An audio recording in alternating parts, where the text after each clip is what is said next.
All right. So the visions are online, so you guys can follow along and all that sort of stuff and have it beforehand. They are broken up, so you're going to have like a the first vision happens, and then you wake up, and then you get that moment you guys get of okay, the dream is kind of fading. I can like ask clarifying questions, but you can also like write stuff down and try to like suss things out before it sort of slips away. Um, so that's kind of what we'll start with first is, and that is the first one is Vision 11, and then so you wake up from that and you have that moment. Although when you guys go into it, you have that moment of kind of like I said, you've got that moment where you not only realize that the vision has already happened because you get the feeling of the vision beginning, and then the feeling of the vision has already come to pass. And then the other thing is the familiarity. So you know the person, the viewpoint character prior, and you kind of bring that with you, that familiarity in with you when you come into the vision. So Oh, okay, okay. I am not familiar with the viewpoint character. I saw that the person had a conversation with you guys, but I have none of the context. right. So the key here is that you guys are basically all going to piggyback on Drock's familiarity with the character. Because while like other ones of you had seen them at court, basically actually one other ones who just one and Filibuster had seen him at court. Drock was the only one who knew him well enough to have that sense of familiarity. So Drock is the only person who really had that, and you guys basically all got to, like I said, piggyback off of that to feel like, oh, we've already met this person. So Vision 11 happens. You guys wake up. What questions do you guys have about the vision itself? Clarifying things. What does this exactly look like? What is this person saying, etc. And then we'll kind of work from there. Can I have a little bit of context for like who this person is and where the party met them and stuff? We met them at the vampire court, like just so briefly. Like they stopped by our table and we had like a 2-minute conversation. I don't. It doesn't stick out to me as anything particularly important, even really. I remember they spoke in rhyme, but that's about it. And here comes the question of, does JP remember this part of Drock's backstory? No, not offhand. Okay. So you worked initially for the Technarch that was at Faith, and Jua owned a place called the Downs Casino, basically this riverboat casino that when Faith, because it floats above the river, when Faith would float down and flood the water, basically part the river, it would raise the casino from being on the shore to being kind of in the middle of the river, and people would dock there and do stuff. So it was a stopping point for trading and stuff, and he owned the casino. And the casino got attacked during the cleanser attack on Faith, where you guys got the ship, and you guys taking out the cleansers and doing what you guys did ended up making Jua felt like he was indebted to you, or at least that's what he said when he saw you at court, and that's why he paid you some money for taking out the Church of the Elements people. And it seemed like, or it sounded like, the Inquisitor speaking to him in the vision thinks that he knows how to get onto our ship. Is that a reasonable assumption to have made? Yes. Okay. Is it? I didn't think it was really. He was never on our ship, right? He just was seen talking to us at one point. True. Okay. So he was able to bypass the forbiddance? Is that right? According to the the Genasi, yeah. Does that mean that he would have been able to like scry us on our ship? I think that's what the Genasi was saying. That he was able to do divination on us.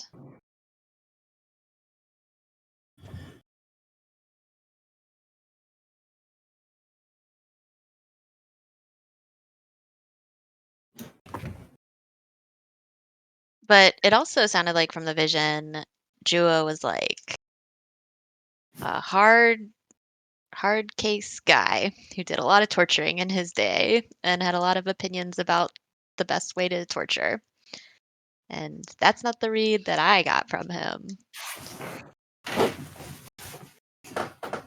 So, if we're the viewpoint character in this, what uh so I went and scanned the Jua conversation and really understand most of it. However, the party didn't know what race he was. Hmm. Mhm. Would we know that being the viewpoint character in his vision? You guys have since met a satyr, so you know that he's a satyr. Okay. And are satyrs reincarnated normally? No. And therefore, when this guy reincarnates or becomes incarnated in the past, or has become incarnated in the past, is he the same race? You don't know.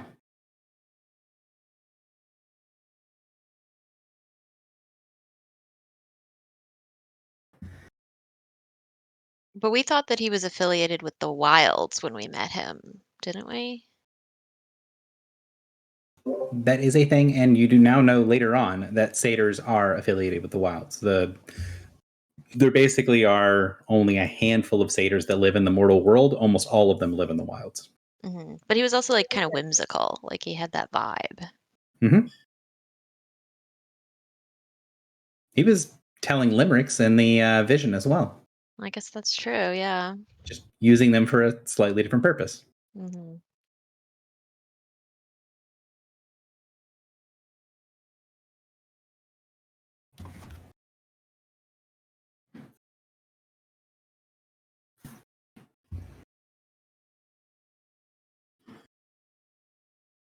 So any Was there other a- questions or things you felt were important?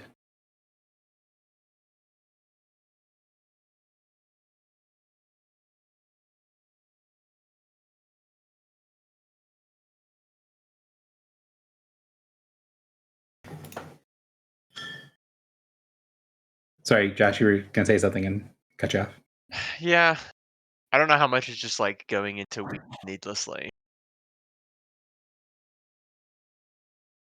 Did we get the sense from the vision that he had previously been a Genasi? Like he was specifically an Inquisitor, and that was his experience? No, his thing is basically like watching, he looks at the Inquisitor and the Genasi is sort of dabbling in stuff that he's sort of an expert in.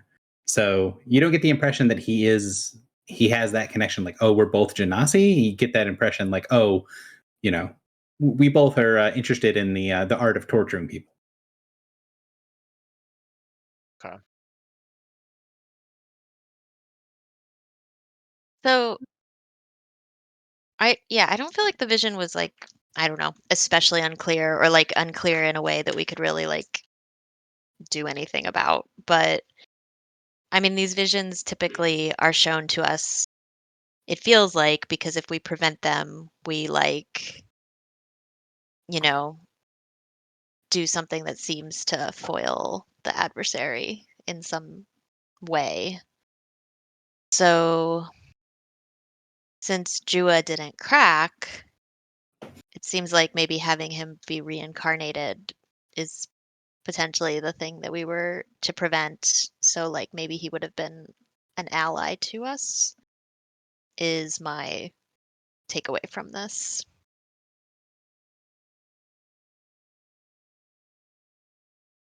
Because now he'll be a little baby.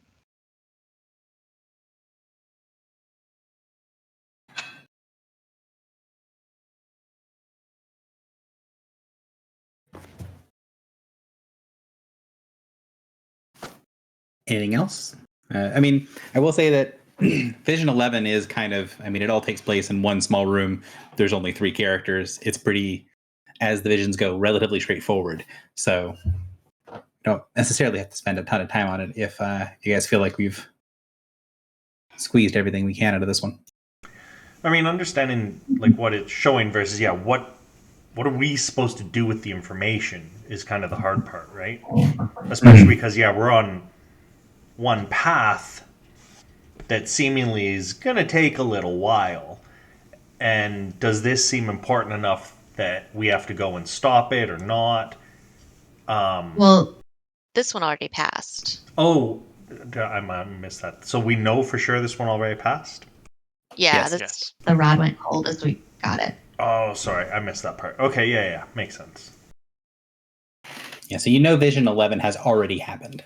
Okay, so then yeah, we don't necessarily need to spend more time on it if there's nothing to do.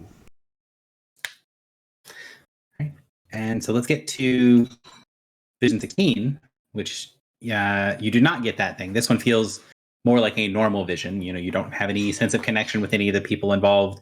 There isn't there's not that sensation that it has passed. This does feel like it is still in the future at some point. So Vision 16. Go. I haven't watched it yet because I got out of the first one and was like, oh shit, everyone's in party. Oh, no worries. Yeah, do you want to take a minute and watch, and then we'll Yeah, sure. catch in? I did also have a thought just about this one. Sure. So like we've failed to change some of the visions in the past, right? Like some of the first ones that we got. Mhm. At least I think some of the first ones we got, like the chieftains on the mountaintop, on the Stormhorns, like we didn't manage to like stop that one from happening, Mhm. but it did show us like important context for an ally. And it's just really interesting to me because usually when we get I know we got this vision. Like sometimes I get the feeling that the vision that like the characters in the vision aren't maybe necessarily the important part of the vision, or that like we need to like do anything with them particularly, but that it's sort of like the rods are trying to show us like something that we need to go like investigate. But it's really interesting because this one's just in a blank room, you know? Yeah, I mean, I guess that's why I thought Jua is the key. Like the fact that he died Yeah. would have been the thing we could have helped with. But Yeah, yeah, I it mean, sounded like he was going to because he said, this guard is my ticket to a new life. It sounded like he was like body swapping or like reincarnating somehow, or like yeah. But like the Star Shadow vision, which I think we know that one passed, right? Our rods went Yeah. cold. So, I mean, there's like a 0% chance we probably could have actually done anything about that one. But I think if we had, like, that would have been like freed the real Dalseth. Like, Yeah. I think so. I Well, think the it is other thing- showing us things that would be good to affect, even if we maybe can't. Yeah, but then also like, probably less intentional, but like, the reason why we knew the Star Shadows were fucking with us is because we saw that vision, like in Yeah. just like before. Yeah, I mean, I think, yeah, I agree completely. Like, they have value either way, but I think we're being shown them because if we can do something about it, it's probably to our benefit. Yeah. We still don't know what the implications of Drock's first vision, my first vision. Which one were those? Okay. The dragon? Hatterai writing on a piece of paper Mhm. and dragon on the shore. I mean, Hatterai was probably the blacksmith that we didn't help. And the dragon probably could have been another dragon friend for Aegis. But we got Mstislav, like we got him and his family.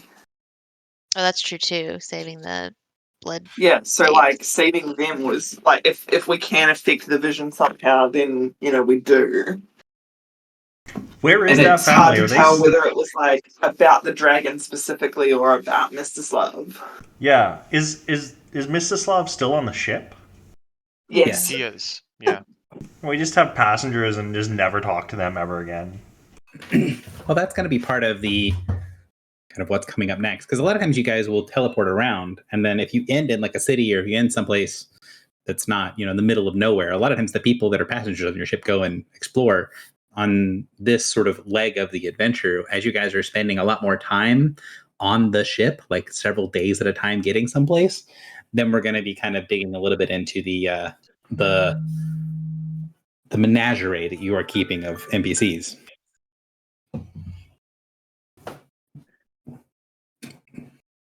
Do we have a grumpy hologram doctor? So let's pause here for the discussion of stuff real quick, and then I'm gonna go get something real quick, and then let Foxy have time to listen to Vision 16, because I think, well, a lot of reasons, but I also think that Vision 16 will be especially important that Foxy listens to it. Okay. All right. So are you ready for the recording? Yep, it's going. Cool. All right. So getting back into things. Vision 16. Questions. What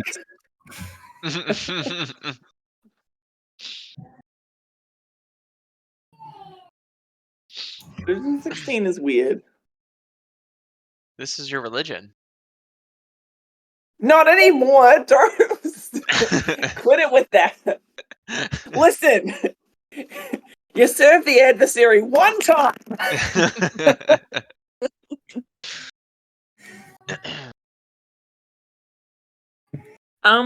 So do I know where this place is? It's on the No. seashore. Yeah, you know where the elements here, but you don't know this specific place. Right. Okay. You're pretty certain from just being a knowledgeable person of the sea that this is not a temple that you would have knowledge of, because the water is salt water. The smell of the place, the sense of the place is very salty. And where the sun is rising, it's rising in the east. That's kind of, and the ocean is stretching out to the west. So it is on the western coast of something that is salty, and that is either, not something that's a part of the inner sea, because the inner sea is fresh water. That is something that is either far to the west of your experience or far to the east of your experience on the other continent.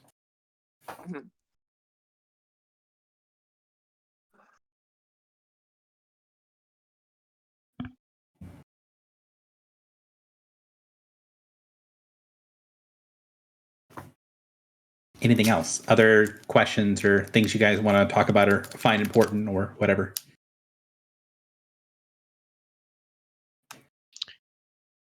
So the priestess refers to the mirror above, and the Kota talks about the mirror below. But mirror is capitalized when the Koatoa says it. Is he referring to something else? So it should be capitalizes when they both say it. So okay. I will fix that. And so that seems like a common saying, greeting.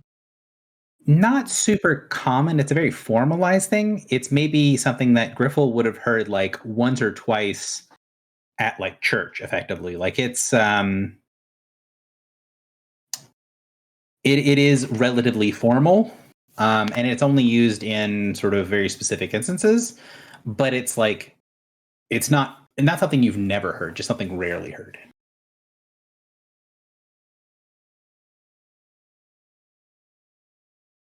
I will say that it would be kind of like if you listen to a service and they say like, peace be with you and also with you, where it's like meant to be a response. But yeah, there is a meaning to it, but it's sort of like built into the smaller R ritual of the thing. That is kind of the feeling that you get from this, of that exchange initially. Okay.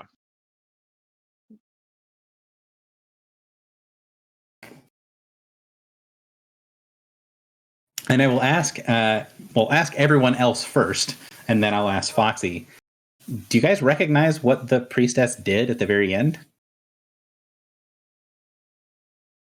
Where she was like channeling sunlight. Yeah, she used a power. Is that Summer's power or a different one? It's It's not divine power, right? It is divine power, yes. Is she a morning lord? It seemed I got that vibe. Yeah, the power she used at the end, Foxy would recognize it, and you guys would probably recognize it as well, as pure glow. Yeah, I thought.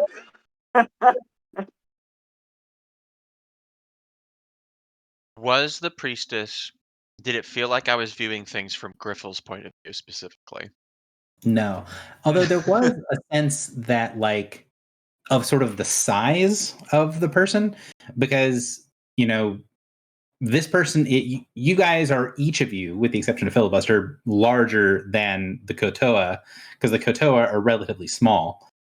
But the viewpoint character in this, the priestess, is enormous. Like, she's huge comparatively. Not like on the scale of a giant, but she's a Goliath. So she's like 8-9 feet tall. Hmm.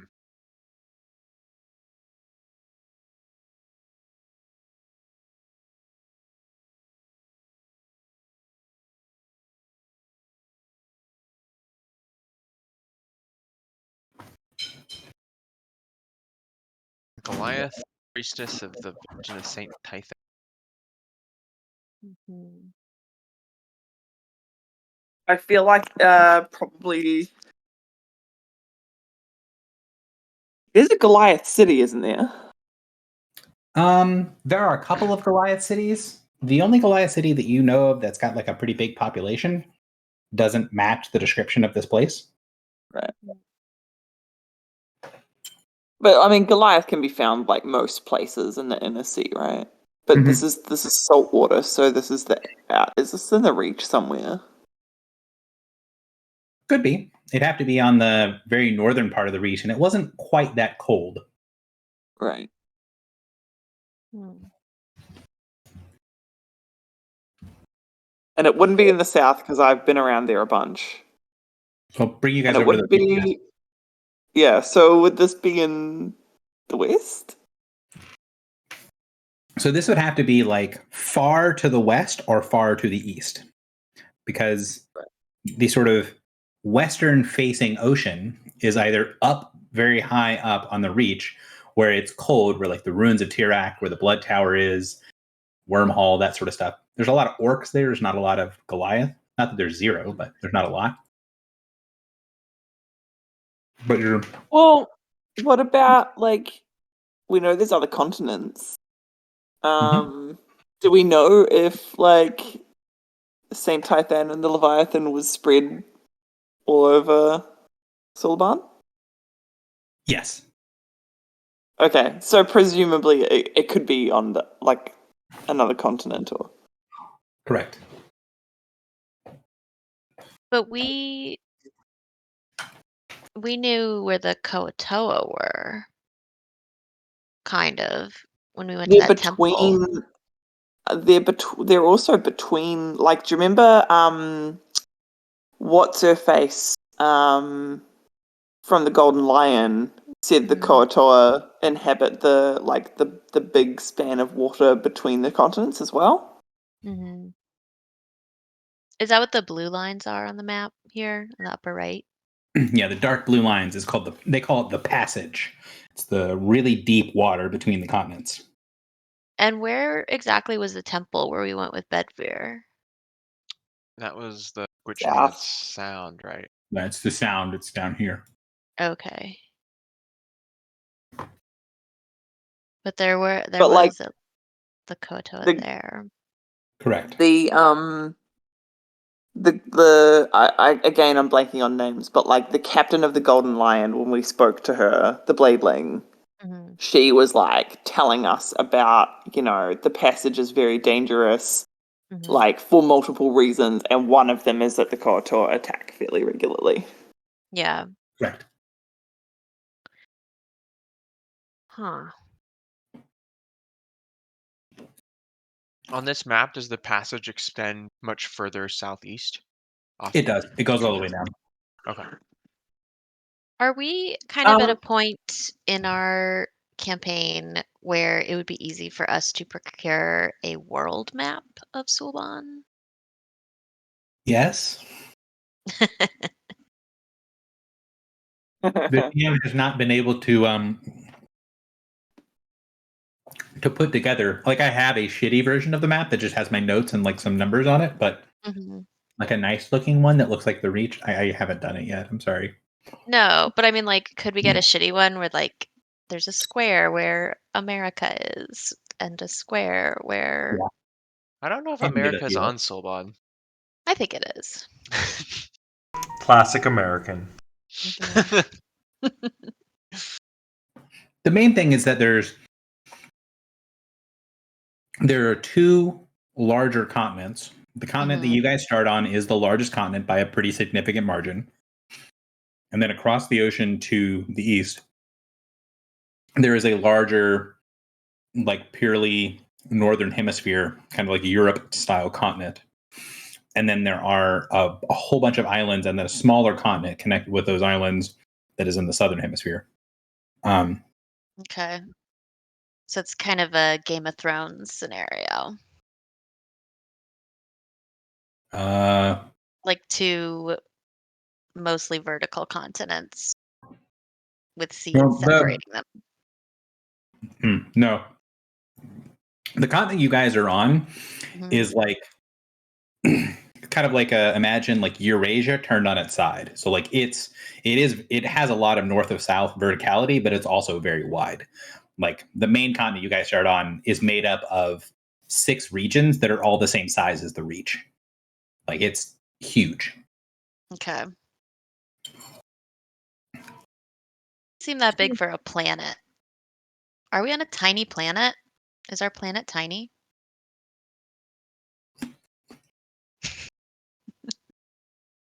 Sorry, you can ignore me. The answer to your question is the planet is smaller than Earth. I'd have to look it up, but I think it's like 0.7 or like somewhere in there, like 75% or slightly more than 75%. And also the ice caps are way larger. The planet is Oh. significantly cooler. Oh. And is it Earth standard gravity? So No.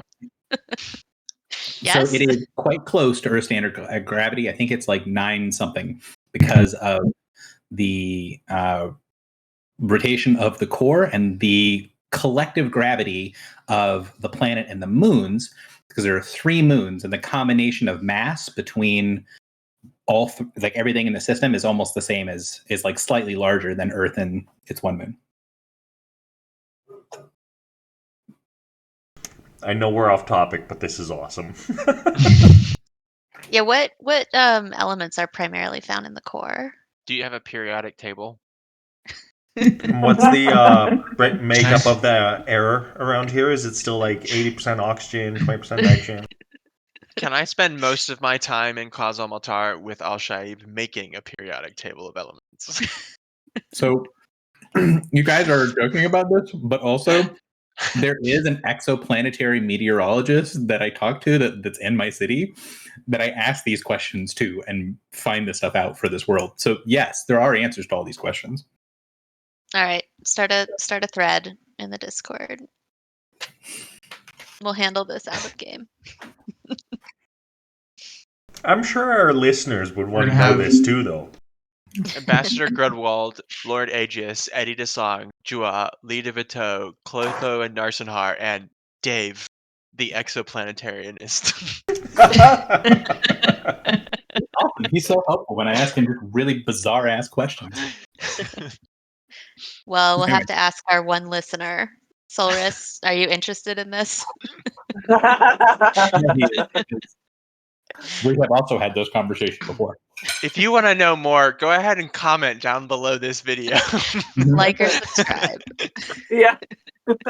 Because the mechanics of how Leviathan work and how they can function as a species was fun to work out, which is the reason that all of that other information exists. Anyways, so back on to this. It is reasonable to assume from having a world map, because you guys could reasonably have one, and from Griffel's knowledge of how the ocean works, that either this takes place on the far western shore of the primary continent, of the continent you guys are all from, or it takes place on the western shore of the eastern continent, which is the continent that the Dragon's Claw Peninsula is on. It's the continent where Overton was. It's where Andasong originally was.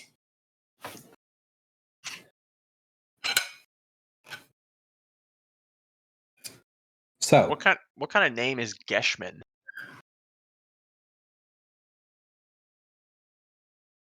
Is that a Goliath name? sorry, it is not a Goliath name. Let me look up. He should have a fairly common name, but the DM needs to look up what race he is. Give me just a second.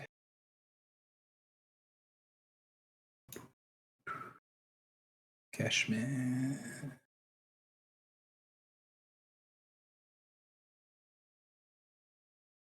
Geshman is a drow. So it is a sort of a strange elven name.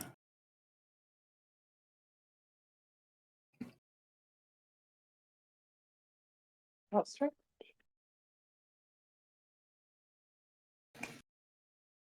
And the viewpoint character would think about Geshman being like, maybe even get a little mental image of an old drow priest, because she spends time in the vision comparing herself and comparing kind of what she does to Geshman, who was the previous high priest of the temple.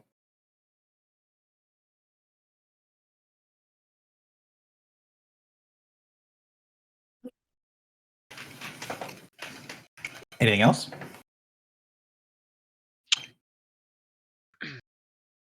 The hand and arm of Starless Night, does that feel like a star shadow or something else? Oh yeah. When the star shadow rips its way out of the Kotoa's body, you recognize what a star shadow looks like.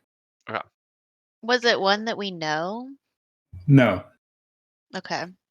It had a like a slightly serpentine looking head. Mm. Would we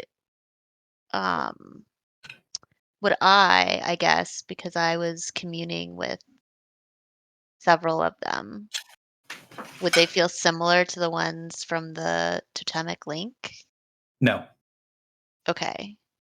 So then with this vision, we now know that there are like so many star shadows. We know there's at least one more than we knew about. There's at least 6 star shadows. And this one has a different type than the other ones that you've seen before. Hmm. Is it purple? Is it purple? I don't think so.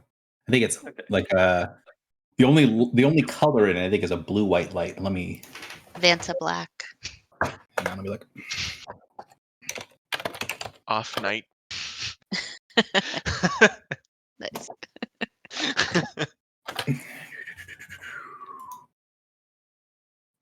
I'm incorrect. So it's not a blue thing. It oscillates between deep red and kind of a almost difficult to see green.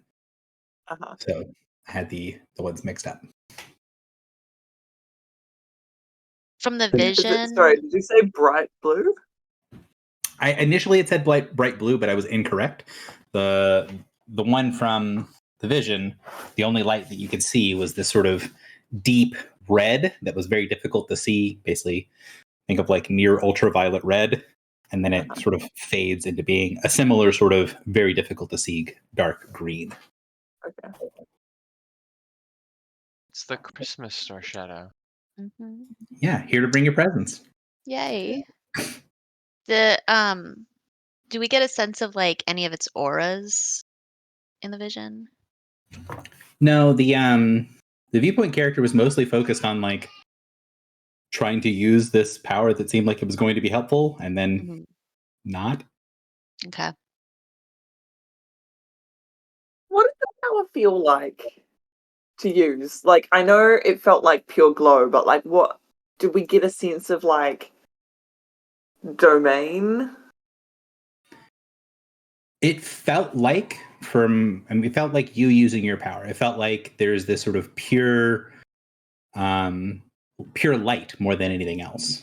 And if there is going to be something attached to it, the character sort of views it as sunlight. She views it as what would be equivalent of sun domain, although people in the world don't tend to think of things in the terms of domain. So the viewpoint character wouldn't really have that context, but you guys have the context from talking to the Sphinx.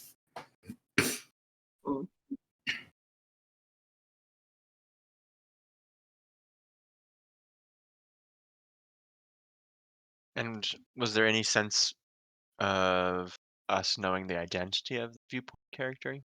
A sense of self that we could perceive? No, she's a Goliath high priestess of a temple. That is the bits that you would know. She's older. She used to work as a galley slave, but is retired from that and is working as the high priest at a temple to Saint Tython and the Leviathan.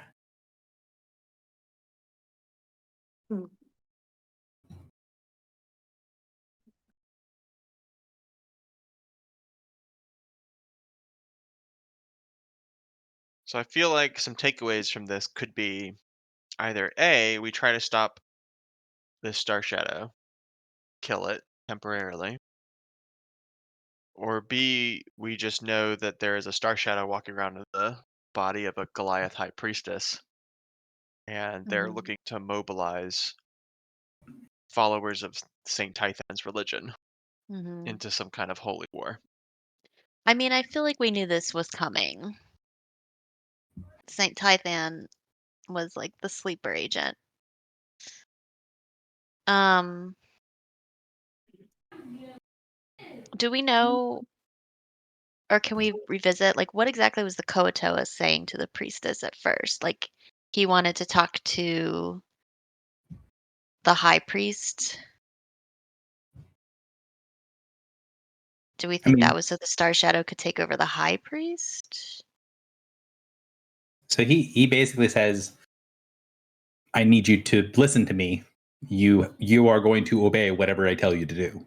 And Mhm. was there to just give her commands. Yeah. But wasn't she like, wasn't there a part where he like realized she wasn't gonna take him up the stairs or something? Yeah, he was kind of getting the it's clear that he expected her to be very subservient, and that's Mm, what the character believes, that she was treating them like equals, mhm. and then he was expecting her to bow down to him. And then Gotcha. she was trying to kind of manipulate that without either pissing him off or, lying to him and Mhm. telling him what he wants to hear. But she didn't Gotcha. know that he was Star Shadow. Mhm. Yep. And I will also say little bit of context. She at one point talks about some of the sacred nightmares. One of the things that like temples of Saint Tython tend to do is they have like people that are dreamers. Think of like oracles, but they sort of get put into this state where they have these they have night terrors and they have these Mhm. dreams, and then the priests kind of walk them through the dreams and walk them through the nightmares to use that information to predict things that are coming. So like it's a way of dealing with like, oh, there's going to be a terrible tragedy or a calamity or a plague or a storm or whatever. They aren't really indulging in these nightmares because nightmares are good, but rather using them to kind of be warning signs for bad things to come so they can avoid or mitigate the bad things to come. Mhm. Hmm.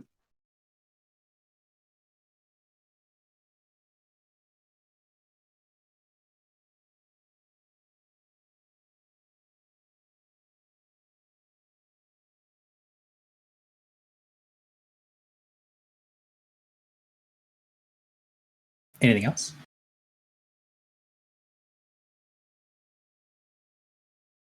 Me. Do we know if this vision has already come to pass? It has not. It has not. Okay.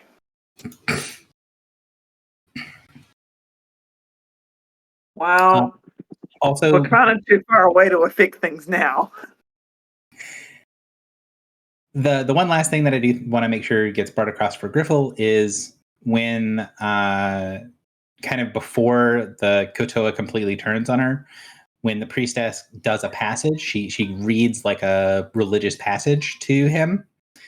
She kind of thinks it's going to be a way to be able to speak to someone else who's a member of the faith. That is a super common passage. Your character would very much know the passage, and it would not, there's no like check or anything involved. And basically it's a passage talking about this character in the prophecies called Hagen, who has kind of too overwhelmed with life.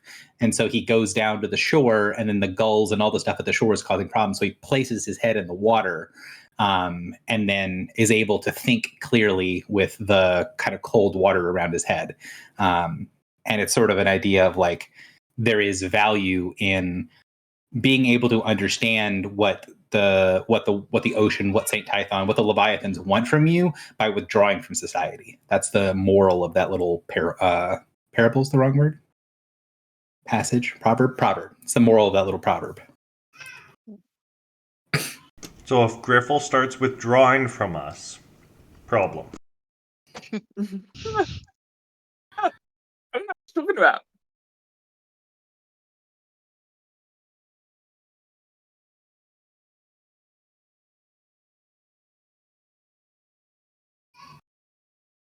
Well, it sounds like I'm not getting any more questions. Go ahead.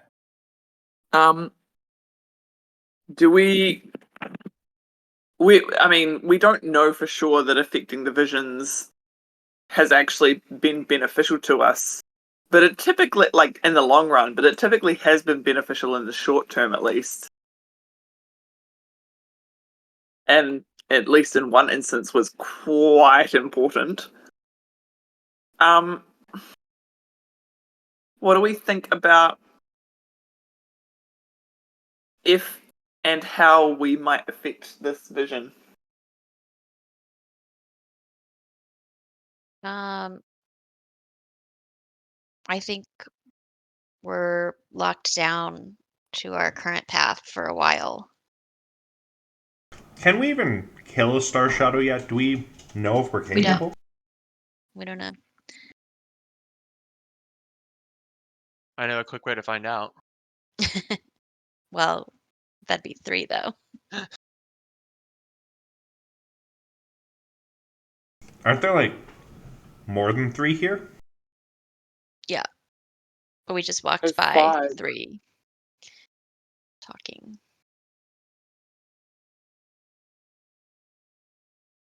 I know this is sidetracked, but that brings up a good point. Like, our whole fear was we were going to get here and they'd be able to sense us. Mhm. But we just walked past them without any issue. Yeah.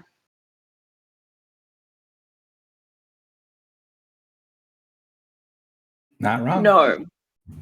Is why would they be arguing? Like, why would they be going about the business of this adventuring company that they've clearly taken on the bodies of?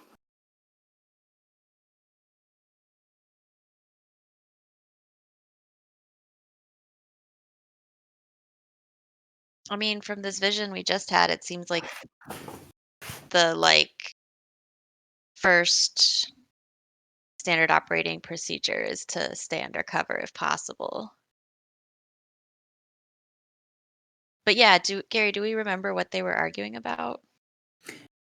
So well, I want to do one thing and then I will answer that.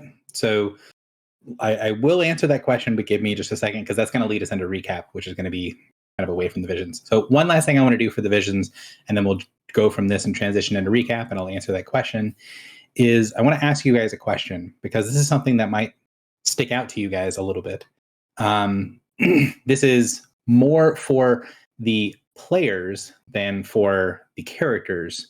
So when the priestess says, some of the sacred nightmares of late have told of a burning light, a pure hatred that demands vengeance. Do you guys know what that is? Yeah, I think that's it's like Lacthuriel, right? Lacthuriel. Yeah. Cool. All right. was seeing if that was clear, because I think if when the players become aware that Zlecthariel is on the mortal world, that line is going to be very clear of what the dreamers are foretelling is coming to them. So, moving from that to answer your question, yes, you do know what they were arguing about. The one of them, the one that's Stent, was basically telling Apeirophos that he needed to stop complaining to the smith that, yes, his thing that he got, whatever it was, he didn't get the context, but he got something made by the smith. It's not the exact same as his sister's, but it doesn't have to be the exact same. You get the impression of like someone who's dealing with a pair of squabbling siblings. Which, from your guys' previous knowledge of interactions in the Vision, that was kind of their MO, right? The two of them, they do work together, but they bicker a bunch. Periphos and Saperiphos kind of argue with one another a lot in the Vision. And so the idea that you would get from that is that if either there is some small part of them still around, or that is kind of the ruse that is being kept up, is this previous sort of bickering sibling routine. But Foxy brought up a good point that they were like, I mean, when we were reading their minds or whatever, it sounded like they were very much keeping an eye out for our energy. And then we just walked right by them. True. Okay. So let's jump into recap. So what happened at the start of... Sorry, before we do, so I was just wondering, and this is a question more to the group, the Vision, like, we can't take on a Star Shadow, but if Zlecthariel is on the mortal world, and that's what the dreamers are dreaming of, maybe the Vision is telling us basically, if we want to meet up with them, we go there. That's a good point. Priestess presumably will know where the dream. Say that again? You clipped out a little bit. The priestess will presumably know where the dreamers are. Oh, yeah.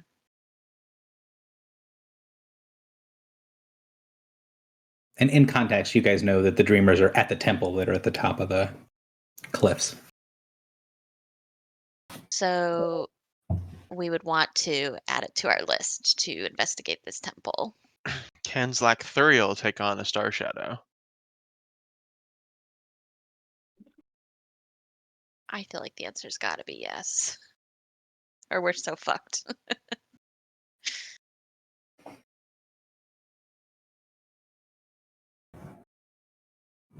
So, where did we start off last time? You guys were tracking somebody. Yes. Unbelievably, I did not write down his name. Maybe it was in the previous session that I wrote down his name.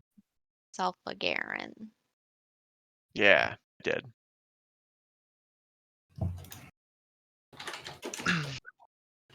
And making our way through the city. Yep, in an effort to catch up to Salfagarin, who you kind of managed to lock on sort of a tracer spell to at the end of the session prior. And how did that go? Medium. We did not catch him.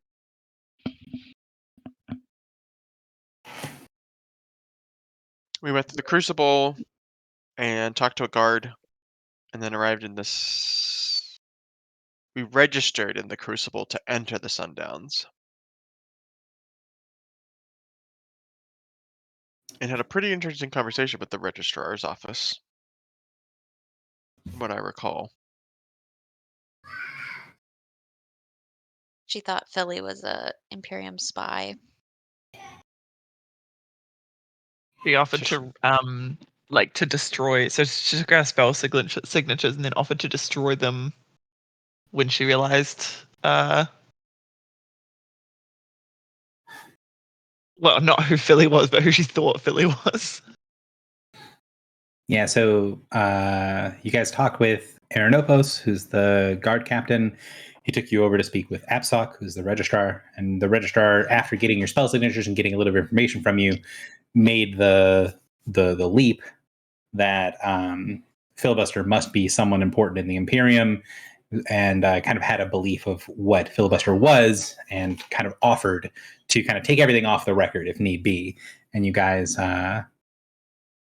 did not take her up on that offer.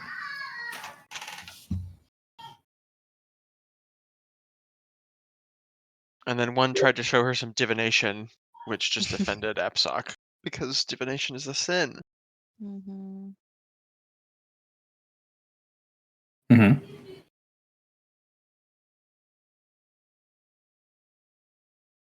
And then we went to the bar. Aranopos is also like really into law and order as a concept, and I think He's one of the captains tomorrow of the guard, so yes. he's like gonna be involved in some like upcoming super crackdown. Yeah. Yeah, they're going to be pushing into the steel mire to try to put law and order down. Going to put the hammer down in steel mire. Right, Steelmire.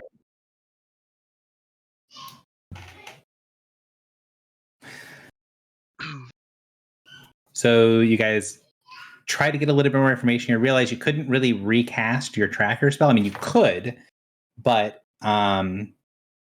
it would be a really risky proposition to recast the tracker spell with a new, better map provided for you by Apsok. Mm-hmm. And so you guys had a list of, hey, here's some sort of primary points, right? These are some points of interest in the Sundowns that might be places that the person you're tracking might go. So you had like the bank, the bars, the Artisans Row, the registry, which is where you guys are the shipwrights. And you guys decided to head to the bars. So there were two well-known establishments across the street from each other. What are these places and what's their deal? There was the Shady Space, which didn't have quite the right vibe for where we thought the Star Shadows were. Mm-hmm. And then we went across the street to the non-shady place.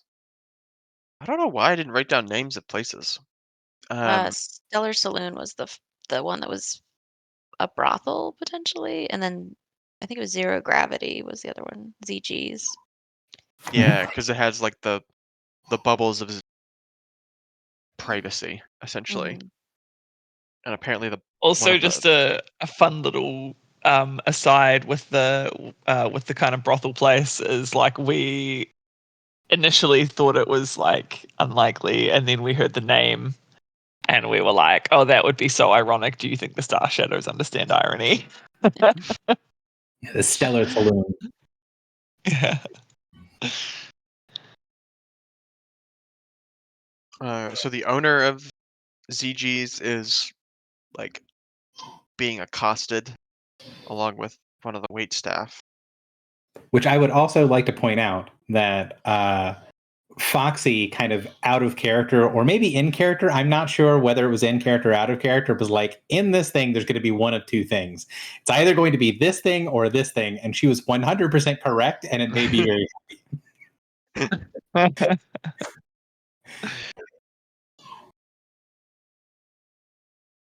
Yeah, I called for backup because I was like, if these are the Star Shadows hanging out in here, then we're absolutely screwed.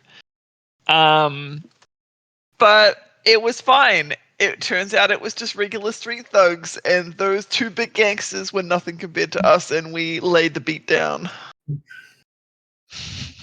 Very much so. They are not a threat to you guys. They said roll for One initiative. of them cried like a little baby. Well, one of them had their mind blasted by one of many and then cried like a little baby. It was a level 1 spell. I don't know what the guy's problem was. You should have hit him with a level 0 spell.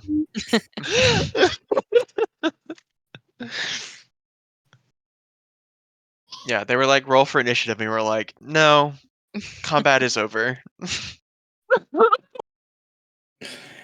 Yeah, that's pretty much how that went. I feel like at the beginning of the campaign they were us. And oh, how the turntables!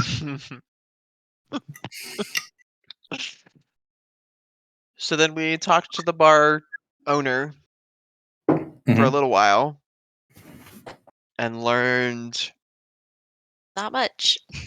Yeah, I feel like the only thing we really learned from her was that she's so proud that her patrons can go into the underground and the patrons of the Mhm. CD bar can't go into the underground.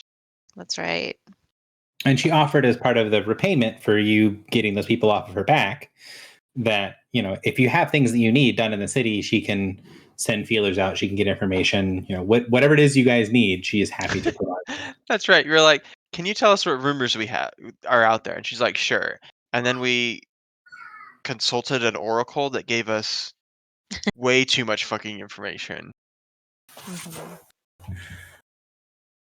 Yeah, so you you ask her some questions and then you're like, when we have questions, we're going to ask some fucking questions. So you did the group cast consult Oracle. What happened when you consulted Oracle? I Didn't write feel down like any of the flavor, so I feel like Josh needs some specific limitations on how often we can cast that fucking ritual. The answer is once per day. it's like That's amazing. And why are $5,000. we not doing that more often? This is why Well, Al Shaib thinks we're idiots. mhm.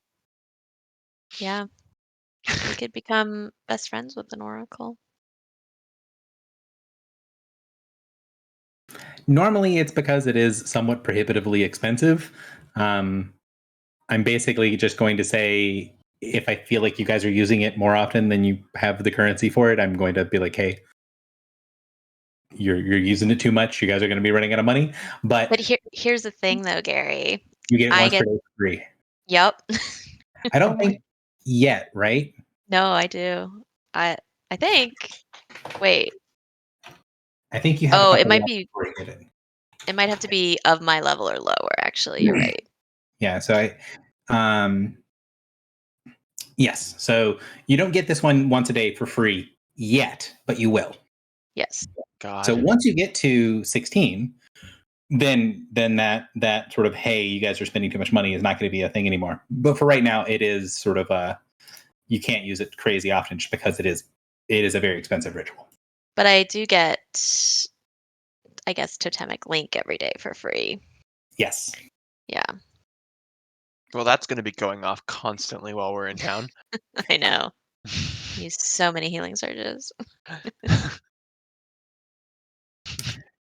So We're currently asking more questions of Star Shadows than we are of oracles who are actually friendly. So what did you guys get from the Oracle? It's important. The glyph we're Um, looking for is yeah. in the second vault, which becomes important later, Mhm. aboard the Eye of the Imperium. Yes. I am such a good note taker. I didn't write down any of the questions we asked also, but I do know from a question that the star shadows are hidden from Oracle Sight. Hmm. Then we poorly worded a question and found out that the Imperium plans to take advantage of what's going on in the underground, which we already knew. And then we worded that question better and found out that the smith is trying to complete his task, which is apparently something only one person knows. So yeah, we asked like, what is the Imperium planning for the underground? And the answer was like, only one person knows what's actually going on under there. Yeah. And we were like, So what does that person know? and so what is that? Yeah. And then it said that creatures that are ashamed of their past are prevented from passing the wards that protect the smith while he completes his work. Mhm. And so then we were trying to do some research about the smith. And we learned that Tantarus was at one point like a ship's, um, like a ship repair shop for world Mhm. ships, A shipyard. a shipyard. And in Tantarus, the title Smith has a specific meaning that you Mhm. guys got from last time. You guys remember what it means to be a smith? Well, it was like a designation that a lot of people could have. Yeah. So like the smith as a There was a specific like type of metal that Oh. only a capital S Smith can work, and there were people who had it on their signs as like Yeah. a point of like, you know, come to me, I can do this like rare and unique thing. Yes. correct. So there isn't a person who is famous for being the smith, but being a smith here has a very specific connotation rather than just being a blacksmith, which is a different thing. So like anyone can just say they're a blacksmith or they're a metal worker or metallurgist or any of that's fine. But specifically the title of smith goes to someone who can work titanic steel. Titanic steel.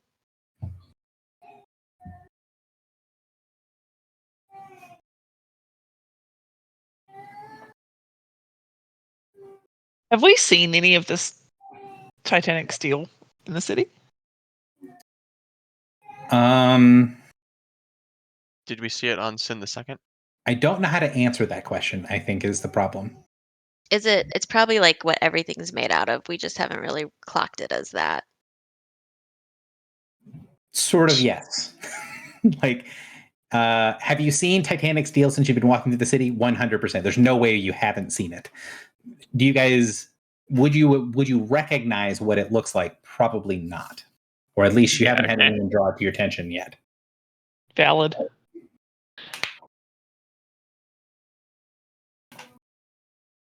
And from the Oracle's answer, there are words specifically to protect a smith, like a singular smith. Mhm. Yeah. So like my thought was that there's probably like a historical context, like the Smith, but it was like lost through time, and now there's like a sense that being a Smith is important, but it's like, you know, not like the etymology. But we of know it. it means something. Like we know that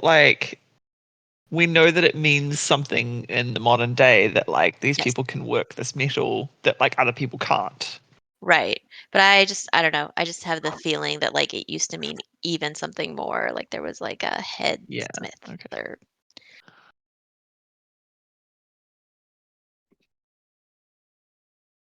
And these words are new, is that right? Yes. The words in the underground are very recent. So I think one suspicion we had, or maybe I just made up that the group thought this, was that either these words are new things that have been put in place in the city, or it is an aura of a newly arrived world ship in Tantarus. yeah. I think we did kind of talk about that because we know that like there have been defenses on world ships that kind of have like strange vibes like this. Mm.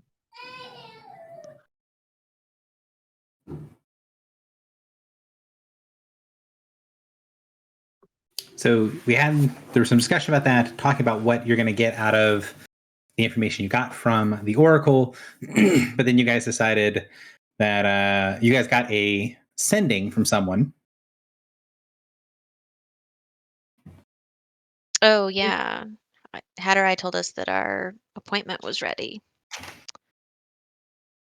Correct. To go speak with Masibu. Yeah. And you were able to get pretty easy directions to where Masibu was.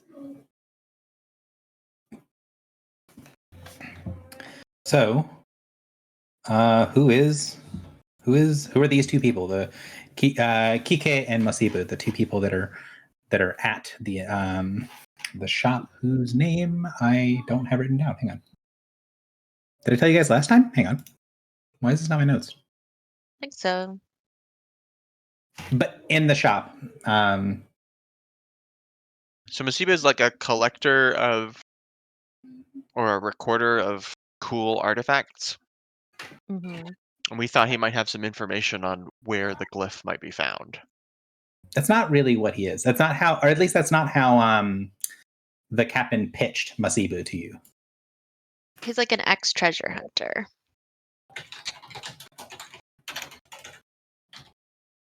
Yeah, so he's sort of a like a rumor mill person. So he's like a if you need to know information about going on a particular treasure hunt, this is going to be your person that you can get for information to get you started, right? Like he's a dealer not in artifacts, he's a dealer in lore and information about treasure hunting.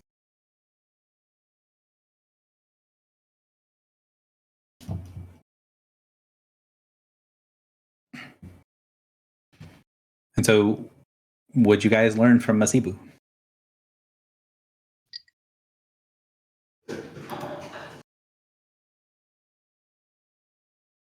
Crickets. Kind of not a lot, really. Oh, well, we did. What? Well, like at first he was not very helpful, and then we eventually showed him like pictures of some of the components of the glyph that we're looking for. And then he told us about one time when he and all of his friends went to a temple and got murdered.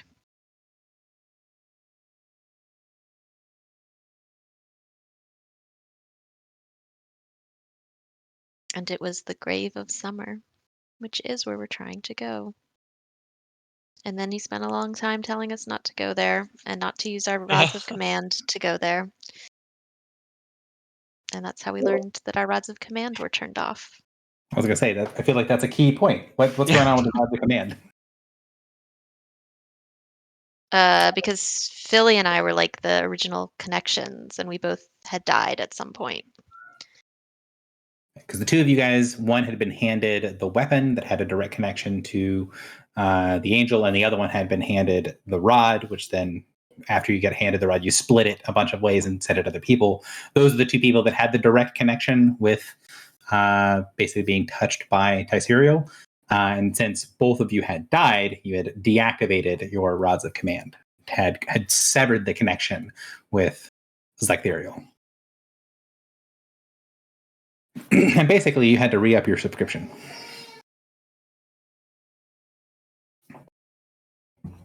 Which, well, if he was against using the rods, why would he do that for us? I mean, he thinks it's a bad idea. He's not going to, like, help you do this, but he's not going to stop you either. Like a rod of command is like not that crazy of a item, right? I mean, it's kind of like we're dumb for not knowing that this happened. Rod of command is an item that a lot of people that are not from Soulbahn know stuff about. It's basically not a thing that's heard of on the planet. So it's one of those sort of semi-common practice in space, not something you guys are super familiar with. Who would normally use a rod of command then? Well, you guys learned from the Legion that basically the rods are used as a way to circumvent mental defenses, which are very important in space.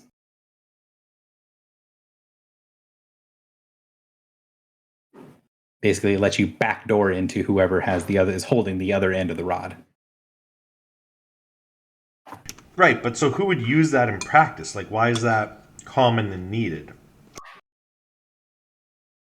Because mental defenses and having like defenses against mental attacks and things are very common in spaceports and dealing with the Legion and dealing with the other bigger forces.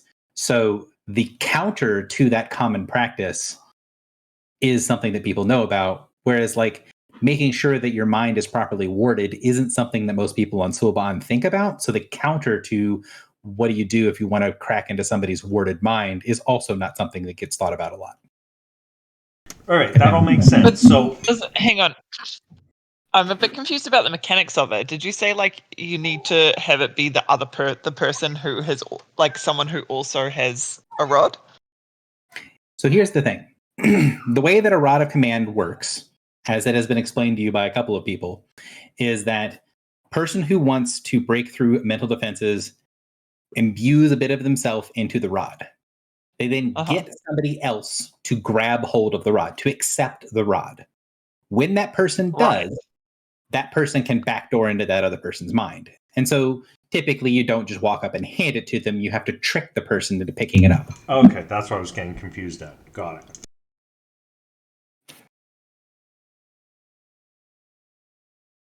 Or you have to force them, right? Like you beat them down and then, force the rod in their hand and do it like that. Like you can do these other things, but that's the purpose of it, right? It's meant to be, I imbue myself into this rod. I then poke somebody with it or give it to somebody and trick them for picking it up. I do something to connect a link on the other end. And the rod of command is one way, right? It's not going to let that other person that touches it backdoor into my mind. It's only going to let me backdoor into their mind. And when you show your rods to other people, that is what they see these things as rods of command. Okay, so now that we understand that more, how many people have we given this rod to? And then how many people have we shown it to that actively rejected it? I think An didn't take it. Right. Yeah. But was she the only one that actually knew what it was and understood? Renki told Captain Rancer not to take it. Okay. So Rancer didn't recognize your rods as rods of command, but Renki did. But Right. really, we're using them off label. They don't do that. Well, Don't they? What do you mean? don't they though? Because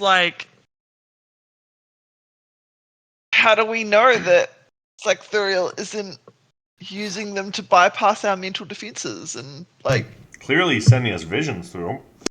Well, Yeah. Gary just said that you have to touch somebody with it. They work when only we are touching them. And I don't know, whenever we've handed them to people, we haven't gotten into their minds. We haven't, but has Thuriel? because they're not our rods. They're Thuriel's rods. Mm. It's What we've done Thuriel's is using them to get into our minds. And the minds of everybody that we've given these rods to. Hmm. They do all act a little funny when they first touch the rod, right?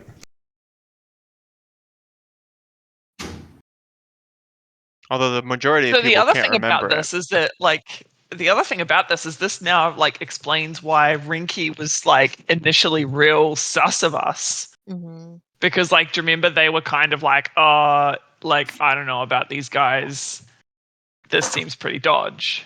Mm-hmm. And then we were like, oh yeah, we don't know what these are. And then Rinky was like, yeah, you guys are dumb as fuck. Yeah.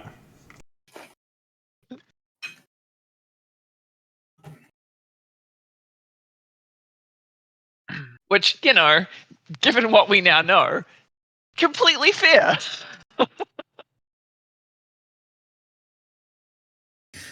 Now, we'll bring up that there is one person who did not call them rods of command, who did pick them up, and is someone who probably likely has knowledge of this stuff, and that is Aegis. And he didn't change when he picked up a rod, right? Mm-hmm. Correct. But he couldn't remember it when he gave it back.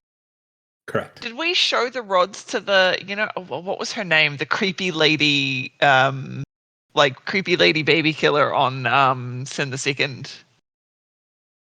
We gave it to the boy, and then she killed the boy. Right. Mm-hmm. Creepy lady baby killer.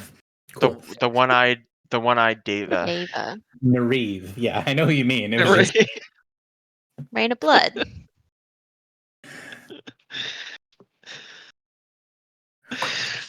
I need that as when I if I ever am able to put this up for other people and I have a picture of this is the NPC wiki, and I just need the name is Nari, but then underneath, like alias, creepy Creepy lady. I mean, Creepy how lady many of baby us killer. are baby killers in this campaign? And then And then on Drox, it's alias. A creepy guy baby killer. yeah,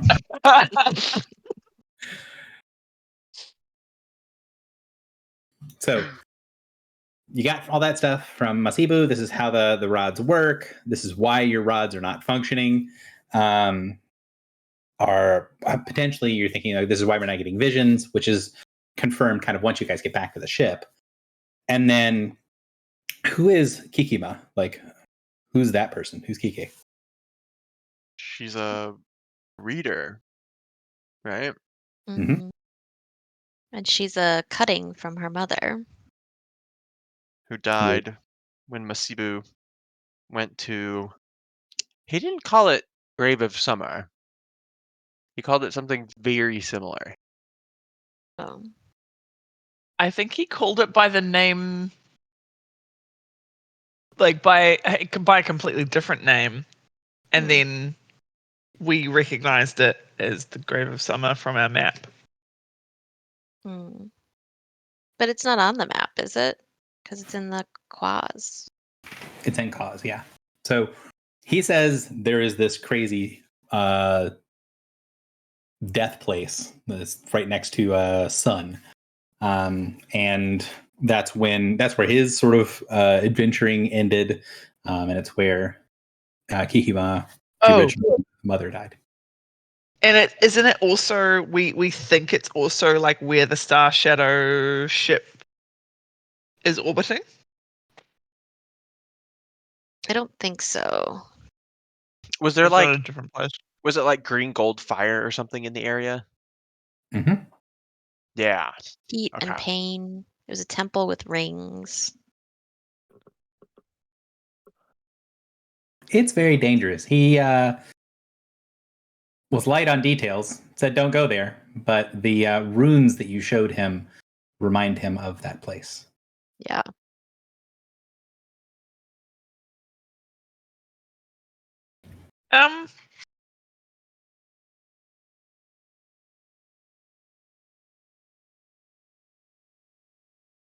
And you guys made a little bit of a deal with Was it Kiko. like a Forerunner temple?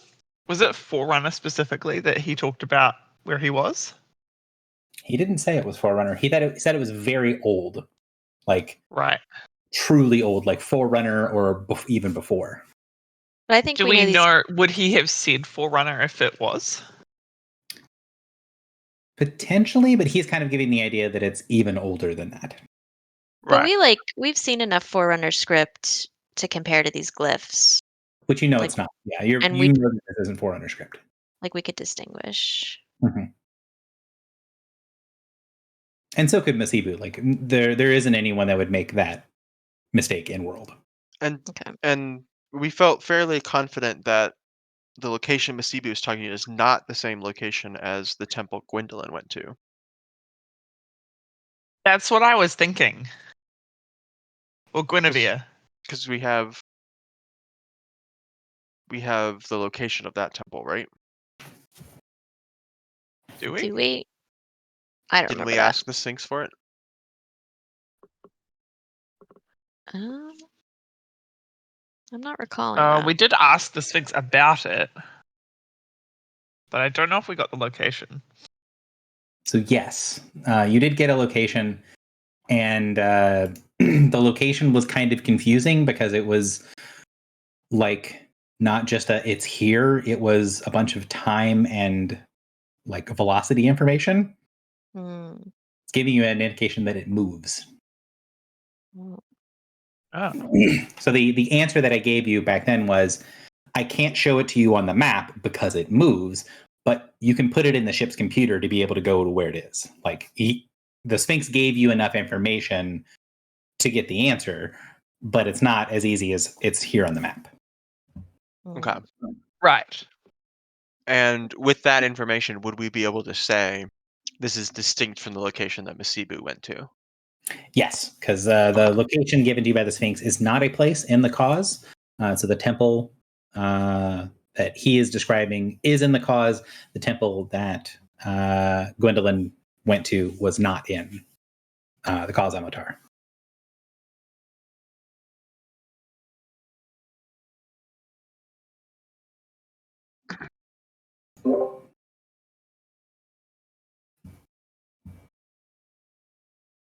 There was some talk about them being similarly ancient places or similarly ancient temples. And I do want to kind of circle back to this for just a second of, you guys made a deal with Kike. What was the deal? She wants to go on adventures, Mhm. Mhm. And we and said, Masibu "We do won't that." let her because he's responsible for her mother's death. And we said, run away with us. And she said, when? And we said, tonight. And she said, okay. Mhm.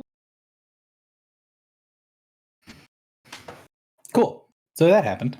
It's gonna be great. We're definitely not gonna get her killed. For the record, just tomorrow night was not tonight, it was tomorrow night for when to run away.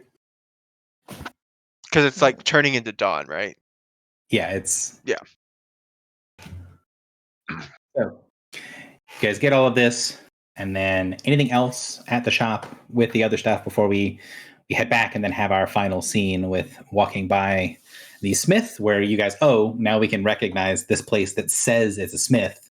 It has a different connotation, has a different meaning, that this is a place that can work titanic steel in the crucible. And you walk past and have your Star Shadow moment. That should bring us to the end of recap. Unless you guys have something else you think needs to be brought up. I think Masibu was like confused about why the glyph would be located in the second vault. Oh It yeah. like didn't mesh with what he thought like the level of importance or objects would be in the second vault. Yes, that is true. Well, he said that the objects in the second vault weren't powerful in and of themselves and just had like some sort of historical significance. Whereas like, basically the difference between these are like magic items and these are non-magic items that are historically significant. So he assumed, because you wanted this thing from the vaults, that it was going to be in Vault 1 where they keep the magical things. And then when you said it's in Vault 2, he's like, oh, well, that's the place where they keep the non-magical, like lesser important stuff. So there was a discussion as well about what that meant, it being in Vault 2, and what is Masibu's recommendation. You want to go get this thing, what is his recommendation? Heist. That is not his recommendation. That is not his. Your all's recommendation. I think he was like, I know somebody that could potentially get you a viewing to the museum or whatever, Mhm. right? He was saying he could arrange with the Shasek if you wanted to go and see it. And basically, like, that's when you guys had the discussion of like him saying, well, do you need the item itself? And you're like, no, we just need to be able to see it and recognize that it is the thing. And once we see it, we're good. He's like, well, then that's even a smaller ask, right? You're not asking to take something from the vaults. You just want to view something in the vaults. That might be something that can be arranged with the Shasek. Cool. Well, I think anybody that can't get past the wards because they've made mistakes in their life, that they should go look at the museum as punishment. So Noted. you guys head back, have the Smith stuff. Then the night passes. You guys have the two sets of visions and wake in the quote unquote morning of the next day. Go ahead. What day is it? Is the day after the one that just happened? Mm-hmm. Oh my Which god. is? You're killing me.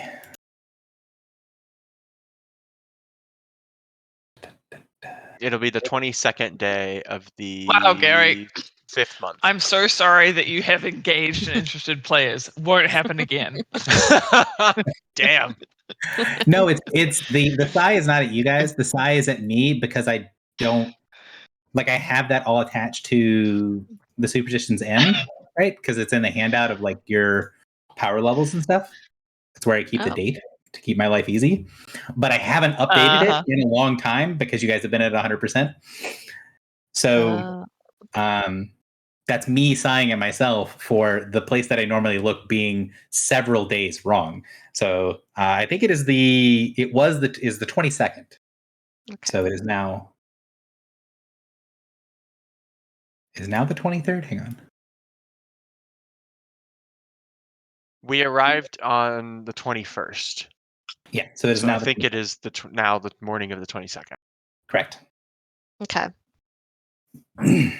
I am going to do my dice of auspicious fortune because I have not been doing that. Consult Cool. Oracle. I'm just kidding. I every mean, every day at midnight.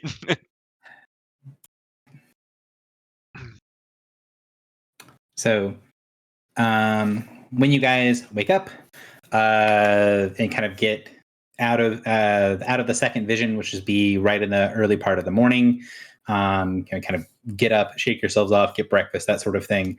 The bosun will come down to you guys while you're sort of doing that morning routine of getting food and talking about, the kind of getting back into the swing of, we're going to talk about the visions. We're going to kind of brainstorm and do what we basically did at the beginning of this session, but in character. The bosun will come down and say, I know be one to interrupt when you be doing important things, but there is someone who be waiting for you when you are done with your sup. He gestures towards you guys and your food.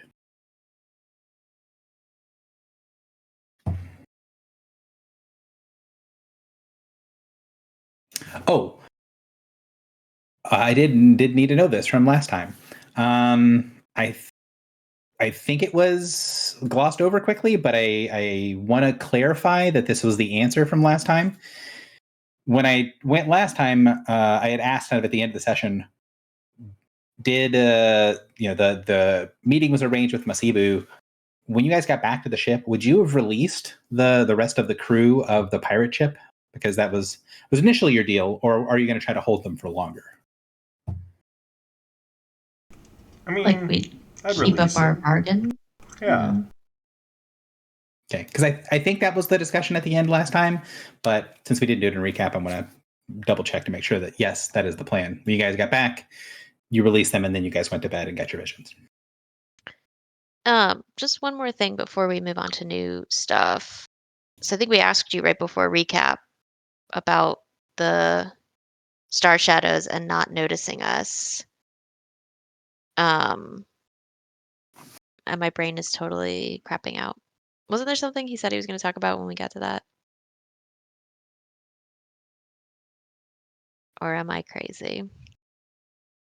I don't remember it, but I think he just wanted to go back to the vision, and then we did talk more about it. Just that they were talking to each other. Yeah. So We don't know why they didn't sense us, I guess. Well, they're specifically waiting for, I think, summer, like the presence of summer power. Mm. And so you think just wasn't that the like message we got when you were communing with them, that they're waiting for a green glow? yeah, I mean, it wasn't super clear, right? Like, it was something like they're waiting for like a purple glow wrapped in a green glow, which purple has been kind of psionic, and then green is summer. Mm-hmm. And so I would think if Drock walked by them, that would be that energy signature. So it is strange to me, but I guess maybe it was weak enough that they didn't sense it. Or he wasn't using any of his powers. Yeah. But that kind of, I don't know, just like having talked to them where they're like, we're waiting for like a fish in a net. Feels like they're doing a pretty bad job if they can't sense us unless we're like actively using powers.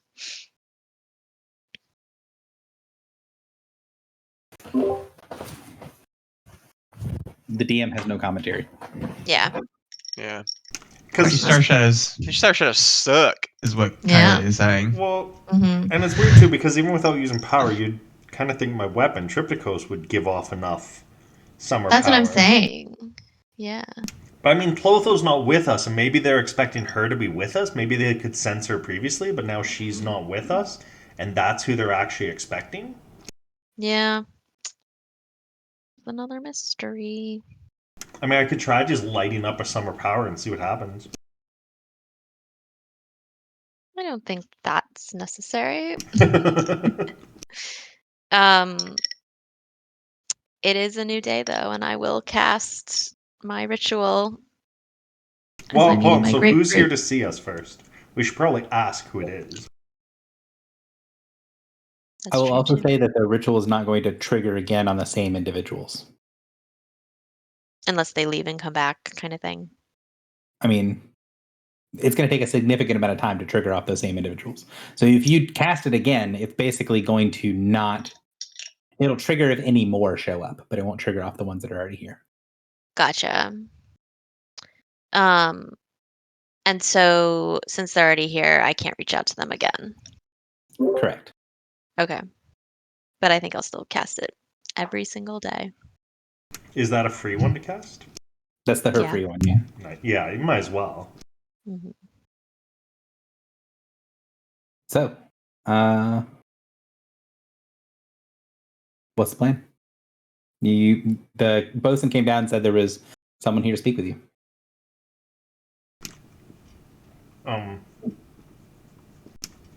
Shall we have them meet us in the captain's quarters? Yeah. Who is it? Shh. So if one of you guys says that, the bosun will frown and say, I do be thinking he's waiting on the dock. Specifically, he do be outside the aura of the ship. The Captain Crum is waiting for you. Was that the guy from before? The That's Minotaur? the pirate captain. That's the pirate captain whose crew Oh. got sucked into Alzrabe's lair when they stepped aboard. Sweet little crumb. He doesn't trust coming into the aura? Come on. He's heard stories. So, I'll go to the side of the ship and invite him aboard. No, thank you. I perfectly fine here, but I do have words I would like to exchange with you. If you'll, and he kind of gestures, takes a step back from the edge of the aura where he was basically standing right at the edge of the ship, and he kind of gestures towards the huge open space on the edge of the dock.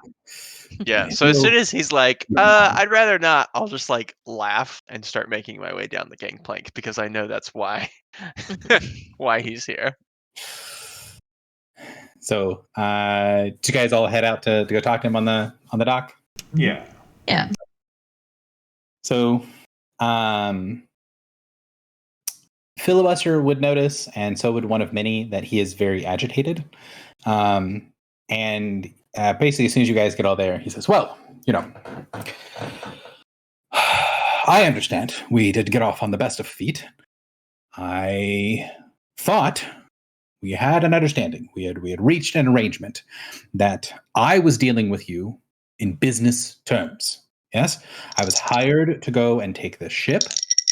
That didn't work out for me. We sort of flipped it around, and I thought that we had made a deal in good faith. And while I'm not going to say that we would have treated you, like princes and queens and things of that nature on board, we wouldn't have pampered your every whim. We certainly would not have tortured and poisoned prisoners aboard our ship. And I feel as if I have been very upfront in my dealings with you. And to do what you have done to my crew is unacceptable. This is not how things are done. I have made arrangements that if anything should happen to me, and should this situation continue to develop with my crew, that your names and likenesses and the markings of this ship will be spread to every port, and they will know that you are not to be trusted. Yes, Captain Crom. What is it that has happened to your crew? We have not been on our ship, and we have given no orders for their harm. He frowns and kind of looks between each face, And you can tell he's kind of, the in-game equivalent of insight check. Like he's trying to look and see if you're trying to pull one on him. Well, I have no such wardings on my ship. You can see for yourself. And he storms off across the other side of the dock to where his ship is docked.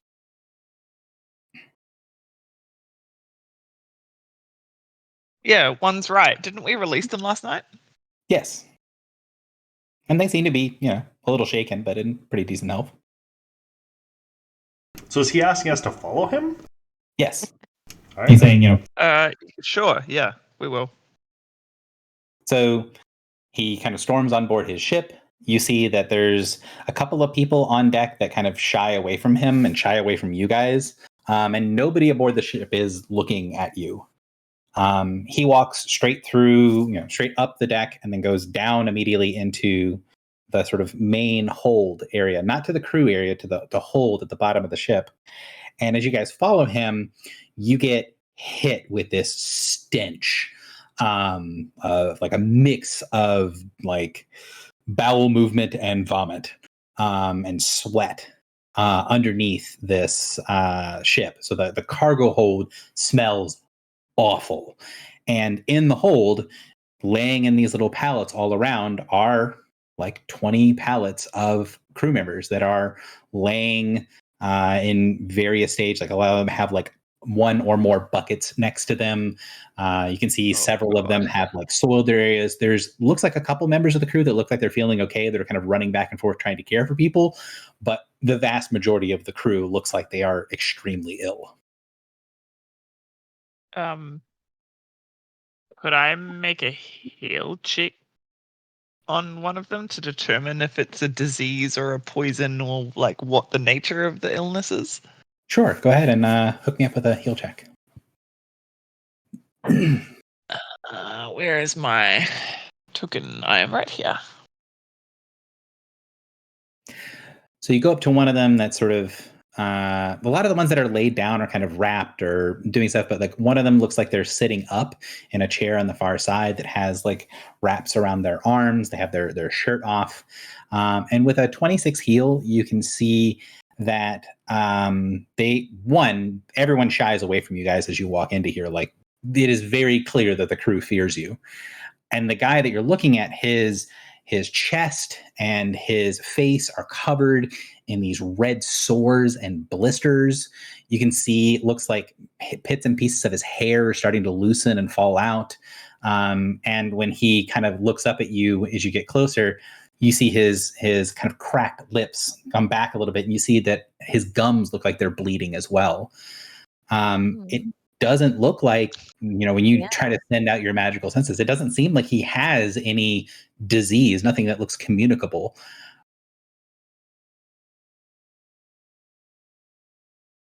So, like, as far as my heal check can tell, there's physically nothing wrong with him. There is except that there's everything wrong with him. There is something physically wrong with him. There's no magical or communicable disease, right? There's no ongoing magical effect. There's no communicable disease. Nothing. It just looks like his body is falling apart. Is radiation poisoning a thing in this world, Gary? It's not a thing that your characters are aware of, but after seeing one of these people, the players would recognize the symptoms of radiation sickness. I mean, would that happen because they were near Al for an extended period of time? Well, Al's domain had a nuke blow up in it, right? Yeah. Yeah. Fuck. How long ago was that? I'm looking. Couple weeks. Yeah. On the 9th, a week and a half ago. Not enough time for it to go away. We've been there since that, right? We've been there since then. Mild exposure versus a day of exposure. Yeah. Right.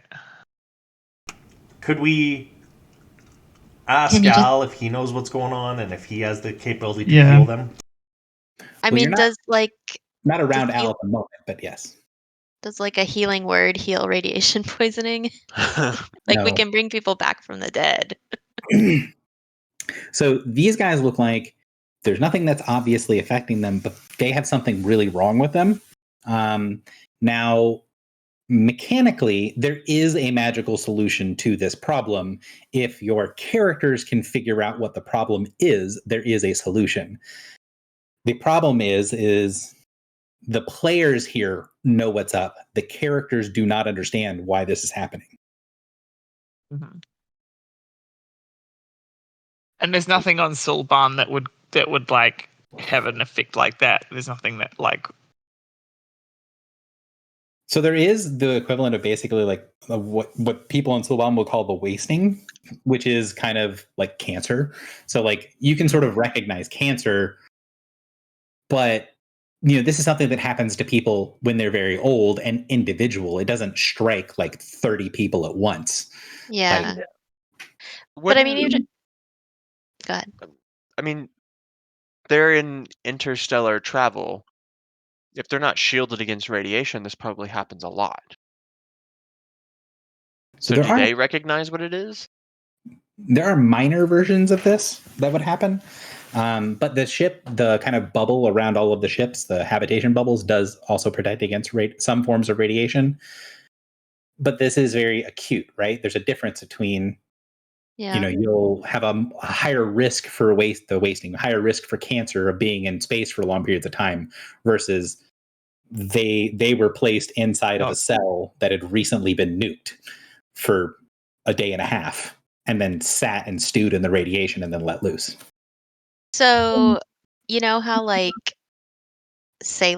old-timey sailors didn't like understand the mechanics of scurvy well, but they like knew that you should get vitamin C?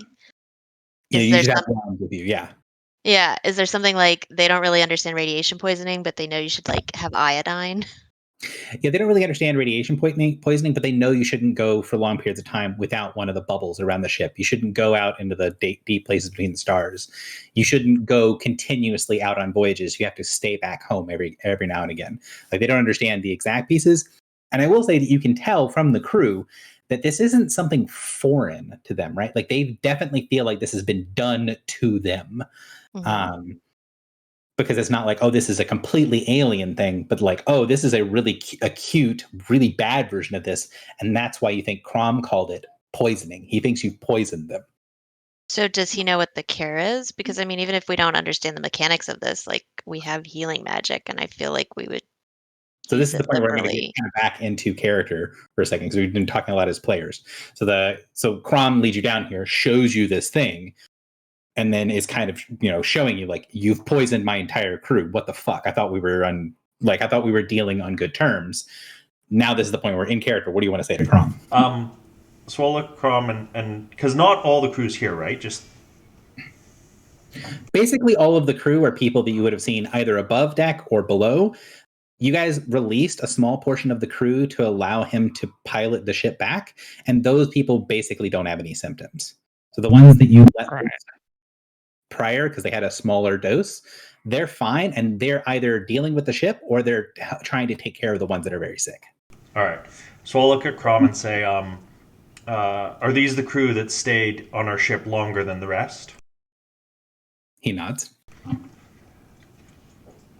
Well, we do not know what is going on yet. It was not our intention to cause harm, and we will work with you to solve this and come up with a solution. And I want to actually use diplomacy on that. Sure. My rolls are great, guys. Now you are doing this in good faith, and again, he's had what he thinks were good dealings before, and now he's trying to kind of claw back into, okay, maybe I was being tricked, maybe you guys don't know what's going on. And he says, well, I think I can recognize what some of this is, but I don't know how this is. I've heard tale of Forerunner curse, and I think it's supposed to look like this, but we didn't go near any of those places. No one in my crew and the ship as a whole would never go near one of those places. I was led to believe that your ship and mine stayed in close proximity on the voyage, and your ship has been in dock since. I don't know how they were there and you were not. You can sort of tell that he's got an inclination, like maybe there are bad zones of this Forerunner curse, and he knows where to not go, but he doesn't really get how you guys were right next to him and his whole crew got this, but you didn't. And from his perspective, you were right there. So he's kind of like, how did my entire crew go into an irradiated zone when that clearly didn't happen? Captain, we recently did battle with a ship that used Forerunner weapons on our ship. We have suffered none of this curse that you mentioned, but it is possible that the damage may have been contained to our hold. We did not know that that was something that could happen. Is there a cure that you are aware of? There are people that deal in this sort of thing. A cure is difficult, but possible. A combination of a common affliction removal, as well as someone to maintain original images with the person would do it. It's a painful and expensive procedure, but it can be reversed. He kind of looks around at the crew and he's like, it is a more expensive solution than if they had all died. And if they are brought back after death, if I allow them to die from this, they will remember what they were when they died, and it will return them to that state. So in game terms, basically, he's saying you have to kind of have some sort of mental person to hold their self-image in place and then cast Remove Affliction on each one of them and then hope that it works. So he's like, I kind of know what it needs to happen. And then he's sort of chewing his lip and saying, and if we do this, it'll all be for nothing. The entire purse gone in an instant. I'll do it for the crew, but... And he kind of shakes his head and kind of deflates slightly. But then we'll be back where we started. So what does that mean money-wise? Yeah, from our perspective, is it as expensive as it is from his? So the DM is going to look it up real quick. So Remove Affliction is 250. Well, if you can cast it, which it is clear from his explanation that no one on his crew can cast it. If you can cast it, it's 250 gold per person. And if you can't cast it, it's 680 gold per person. And our table on our ship, does it have Remove Affliction? I forget the table. Yes, it does. And Remove Affliction is one of the things you can cast through the table for the sort of extra benefit of the Ritualist Lectern. And how much does it cost with the table, or how many charges do we have, or whatever? I forget exactly how that table works because it was never my area.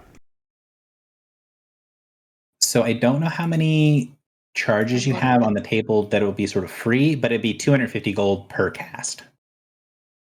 What is it called on the table? Lesser Restoration? I believe it's Lesser Restoration, and it's Remove Affliction is the name of the... So we have 10 Lesser Restoration. That are free? And then it's that are free? 250 per? Yeah, we have because I think we have 10 that are just like crystals ready to go. Is that right, Gary? Yep, 10 that are basically pre-cast. The important part is they only take 5 minutes if they're pre-cast, but if they're not pre-cast, the Remove Affliction is one of the longer ones, so it does take a full hour to cast. Is Remove Affliction separate from Lesser Restoration? I think it's what the table calls. Oh. So yeah, if you click on the link next to Lesser Restoration, it takes you to Remove Affliction. It's the same thing. Oh, I'm looking in Roll20 at the ship's manifest. And the crystals, do we still have to be at the table for the crystals, or can we bring them here? You have to be at the table for the crystals.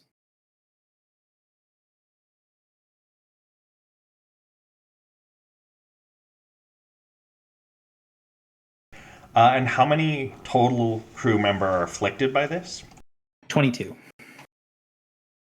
So that's 12 hours of casting. I'm sorry, I think correct. 16, because there's 22, and you released 6 to pilot, so 16 crew members are afflicted with radiation poisoning. Oh, that's okay. Better, but still like 6 hours, and we'd use all the crystals. Well, we have a ritualist on board, right? Oh, we could let them do it? Yeah. Probably.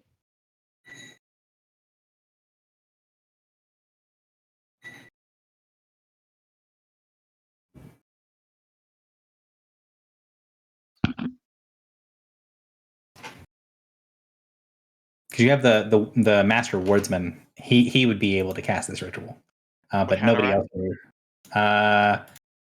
Actually, Hatterai might be able to cast it as well. Let me look. And would Yeah, 2 Hatterai. people casting make it go faster or not? Yes, I mean you're doubling the speed that it can get done. Well, yeah, some things in the world don't work like that, so I have to ask. Like 2 people casting one ritual, it's not going to heal an individual crew member faster. But 2 people healing 2 different crew members, if you're healing a bunch of people, having more people okay. currently will help. The point that I want to make, though, is remove affliction is not a 100% chance to work. There is a check in remove affliction, and if you fail it, it has bad consequences and can kill the person that you're casting it on. Right. So if there's any that are like divine in nature or servants of gods, I would like to be responsible for healing. Wow.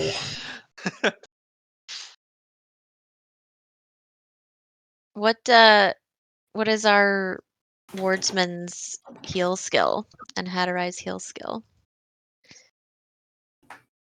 Let me look.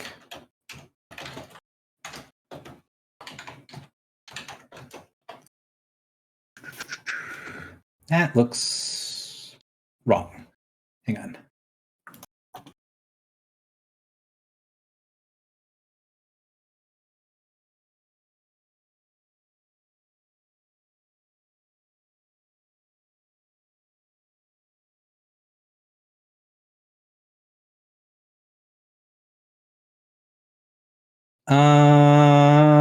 No, that's right.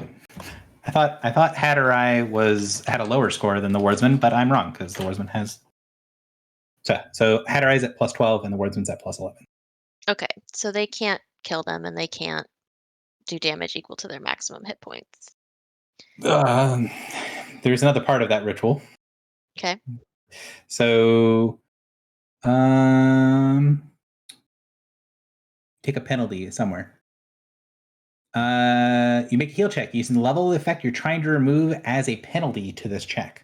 So the level of the thing that you're removing, you need to get minus first. What level is nuclear radiation? It is the effect of the Forerunner's Curse is level 18. Holy shit. Okay. So Hatterai's rolling at a -6. Yeah. And who's our best in group? Hatterai. But I mean, like, what about yours? What's yours? 9.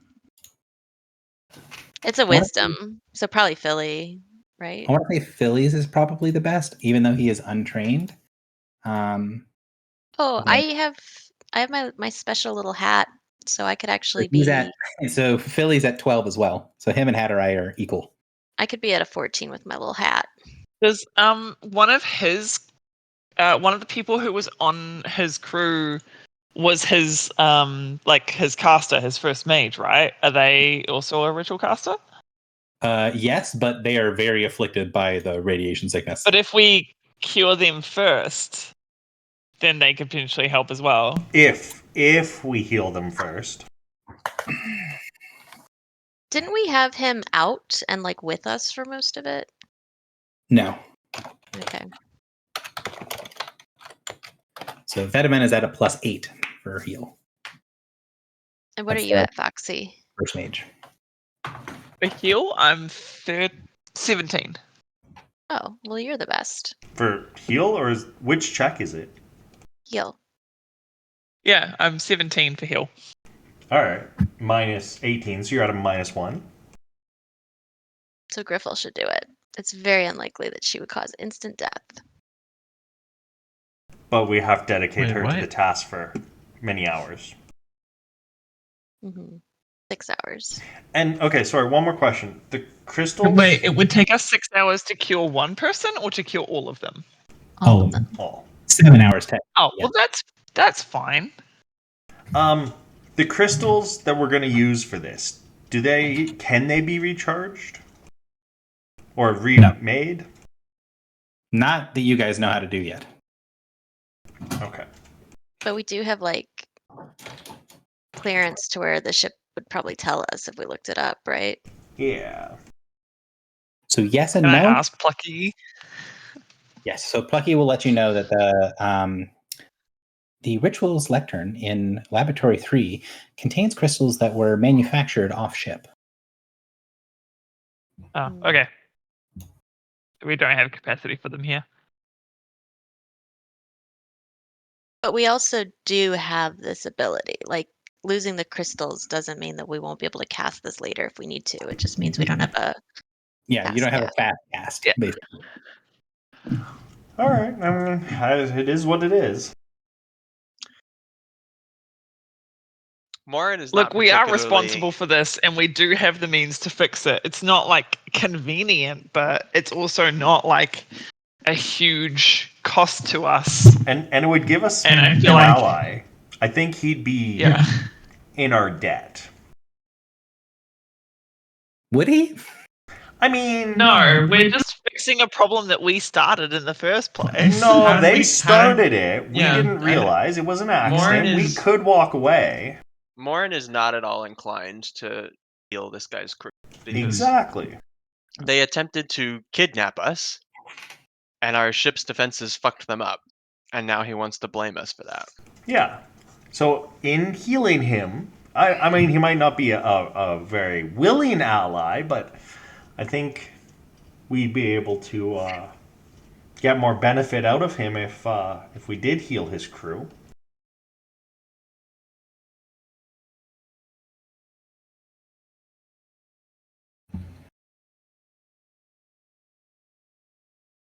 I'm going to send Like, Michael a message while you guys are having this discussion, too.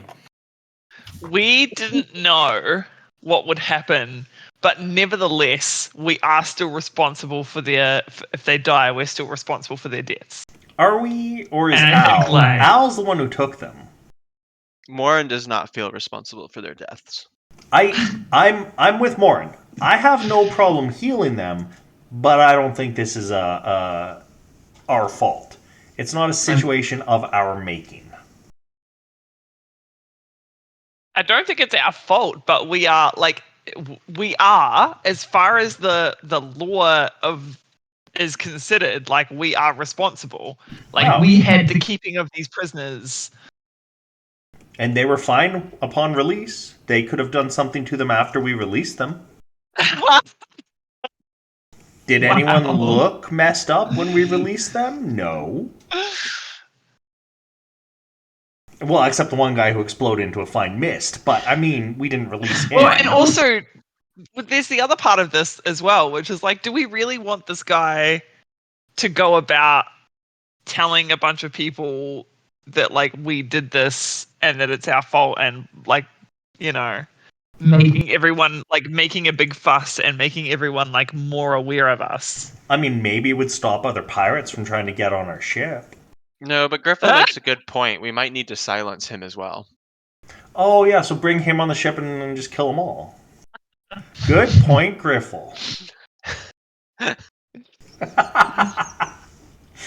I am up for healing them. I think we've shown him we didn't intend harm. He has a solution. We don't even need to necessarily offer that we can help. It's not our job to fix this, but I think in helping, it would give us more of an ally than an enemy. What if we just paid him the money to go get his own ritual caster to do it so we don't have to spend 7 hours? What if we give him the use of our wardsman, who you know. Will fail. No, I mean not every time. Like, yeah. How much money do we have on board, Gary? Sorry, what, JP? Because Gary said it's 4,000 to heal them all, basically. So we could just give 4,000 and be like, this is an issue of our making. Here's $4,000. Go get them healed. For us to cast the spells, it's 10,000 or Oh. 11,000. All right, fine. That's a little. How about So we tell if you look him? at the rituals, there's a difference between component cost and market price. So if you have to pay somebody else to do it for you, you have to pay for the time of the person casting the spell. That's market price. Pay for someone else to cast it. Component cost is how much it costs you to cast it for yourself. So How about we tell him we have a wardsman who is decent at heal and will attempt to heal his crew, and we'll split the 4,000. So we'll give him 2,000 gold and a guy. But don't we then need our table, or? No. Because if we just give him a guy, it's going to be 16 hours. Yeah, but we have other stuff to do. The guys. Yeah, okay, that's fair. So he's at a -7. Mhm. if you give the wardsman, he'll be at a -7. And with I mean, that, how did I what's the could go chance of killing? So on. Well, okay. If So he on rolls, if he rolls a 1 to 6, the target dies. So a 25% chance, basically, of killing.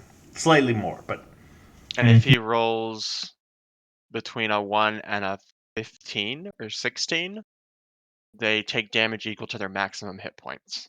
but then they can just be they're healed. cured, right? They are cured. they go yes. they go unconscious and they have to be healed. But are cured. So, you know. So basically, this is similar to what you guys were in Haven. The only results that are very dangerous are 0 or less. Right. Wait, what do you mean? I thought 1 to 6 was death. Results. The result. big. Yeah. So if you roll 1 to 6, the total result is going to be 0 or less. Got it. Yeah. And if Hatterai did it, it would be 1 to 5, right? Yeah. Be 1 to 5, yeah. And if you send both of them and they assisted one another, right? Then it would be 2 less. So it would be, 1 to 3. Well, maybe we do that. Maybe we say, we can send over some people to help with the ritual, and we'll split the cost. I think that's very fair. Because then his guy can also help assist too, right? Venomon. Vetamin is not trained, so he cannot help assist. Okay. He's not trained in heal, so he can't do that. The other thing is, this is the other part, which is last thing I would have point at is that this is the like standard power of the table. So if you use the table to do a ritual you've mastered before, which is this counts as, it would take half the time. So you'd be reducing it from 16 hours of work to 8 hours of work. But in order to do that, you would have to let them into Laboratory 3. Like you'd have to let them through the ship and down into the bottom. Like one at a time. One sick person at a time. Yes. But again, you're going to need to, 1, convince them to go back onto the ship with you, and then 2, in the past, you guys have made a point of not bringing people down below unless they then no longer leave. And there's only been a couple of instances where you've brought people down below, like the ambassadors, for example, where you guys have actually taken people like into the interior, where like engineering and stuff like that is the security areas. Mm. And I don't think you guys have taken anyone except for the guy you trapped in secondary containment for a long time. Yeah, Raj. I don't think anyone other than Raj has gone into any of the labs. No, I like the idea of sending Hatterai and the Wardsmith over and then doing it on their ship.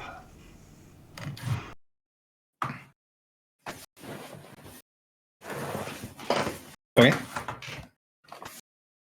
So my understanding is the group decision here is you do want to help them. The way you're helping them is by paying for the component cost, sending Hatterai and sending the wardsman to their ship to cast the rituals together on the crew and kind of going through each one until they're all healed or dead. Do we want to pay fully or do we want to split the cost? I mean, I said split the cost, but it doesn't really matter, I don't think. So the component cost is $4,000. I say heal the crew and make them pay for it. I'm also fine with that.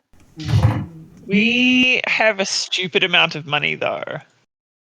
Yeah, but we don't want them to know that. That Hence, doesn't mean use it stupidly. we could haggle and say let's split it, and if he haggles, we kind of go with it. But we don't want to Well, hang on. advertise.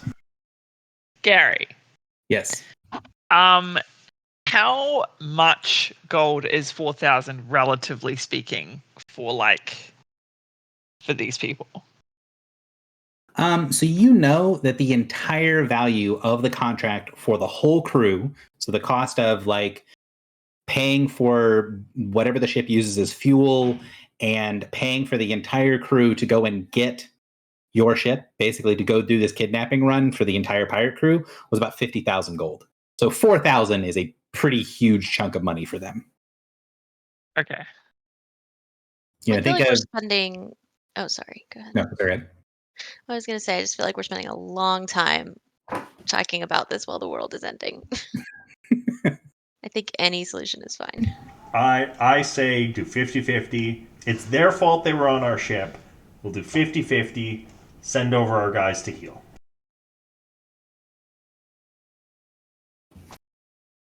All right. So that'll happen and we'll resolve the roles later. I kind of want to resolve them now and see how many people die. Well, you're going to find out about that when you guys get back. So Aw. then the question Statistically becomes, speaking, 15% will die. so then the answer then becomes, what do you guys do from here? What was our plan? Figure out how to get more people into Al's chambers that we don't like. Yeah, okay. We should have left Raj there. Oh, but we wanted him alive. Yeah, he's with the Sphinx now. He's in a good spot. Yeah, we need him to not die. I think well, we wanted to see if we could go to the underground, and then if our regrets make us unable to do that, then that changes. Oh, yeah, so that's a good point. Crom knows the area. So I'll say to him, Crom, in the spirit of cooperation, we're helping you the best we can. Would you happen to have information on the city, specifically the underground, and how to get there? So I will say that in character, you guys have already seen one way to get to the underground. I'm going to pull you guys back to the map real quick. So you guys are at Breach Docks, which is over here. And you know that, on to the east, to the left side of this map, there's a giant fucking ravine, like a hole in the side of the asteroid that is called the Breach, that goes down below the surface. So you guys already know in character that there is a way to fly the ship down below the surface of the asteroid that Tantarus is on top of. And you've heard from other people that there are ways in the city to go down below. So my question to you is, if you're going to ask him how to fly a ship down below, you don't have to do that. You have that information already. So are you asking him for more individual ways? Like, how does a person walk into the underground? Specifically, how to get into the underground undetected. Because I assume flying a ship in would be monitored. I want to be able to get in and look around without people knowing, right? So I figure a pirate would know the kind of back doors. So he would say, there are 1,000 ways into the underground, all spread throughout the city. And getting in undetected, people do not monitor the breach here as maybe something would be seen in more populated areas. the breach itself is the size of the entire city. Why would we bother watching it? So the So remain then- is just kind of the way in. Okay. So like if you want to fly a ship down there, you can go down there. And the idea of like someone would see you is like basically he's gonna say kind of, but not really. Like nobody goes looking. It's a little bit away from the city, and there's nobody that lives out there.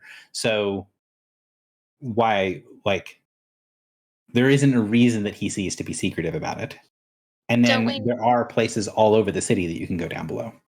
But don't we know that like there's some sort of ward happening? So people who are trying to go under the city are getting like repelled.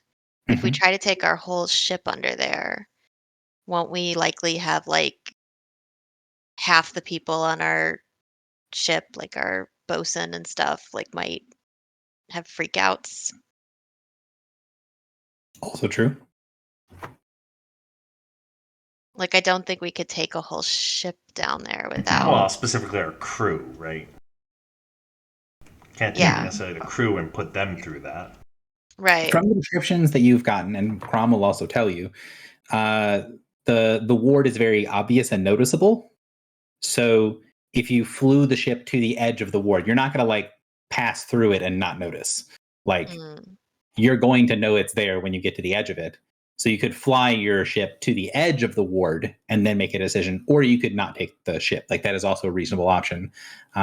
You get the impression from the descriptions given by other people that there's definitely going to be people aboard your ship that will not be able to pass the barrier or will have a very traumatic experience passing the barrier.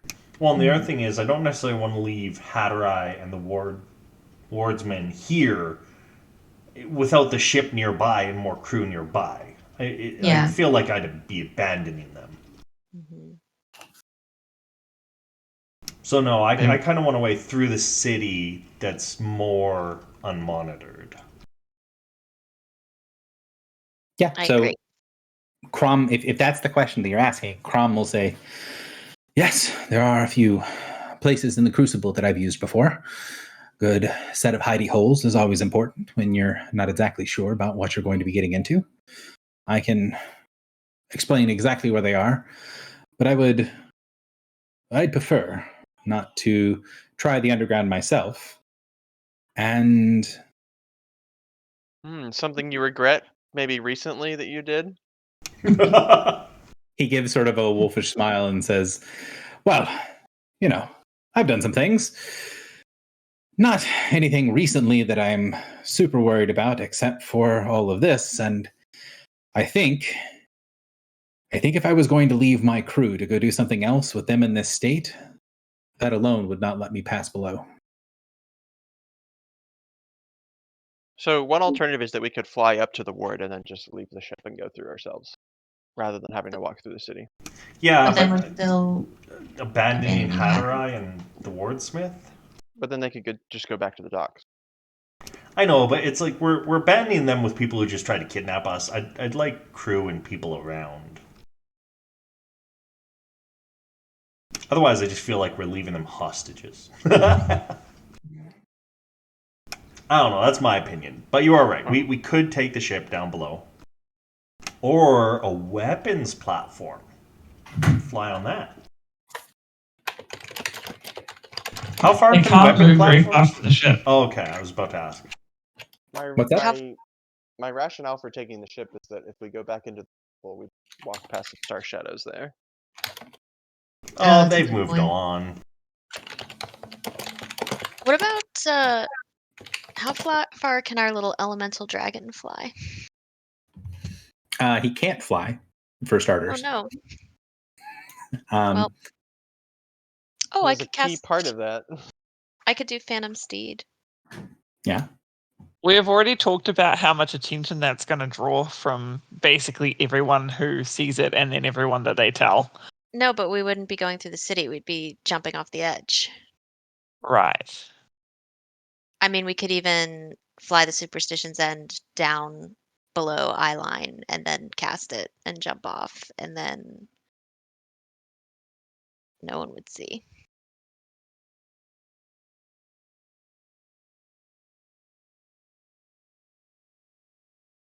I mean, we have a ship that teleports between dimensions, but we can't fly yet. I mean, our priorities are clearly wrong here, guys. The ship can fly. The ship has no problems flying. I know we can't fly. Oh, Yeah, we need a little escape pod. Yeah, something. Well, if you guys find me a servant of the god to kill, I think I actually will be able to fly. You're a little muffled and quiet right now. Yeah, it's because Maxwell's head is me and my mic. I'll allow it.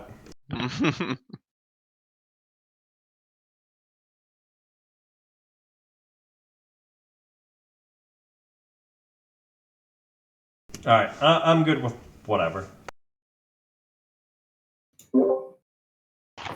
sorry, I'm talking with Michael, and he's suggesting possibly that he might stay behind to help with the crew as well, which would lower it down to only a natural 1 killing crew members.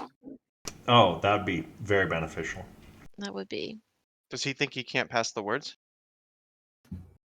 From the discussions that we had, it would be difficult for him to pass the wards, or basically we were going to use that as a potential reason why his character was not going through, because he thinks it's going to be very difficult for him to pass the wards.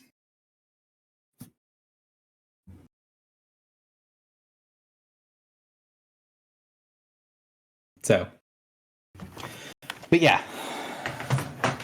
So that's what his thing is. He's saying he would stay with, if you guys are going to go either taking the ship or taking the pathways in the city, he's saying he would stay with Argel and Hatterai and heal the crew. Cool.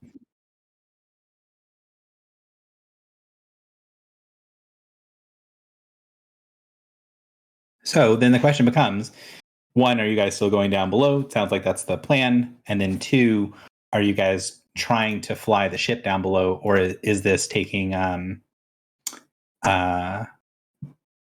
Crom's sort of back tunnel suggestion that he knows of, where he knows to get down individually into the underground? If we are leaving Filibuster with Hatterai, do you feel more comfortable taking the ship, Drock? He stepped away.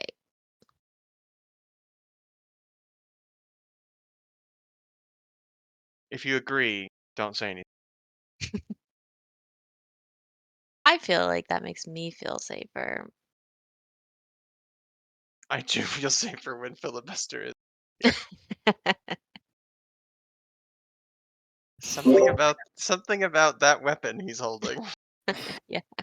So Drock, the question that was asked was, if Filibuster stays behind with the wardsman and Hatterai to heal the other crew, are you more okay with taking the ship down below? Yeah, I think that would be better. Yeah. So it sounds like the plan is fly the ship down through the breach. Yep. Okay. So Filibuster stays behind to heal the crew. You guys get onto the end and fly out away from the city, leaving Doc. Now, you guys saw the breach as you guys came in, and people have been talking about it. When you get to it, there's no confusion about where it is or what it is or anything like that. It's a massive hole in the side of the asteroid. It is this, several 100-foot down crack, a ravine that you can fly the ship easily into. And as you guys descend, after pretty much as soon as you guys get over the breach, when the sensors from the ship reach down below, Griffle, you get a ping back from Plucky stating that there is another presence below. Oh boy. And do you mean in owls? What? What do you mean below? You guys fly out over the ravine, right, to go down below the asteroid, to go below the surface. Yeah. And as soon as you fly out over the open air, basically, where there's the ravine below you, the ship lights up and says there's something below you.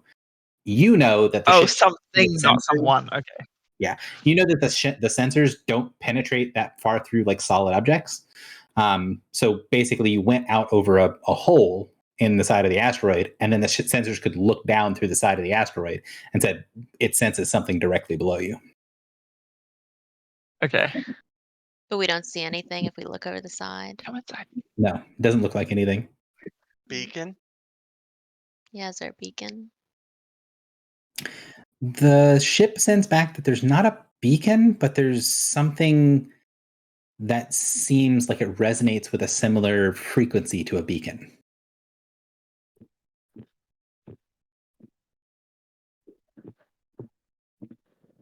So a meatball.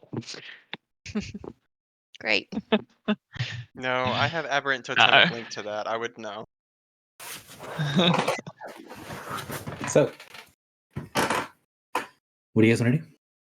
Fly down? Can we redirect the sensors straight down to look further through or not? So you get a similar sense that what you got when you guys were below the Lake Obai, where it's like there's a barrier below you. In Lake Obai, it was a planar breach to the Feywild. Here, it's the edge of some sort of like massive sphere of something. Like you can see one part of a sphere that's preventing the sensors from going any further. So it's Is like a cloaked. Something, yeah. Is that distinct from the ward itself? Or is You're it the pretty ward? certain it is the ward. Okay. Mm-hmm.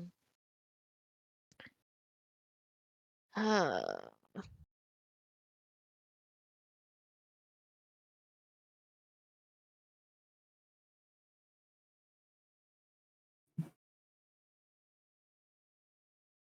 I mean, And for the record, it's maybe 200-300 feet below you. Well, that's what we're heading for, right? Yeah. so To if fly we down? if we fly down to it and it's a world ship, it'll nuke us again. And this will all be for naught. Yeah, but we know how to deal with that now, and we're better at it, so we're good. Al Shaid probably needs a recharge anyway for the next crew of Jacker.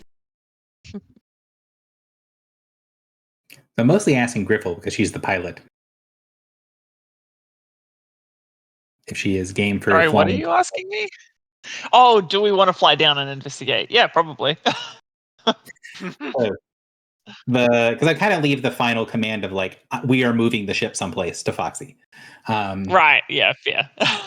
So you guys fly down, and as you get closer to the ward, you get the sensation of size, right? That there is like the sensors as they spread out on this thing, it is almost flat, but then you can sort of see in the perception of the sensors that the ward is actually curved.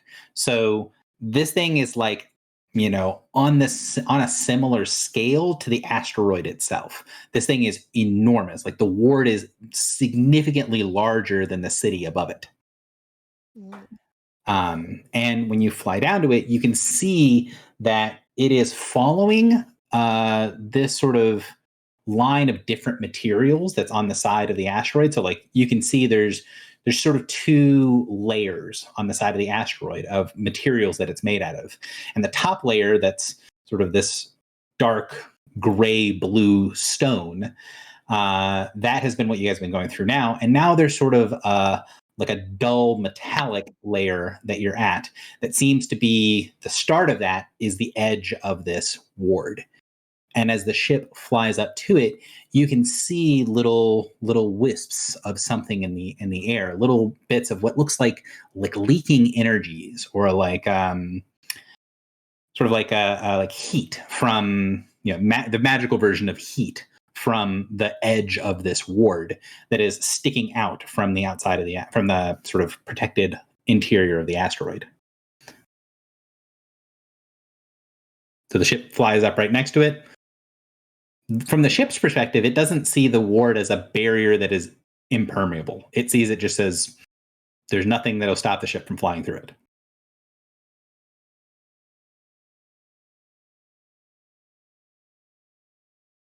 Is there You guys like want to do? space that we can start walking? So you guys are kind of in the middle of the ravine. If you guys wanted to like fly to one of the sides of the ward, you could do so. It's more of a question of basically you're on the edge of this. Think of like a giant force field, and it's partially hidden by the pieces of the asteroid. It's a question of what your goal is with this. Like, are you trying to examine this? Are you going to try to like use something like Eagle's Flight to get your characters to be able to fly through the ward and fly down below? What's the group's sort of? Are you going to try to find a place that's in the edge of the ward where you can just disembark and get off the ship and walk down? Like, what's the goal that you're going for here? What does this look like in your mind?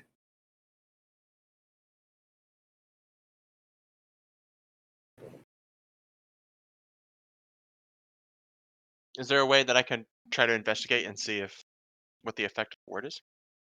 Sure.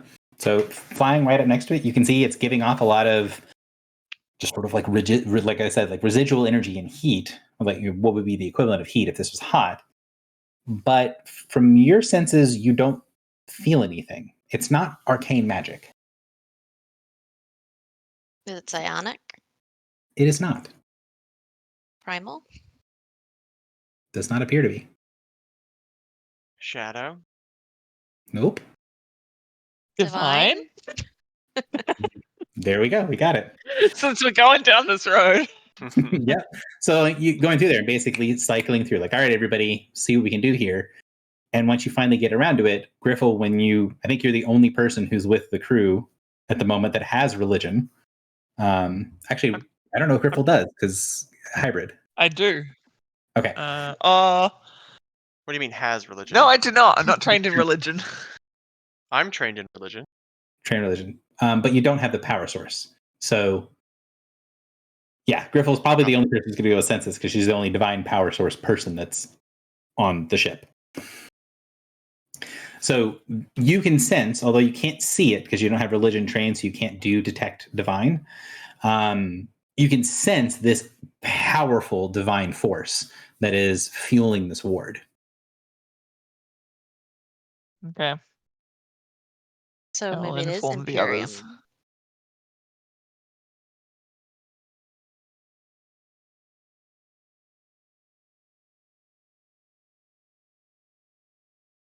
So what to from here?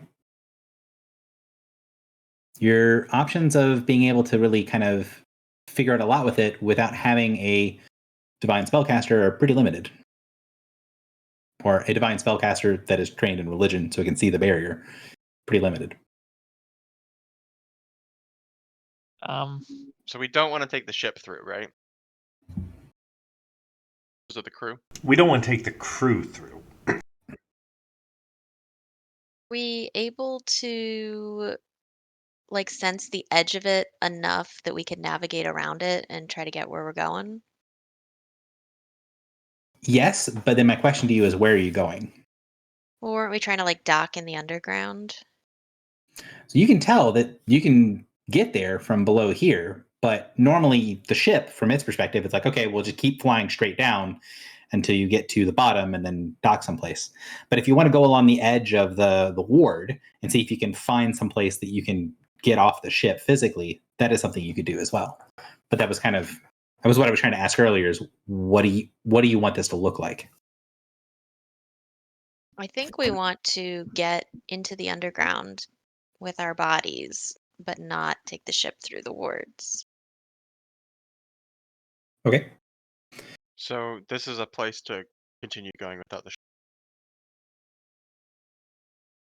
So is the plan, 1, follow along the barrier until you find a place where you can dock and then get off?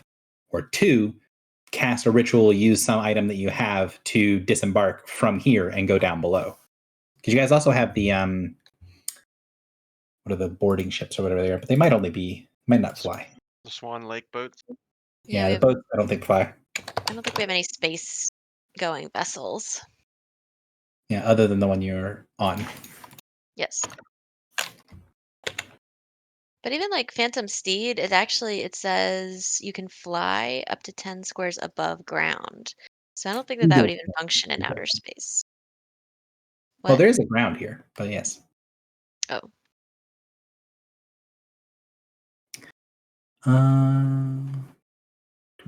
Okay. Yeah, it does not fly. So,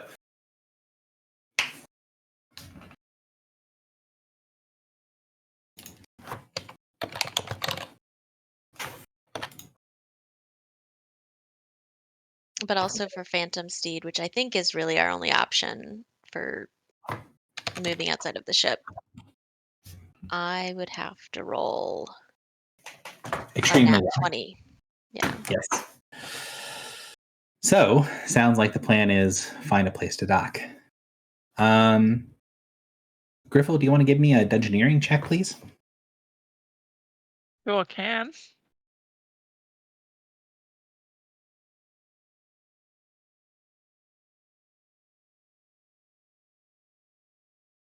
So you can use the ship Not bad. sensor to kind of aim you where you think you need to be. You can find some irregularities in the asteroid, things that look like they are less caverns and more crafted places.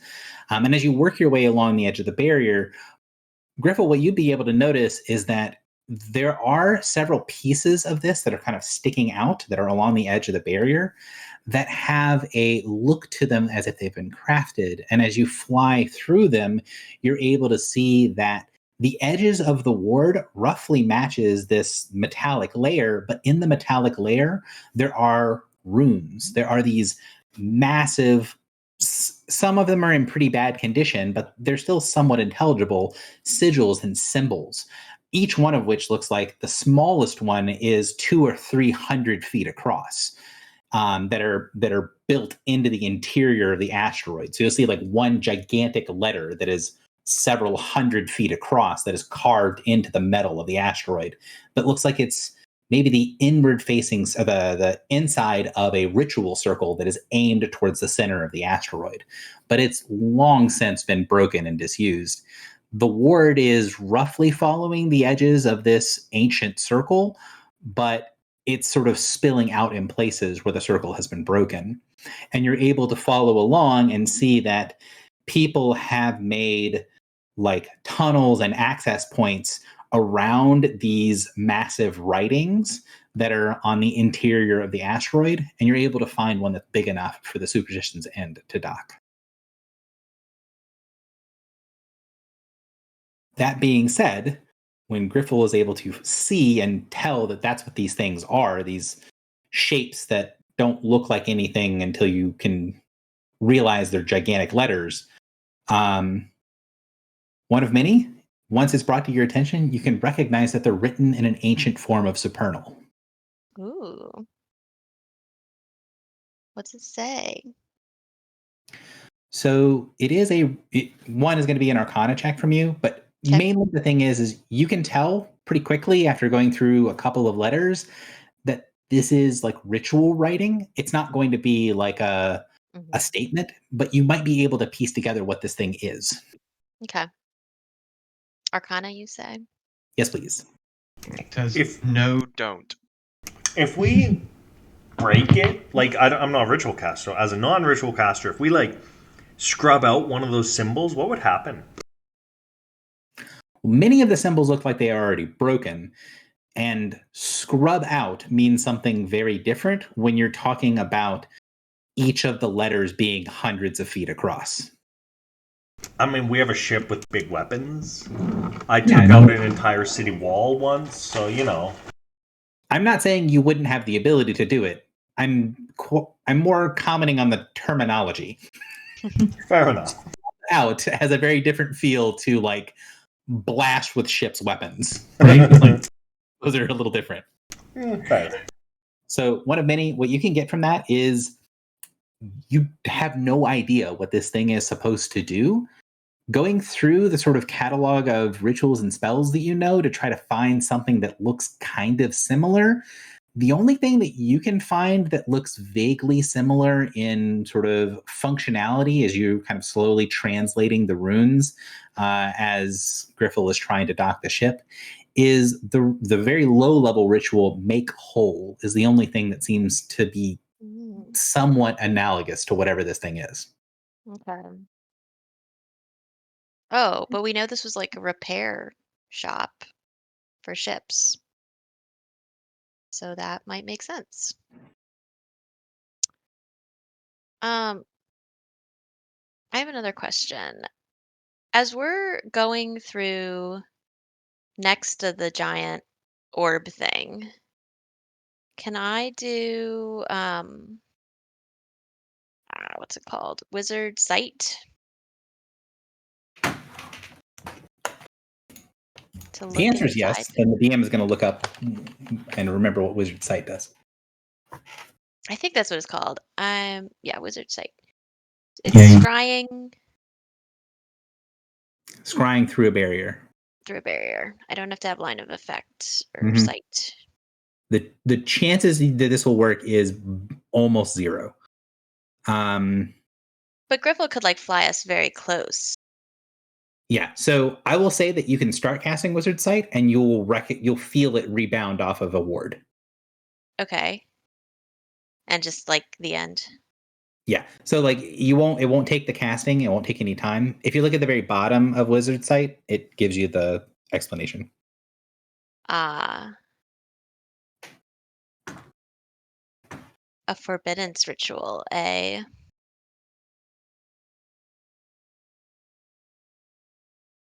Basically, anti-scrying rituals.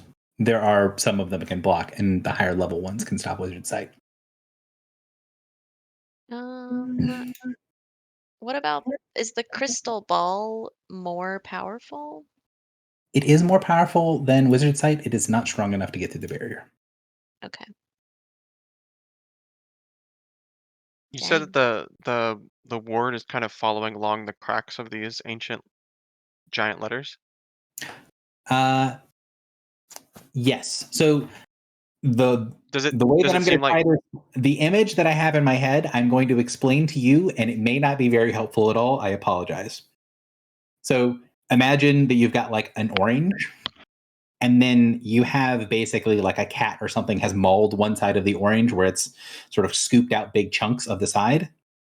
And then if you look on that side where the kind of claws have gone in, you can see the skin of the orange, the surface of the asteroid where the ship is, where the city is, and that sort of stuff. And then you can see that there's a kind of a layer below where there's like the flesh of the orange. The ward is the flesh of the orange, so it's following the interior of the skin of the asteroid. And you guys are now following along that kind of cut on the orange where you're in that dividing line between the flesh of the orange down below and the skin on the outside. Does that make sense? And where's the orb? What orb? the The ward, invisible ward. The city's ward ward? is the orange. It's the entire interior of the asteroid. Oh, I misunderstood that. Okay. So the asteroid is like a sphere that's like slightly caved in on one side, one little bit, Yes, and the ward is like a whole. It like goes this. It is the sphere as well, but slightly smaller correct. and is unbroken. Correct. And you can Okay. see little spots where the ward can be viewed from the surface, where it's kind of going in an area where there aren't those markings, and it looks like the ward is not as effective in those areas. That's where you can see the little bits of the ward that are radiating away, where it is not contained by the edge of that giant ancient ritual circle. Aha. Okay. Yeah. I was trying to figure out the relationship between the ward and that ritual circle with the 100-foot letter. So the ritual circle seems to be good for the ward or bad for the ward? It seems to be following along the same lines. Like the ward that has been placed here looks like it's taken roughly the shape of that ancient ritual circle. Okay. Now, because you guys are ritual casters, that might be intentional, that might be sort of incidental, right? Like this might be someone that used that ancient ritual circle as a basis for making this ward, so it is actually lined up directly. Or it might be that there is something remaining from that ancient circle that if you had an effect, it would just sort of naturally get stopped by the boundary lines of this old ritual circle. But it's not clear right now, and from your previous check, which of those two things is true. Is it here because the ward was going to go on forever and the ritual circle stopped it? Is the ward the way that it is because it's using the ritual circle as the boundary lines? Mhm. You're not really sure which of those two things is true, but probably one of them. Gotcha. Okay. So you guys fly along and are able to find a place to dock the ship.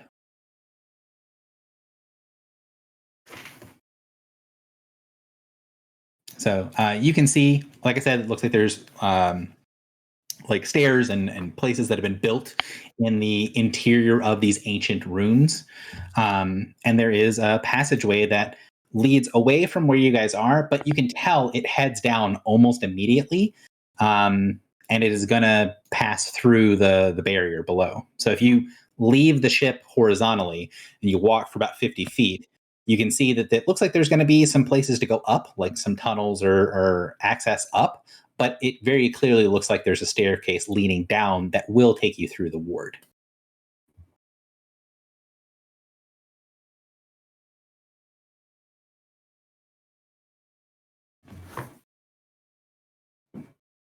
Let's go in, I guess. I'm still curious if we can like destroy the ward somehow. I feel like that's above our pay grade. So you guys head off, walk Wait, down, you guys are getting paid? and then go to descend through the thing. Now, I'm going to take a step back and kind of leave it up to you all how much you want to get into what it looks like, what it feels like, what your character would express of going through the barrier. But when you go through the barrier, you get hit with this sense of not dread, but a sense of intense self-reflection where you have to look at what you've done. And it's kind of like someone is putting your face to your previous actions and asking you not if you regret it, but instead, which is how it's been described to you previously, but how proud you are of your achievements, how proud you are of your moments. And if there are things that you could have done to do better. And there is this almost sensation when you pass through the barrier that that there is like a creation to it as well. There's a feeling that when you go through here, the barrier is almost asking you to tell your story to yourself and then asking you if you're okay with that, if you're okay with that being your life. So I haven't heard Griffle talk for a little while, and I also like the way that she structured her thing. So Griffle, I'm going to hand this off to you. What are Griffle's things that she's going to experience that you want to express, and what does it look like?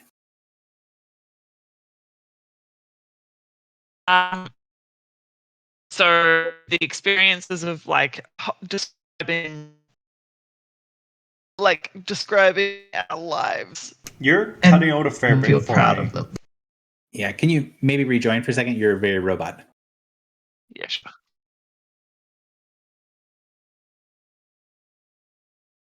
And Gary, I think when you asked that question, it was when I was really sick, so I don't think I ever got back to you on this piece. Well, then you can go last. Is that better? Much. Cool. I just turned the Wi-Fi off. So just to clarify, it's what we think our life has amounted to, and whether or not we're proud of it. Yeah, like the way that you structured your thing of like, hey, this is a minor regret, this is a major regret, or like this is a limitation. Like these are the frustrations. The way you did that, that's going to be pretty close to how the ward is kind of trying to structure this for you. Like, what are you doing right now that you haven't finished accomplishing? And then what have you learned that has put your previous things in a better light? And are you happy with that being your story? Mm-hmm.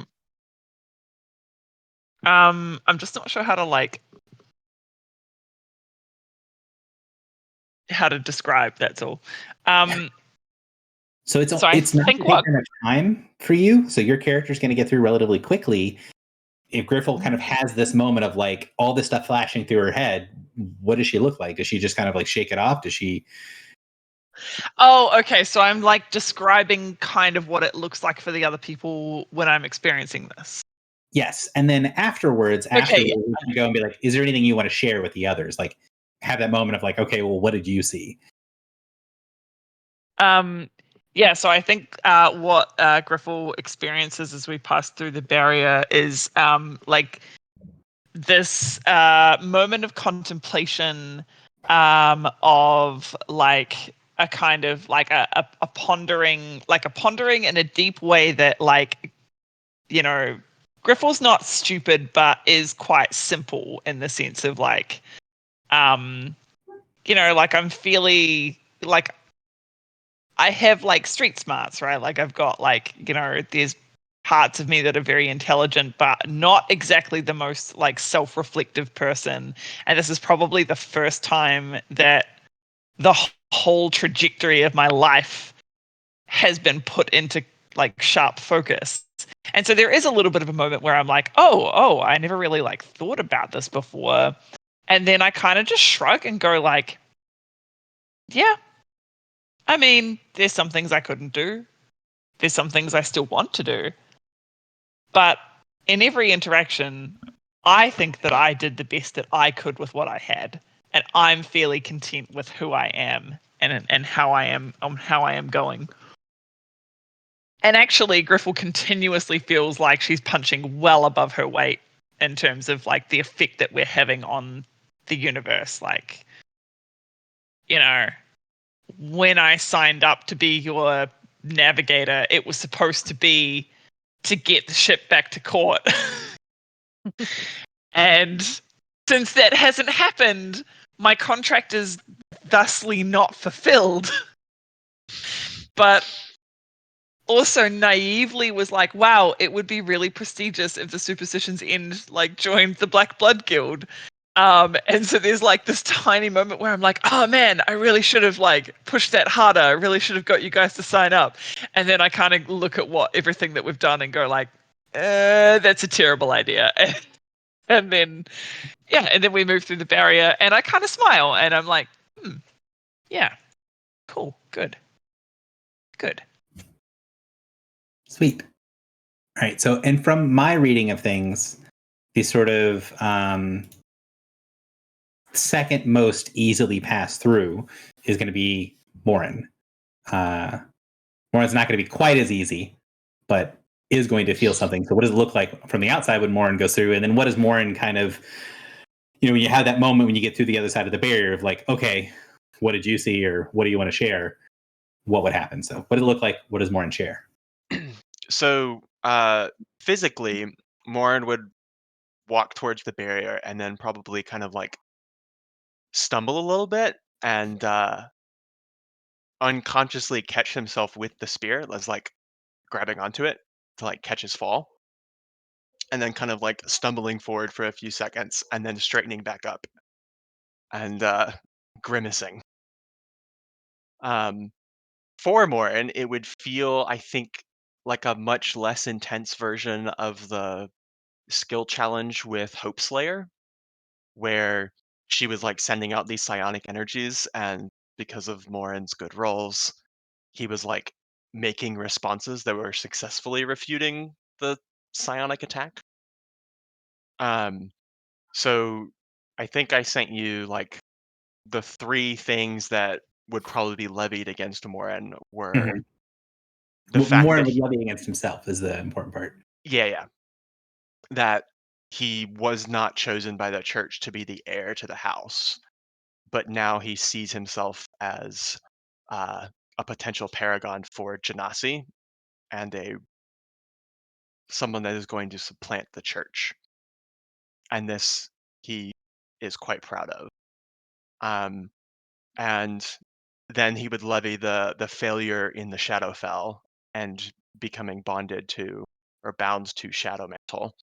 But he views that as a pretty positive thing, and I think looking back on some of the things that have happened, Morin would view that bond as something that has actually literally saved his life on a couple of occasions. And since he doesn't view that pact as permanent, he is not ashamed of it. And then probably the thing that Morin has the most quote unquote regret about would be letting Salumain be the avatar for Clotho. He is still pretty unsure if that was a good decision, because he doesn't think that Salumain is a very responsible person or a very trustworthy person. All right. And I think from here, it's kind of in my understanding of the characters, it's probably about a tie between Drock and One of Many about who would have the next most difficult. Drock, if you think you're ready to explain what it's going to look like and kind of what his regrets are, I'd have you go. Otherwise, I'll have One of Many go. If One of Many already knows hers, maybe do that. I'm just writing up some of the big ones. Okay. Sure.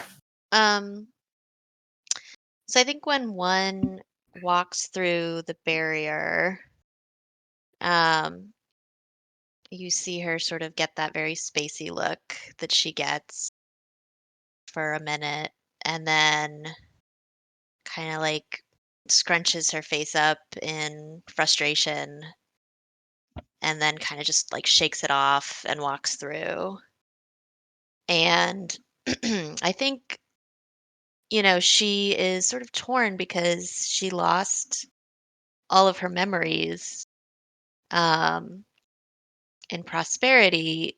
She's lost like most of her life. But then she did, gain them back from On, but like in sort of like a factual way, not in like a she lived them sort of way. So I don't think that she really feels connected to her early life. And I think that actually is one of her kind of centers of regret that, you know, her sister was at this point she's pretty convinced like taken to be grandmother Summer, and that's terrible. Um, but she doesn't really like emotionally feel it. And so kind of her regret is that she feels like she should feel worse about it. Um, and then I think, so then most of her regrets are kind of centering around recent events, pretty much like where her ignorance has caused problems. So I think specifically with the dragons and like awakening them kind of halfway in a way that means that they could never be awakened fully. And she did that because she didn't know what she was doing. And actually, maybe even now with the radiation sickness, like another place where she was ignorant and that ignorance caused harm. But then I think she kind of just was like, well, I'm doing the best I can, and shakes it off and just feels like there's not really time to let that stop her if she's gonna fix her mistakes and make things better. Sounds good. Drock? Yeah, so I was thinking through all of the things because I hadn't done this previously, and there's several small things that are regrets. The one of the medium, I guess, is kind of I came into the world. I started this journey to learn more about battle mines, and I met one and didn't take the chance to question them and talk to them and learn. And I figured there'd be time later or after, and I kind of missed that opportunity. And then there's several other things like that where, I don't always understand the consequences of the actions I'm taking or we're taking as a group, and I'm not sure where I fit in, with some of the world events, and just the understanding and knowledge of what's happening, right? And then there are some bigger items in play. Particularly, in the party, I'm supposed to be kind of the defender, kind of take the hits, and several of the party have died when I feel I could have protected them. And then worse than that is, allowing what happened with Clotho, right? Having to kill off a baby, having to kill off or allow to die someone that I swore to protect. So there's a lot of unknowns, a lot of things I've done that I don't know if they were the right choices, and I don't know if they were the best choices. And a lot of times they feel like that we were forced into them with limited understanding or limited time. And I think that would cause a real struggle, especially the baby, right? Like, to allow an innocent to die to try and save the world, is it really worth it, right? Do the ends justify the means? But in general, I think I'd be able to push through. I do feel like we are making an impact. I feel like I'm taking more positive steps forward than backwards. And I think while it would be a struggle to get through, I would be able to kind of push through and focus on the greater good and the things we're doing and the benefits I have been able to see. And I think it is actually probably in order, right? I think Drock, probably of the four of you guys, has the hardest time making it through the barrier. Has that moment of, I killed the baby on the other side. And as you guys kind of pass through, take a minute of like, there is a moment of like realization of, for you guys, it only feels like a couple of seconds pass when you go through the barrier. But when you see other people go through, you can tell it's like a minute or so of sort of living those experiences, of examining themselves, that the effect of the ward does take a little bit longer than it seems like from the inside. And when you kind of get through the other side, each of you are varying degrees of sort of out of breath from the experience. And once you take stock and kind of pull yourselves back together, the amount of divine power that's in the area inside of the ward is such that it is very easy to sense. Even though no one in the group has the combination of detect, divine, and the divine power source, Griffle, your character, has the divine power source. You can feel it kind of touching on all around. Like it's like touching a holy symbol almost. And Morin, you can sense it as well through the spear. The spear hates being here. It's sort of writhing in your hand, wanting to strike out and just stab at anything that's nearby.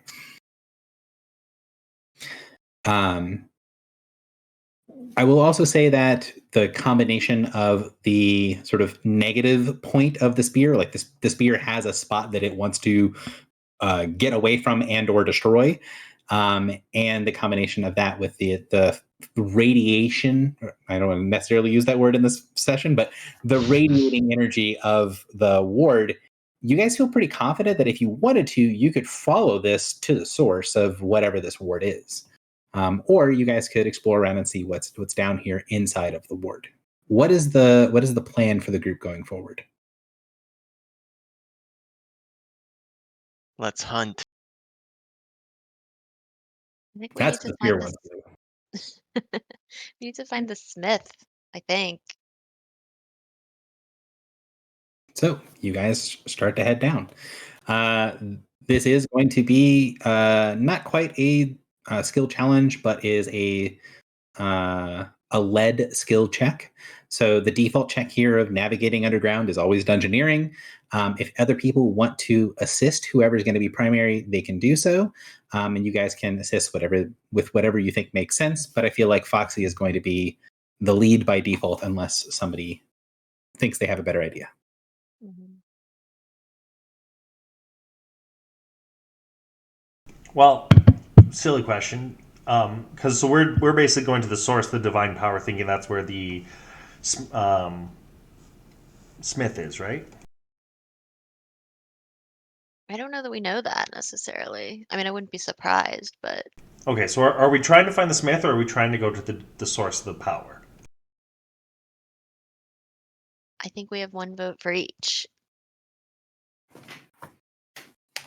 Yeah, so that's a question for you guys to resolve first. Are you, again, trying to explore around here to try to find the smith, or are you going to the source of the energy? The source of the energy is relatively easy to find, but there are potential risks associated with it, whereas the smith would be a little bit harder to find, maybe, but doesn't necessarily have the same sort of risks. Are we certain that they aren't the same? No. No. Okay. And do we have any other leads about the smith? I don't think so. We just know he's finishing a task. It makes sense to me to go to the power source. If we can't just like spend ages stumbling around blindly here, and it makes sense to me to just go investigate the most obvious thing. We could consult an oracle. We could ask a hand of fate and have it point us to the correct path.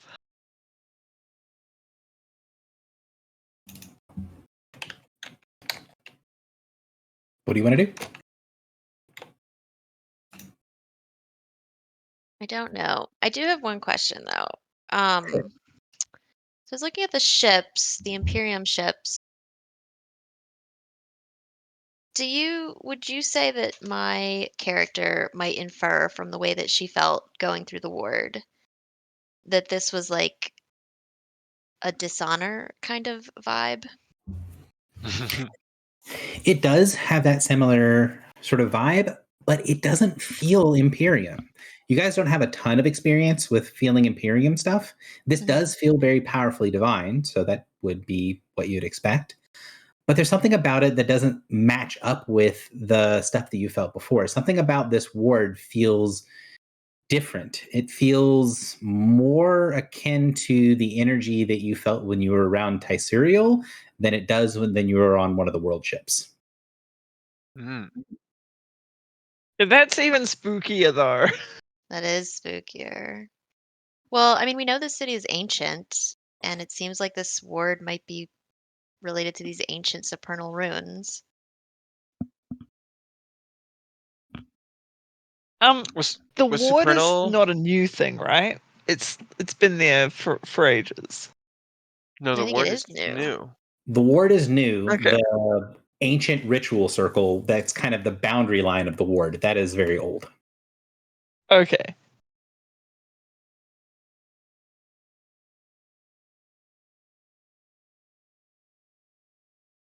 So, sounds like the answer is Hmm. head towards the artifact. So, Morin, Drock, or one, can one of you guys or any of you guys think of ways to aid in the dungeoneering check for making your way through the network of tunnels below the city? Well, I was I have an thinking 11. if Morin's weapon is reacting to the energies, couldn't we use it as a divining rod, basically, to try and figure out where the energy is strongest? Because Not at the Divining rod, but maybe an elementing rod. sure, yeah. Isn't it when? Yeah, it's water divining, right? Water. yeah. Yeah. Dousing. It's dousing rods. Dowsing, a dowsing rod. Thank you. That's the term I was looking for. Yeah. But I mean, yeah. Morin, if that's what you want to do. Yeah, I would definitely try to attune myself into what it is that the spear is latching onto, is really wanting to kill. And do you think that'd be more Arcana or religion? I was actually thinking I could see a religion justification. I would say that probably more than anything, it's going to be diplomacy, because the spear is constantly muttering hateful things at you, and you're trying to sort of aim its nonsense towards something that you can understand as a direction. Okay, that makes sense. Let's see.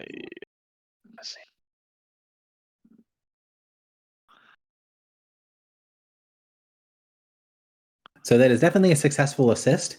And one of the things that you'll get as you're kind of weaseling with it, and the spear normally has this sort of like long-standing sort of whispers of, the divine is terrible. It's got sort of a repeating track in the back of your head that you're kind of used to as background noise. When it's talking about what's here, it's talking about it differently. It's talking about this being a taste of the old enemy. There is this sort of fear and hunger for battle that the spear is recognizing some sort of power source that it thinks is as old as it is. It is recognizing, like, this is my ancient foe. This is, power like there was in the before times. That's the mutters that you get from the spear. And there is this strange mix where the spear doesn't want to be next to it. Like, it hates this power. But at the same time, it needs to be next to it to stab it. So there's this kind of dual pull and push from the spear, and you're able to use that to guide you down the passageways. Drock, is there anything that you're doing to kind of help with working your way down below? The only thing I could think of would be like using a summer power, which I'm not sure I want to do in the city. So I would just go with dungeoneering myself. Okay.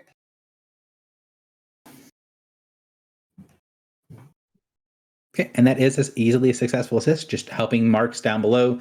You've been inside of these sort of massive industrial style places before, and are able to give an assist. So that's a total +4. One of many. Is there anything you're doing to help find your ways down below? I mean, like, are there any? It's just a feeling, right? Like, it's not. I'm wondering if like a perception would be helpful, or like a So history. there's two kind of elements here, right? There's one that is there is this sort of omnipresent power that people are reacting to, but there's also like a network of tunnels that are used by people. So, you're trying to find the easiest way to keep going down, trying to find signs or symbols, or something like even streetwise could be used down here to figure out, okay, well, if I was trying to go down in what effectively is the interior of this massive subterranean complex, where would I need to go down? Mm-hmm. Okay. Yeah, I'll try with just kind of the more like technical side of things. So use it streetwise. Mm-hmm. All right. And so streetwise could be used. Dungeoneering is also default. Oof, so bad. I So unhelped. yeah, so that means we're at a total of +3. So Griffle, give me a dungeoneering check at +3, unless you want to use something that's not dungeoneering. I definitely do not. So that'll be 38. 38. So let me remind myself DCs at this level. Oh, nice. So you are able to find your way down below with a little bit of direction from one of many of like, oh, there's a passageway here that looks like it could be a shaft, that's sort of a makeshift lift or elevator. You're able to keep going down, and there is a sense that this area isn't completely abandoned normally. Like, maybe this place is sparsely used or rarely used, but this isn't a place that is normally just abandoned. And this place looks like it's been kind of a ghost town for a little while. And each one of you guys are kind of dealing with the little bits of effects of the ward of passing through it, the after effects and shocks of the kind of pulls of regret, or the pulls of questioning your own actions. And as you continue to make your way down, you find this place that has been locked away, is sealed away, this huge shaft leading down below. And you can see that there has been a stair, like a spiral staircase built in the interior of this shaft. And once you can make it to that primary shaft, it's pretty easy to make it down many floors. After about 20 minutes of walking down, there is this sense of sort of energy in the air, and you can hear this distant hum of something, kind of like a live wire or like a piece of machinery that's faintly thrumming in the distance. And as you guys are making to the bottom of the shaft opens up, and there is this huge cavernous space. You can sense more and pretty cleanly that the source of that energy is on the opposite side and slightly down. So basically across the cavern and down from where you guys are currently standing. And you see there's this huge cavernous space. On the left-hand side, there is this sort of reddish glow, red-orange glow coming from the floor. And there are what look to be like two small buildings over by that glow.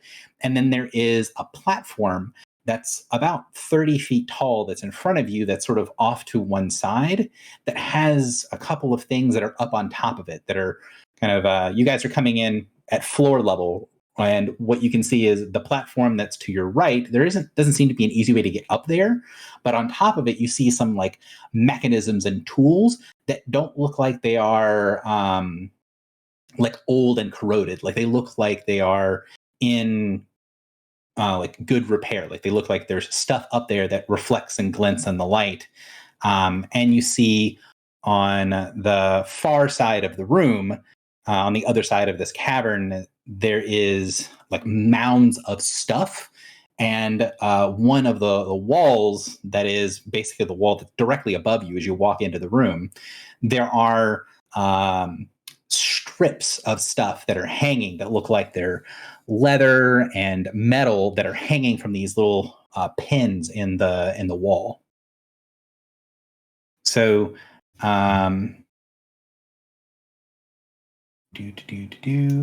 do we hear any clanging, like anvil related? No, you don't hear any anvil related clanking, although you can see something in the distance, kind of the you see the two buildings by that kind of red orange glow.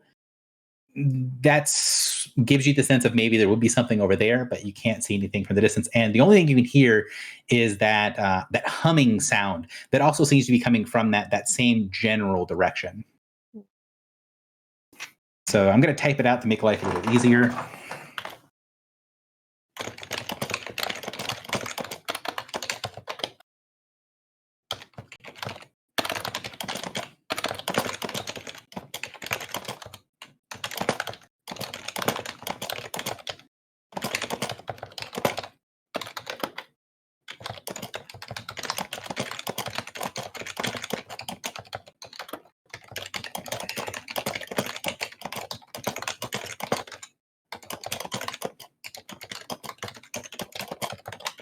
So there are basically the four things in the room that stick out as significant. And to give you an idea, this cavern is maybe 300 feet across, 100 feet tall, and maybe 150 feet wide.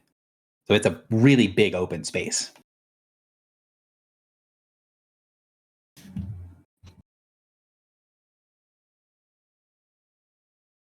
Let's see.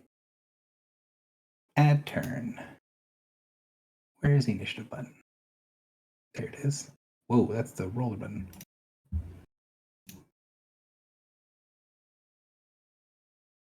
It's bad that I don't know where the initiative button is on this new. There it is. So it's sort of randomly applied. When you say the far side, do you mean so there's like a description of what's to the left and to the right? The far side meaning like straight ahead of us. Yes, and the things hanging from the wall are above you. So you went down this long shaft, and then there's a hole at the bottom of the shaft that exits to the side. And when you walk out into this massive cavern, above you there are all these things hanging from the wall. And then on the very far side of the room, so directly in front of you, are the mounds of kind of indistinct stuff that you can't see because there's very little light in the room. So unless someone has something they want to jump up and investigate first, I'm going to point at Drock first, but feel free to take things in whatever order you would like. The red glow from the building, does it look like a natural glow, like a light, a fire, or something more like divine energy or arcane energy or something like that? It looks natural. It looks like the sort of deep red glow of embers. And we don't hear anything, like it doesn't sound like there's many people about or anything like that? No, you don't hear sounds of anything living. It is very quiet here, except for that that background hum that you can hear from what looks like those two buildings over to the side. All right. How long does it take to cast something like Spectral Steed or something to get like up to the platform on the right? It's not super high, so I figure we can probably get there with some form of magic. So Phantom Steed, they will only fly if I roll a nat 20. But it is cheap. I also have. Yeah, go ahead. I could also just teleport up there. Oh yeah, I could also just teleport places. Wait, you guys can teleport for free? Well, no, it's an ability. Wow. Once Boring. per encounter. Free. I can teleport for free, but I think 30 feet is just a little too far. 6 squares. So you need to be able to teleport 5 to get up there. I I- have. And why can't I teleport more? I don't teleport enough, is what I'm saying. So what is Drock doing when he walks in the room? He sees the red glow and sees the platform. Is this a, hey, can we get up on the platform question? Or Yeah, I think I'd start with, let's get up on the platform, see what's up there. Oh, I have my projected consciousness. I could just stick her up on that platform. Beauty. all right, so I'm going to have one of many go first. Whoa. What in the world just happened there? Oh no. Everybody roll initiative. What? I don't know if you can see all the random things that got put onto the initiative tracker there. no. Just the 4 of us. That was very weird. It put like 15 other tokens on the initiative tracker. I was like, what? Why? When I tried to move one of many up. All right. So one of many, you send your thing up there. And do you have a light source that you can use to kind of shine up there? Like, let me rephrase that. You have a light source. Do you activate a light source to be able to see up there? Or are you trying to kind of keep this on the hidden? That's a good question.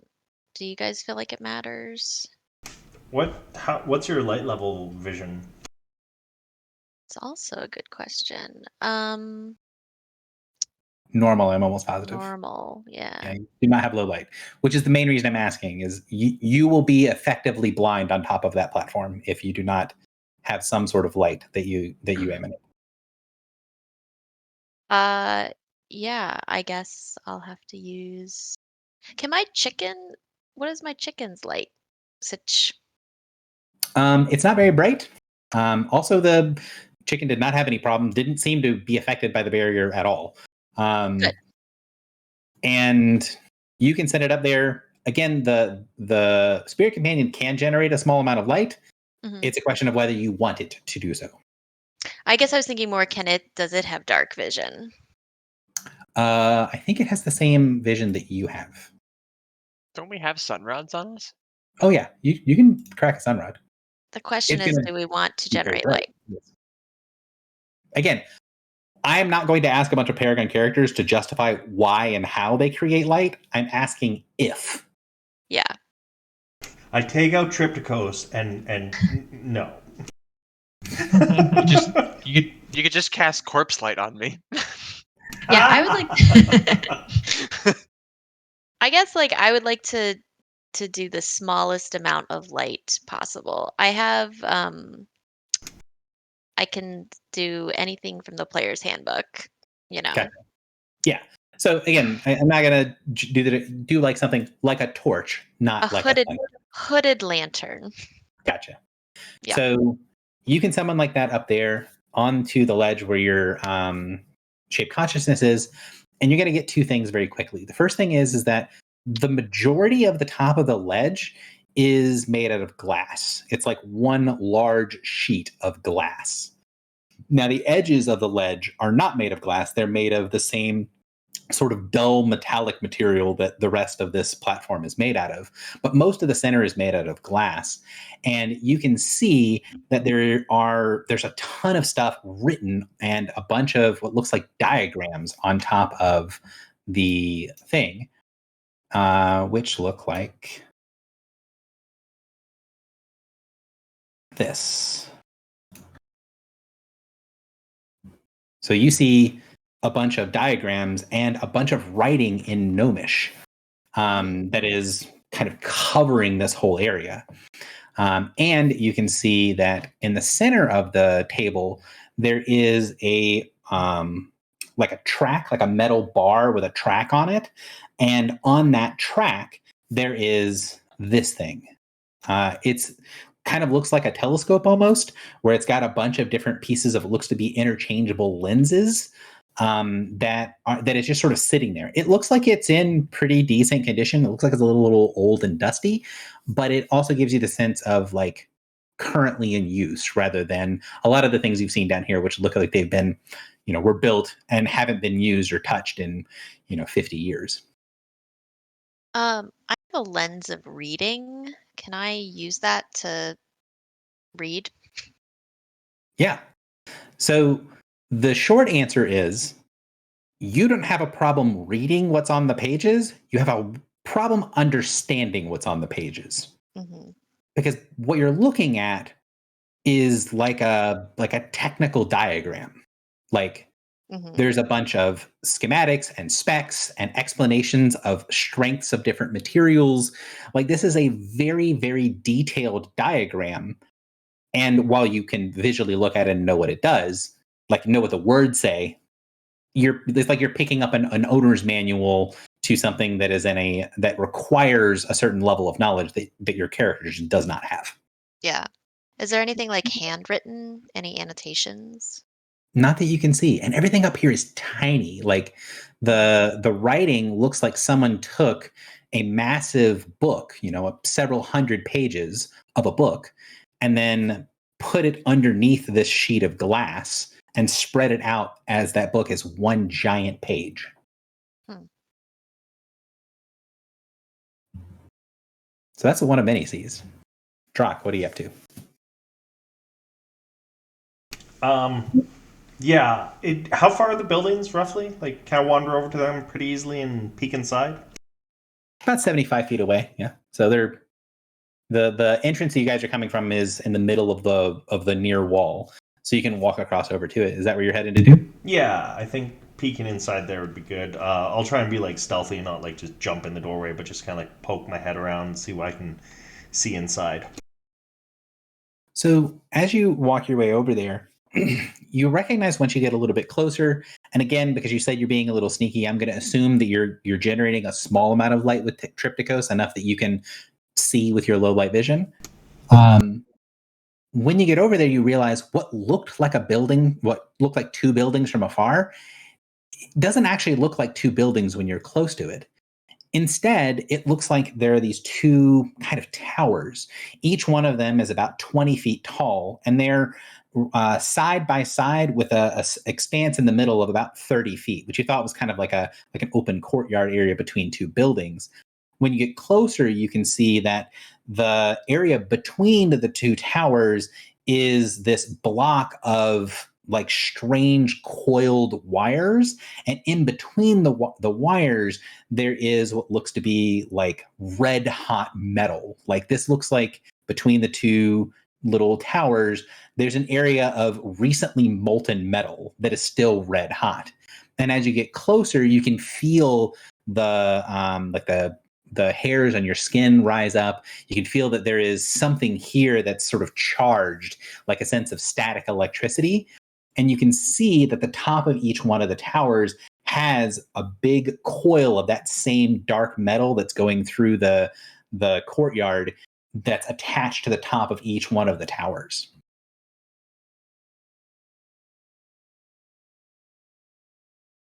And do the towers, like, are they pretty solid, or like building towers, or like more? They look solid, and they look like some sort of mechanism. Would Drock try to get close to figure out what it does? Yeah, I'd get a little close and see what I could tell. Yeah. Okay, give me a dungeoneering check, please. Unless you wanted to specify something else. This is obviously some sort of machinery, so dungeoneering is default. Yeah, I think that's probably. Yeah, that's probably my best option.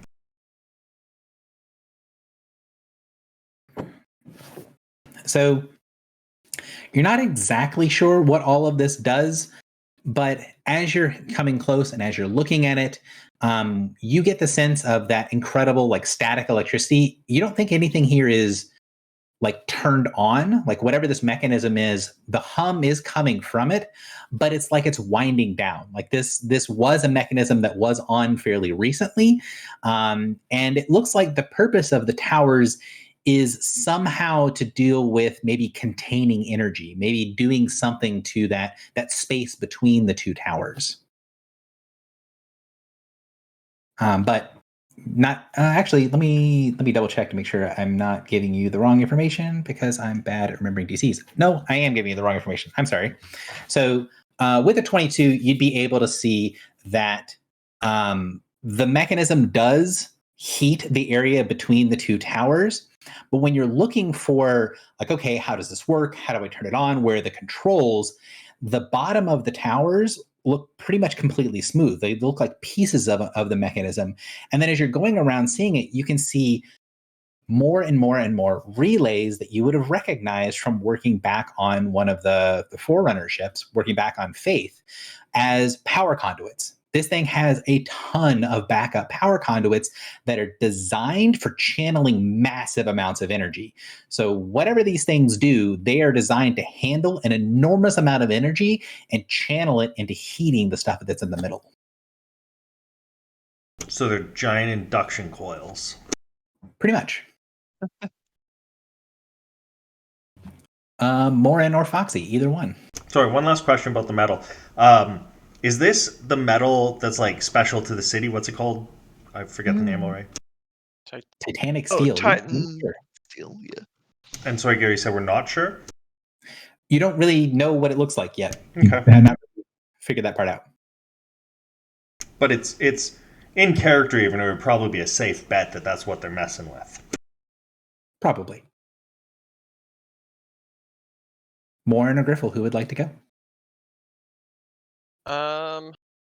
So I guess I would follow the whisperings of my spear and make my way towards the mound. Okay. Does it look kind of like a refuge spot once whatever is happening over at the coils finished? Or perhaps like this is the material that's being put into the machine? So kind of a mixture. So what's on the far side seems to be divided into two big sections. Each one's about 25 feet tall. And it looks like there's a lot of like things of raw material here. But there also looks like there's been like stuff that's been set aside that has like chaff and stuff into it. And to the left side, sort of between where the mounds are and where the two towers are, there are these huge pools of some kind of liquid. There's 3 of them side by side that all give a slightly different sheen. Would you be looking at what looks to be like raw supplies, the like basically the trash heap that's in the middle, or would you be looking at the pools of liquid? I guess that would depend on the question. First of all, what is giving off the strongest? And second of all, pools look something like what the Sphinx described, like divine. So, no, the pools don't look like the description from the Sphinx, and nothing here is giving off the strong divine sense. You get this: the spear is basically saying that you need to go through the pile to the back wall that is obscured, like you can't see the back side of the room right here. You'd have to go through all of this stuff to get to the other side, and then go down slightly. There's probably another like elevator shaft or something on the other side of the room, but you'd have to get to the source of the power. Okay. So in that case, I think I would be interested in what the raw material is. Okay. So what is Morin kind of looking for here? Because I can give you a lot of information, but I want to know what Morin is trying to draw from this. Is like, okay, what does Morin want to look for? So, Morin is thinking back to when we were on Sin the Second, and there was like the huge amount of elemental like building blocks. Mm-hmm. So do these look like a collection of some kind of raw material that's then being used in this machine that Drak is checking out to create some kind of product? So that is a very reasonable thing to do, but I'm trying to think of what the best check would be for it. I'm feeling like Streetwise is the default, but I want to look up. Let me glance at a list of skills real quick. Because because it's like, what are these materials and what are they used for? I feel like history or streetwise probably make the most sense, unless you can find something else of like examining the raw materials that you feel like makes sense.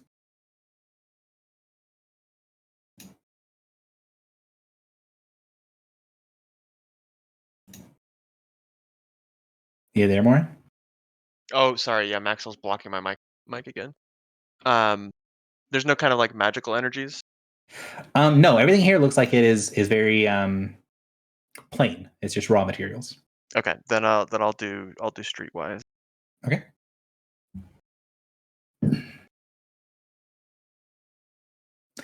So with the 23, you can see that kind of what you were expecting was what you saw in the world ships, right? They have this sort of elemental augury. So this basic building block stuff that's designed to be used with rituals to be crafted into something else. It's basically clay that is designed to be used by rituals. It's very easy to build whatever you want to out of it. That's not what this stuff is. This stuff is like legitimate, would be on a caravan raw materials. There are many, many bolts of like silken fabric and cloth. There's cords of leather. There is an enormous amount of raw material that you can see here that all looks like it's fairly well made. Like the bolts of silk and stuff that you can see look like they'd be pretty valuable. Like it's soft, well made. All the colors are pretty like muted. Like there's a lot of like grays and browns and blacks. So it's not all necessarily very pretty, but everything looks like it's very finely made. And you can see on the edge of this section of raw supplies, like someone has taken the big, long sort of like rolls of leather cord that get bound together for long transport and has been knitting them together into corded rope that looks so long, like you would use it as like, you know, something aboard like a ship. Like maybe the main mast of a ship might need something this size, but everything is sort of like out of proportion a little bit that you can see. Everything here looks like it's just valuable, normal materials, although it is all well made and well done. Griffel, what are you doing when you enter the room, and what do you get drawn towards? Do any of these raw materials look like they have been here a while? Like, is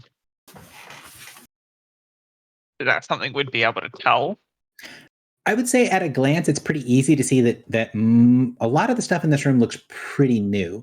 The towers look like they're probably the only thing that looks like it's a bit old in the room, but that mechanism that's up where one of many was looking, the pile of raw materials, even the liquid in the pools looks like it's, you know, it doesn't have a lot of like random stuff that is slowly accumulated in it. Like they look clean and Right. pure, and like they're all of the same material. Okay. And where are the pools with like relative to me? So they'd be across the room and to the left. They're between the towers where Drock is and the sort of raw supplies where Morin is. And did we figure out what's in the pools or no? No, Not just yet. like 3 different materials or 3 different liquids. Okay. Can I go try and figure that out? Sure. I have a hunch. Do any of them look like Quicksilver? No, none of them do look like Quicksilver. Okay. So Okay. going up to the edge, 2 of them are almost completely clear, and one of them is sort of a strange brownish yellow color.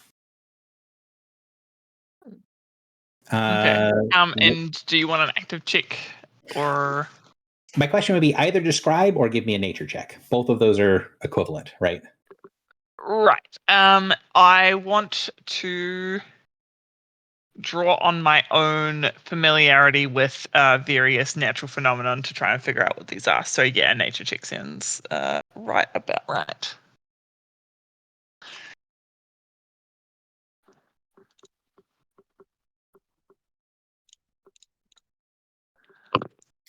So the first of the clear pools basically gives you nothing. There's no obvious visual indication of what the liquid is.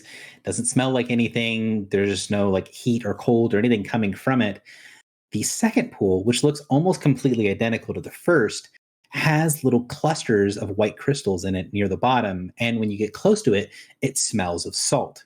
And once you have the two things next to each other to kind of compare and contrast, and once you're pretty certain you know what the second pool is, you can feel like the first pool is like clean, fresh water.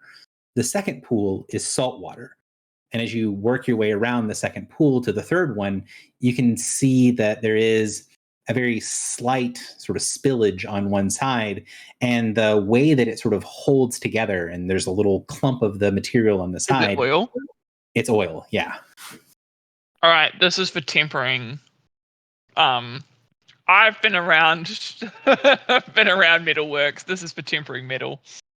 Yes. This is part of the forge. These pools, for the record, are about 10 feet across, and they're conical shape. The bottom of the cone looks like it's about 50 feet down. Oh wow, okay. So these are big tempering pools. Yeah, these things are huge. Because normally they'd be like barrels. Yeah, normally you'd have a barrel, but these are like conical shaped things that are in the ground that go down. Okay. So Is there a sense of scale on the schematic of the automaton? not really. You can see there are a couple of instances where there is a sort of human figure next to it. And in those instances, you can see that the figure being used in the drawings are gnomes, but you get the impression that, I mean, it's written in Gnomish. It's a Gnomish diagram. You're pretty certain that they would use a gnome as the stand-in, kind of like a human diagram would probably use human unless they had a reason not to. Mm-hmm.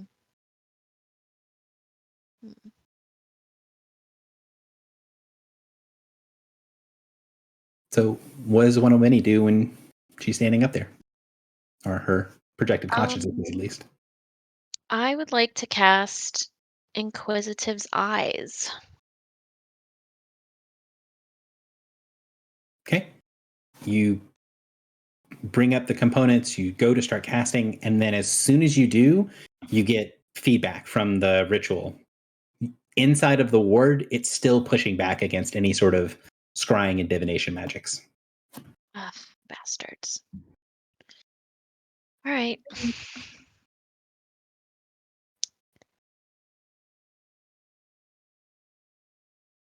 Is something else you'd like to do, or do you want to delay for someone else?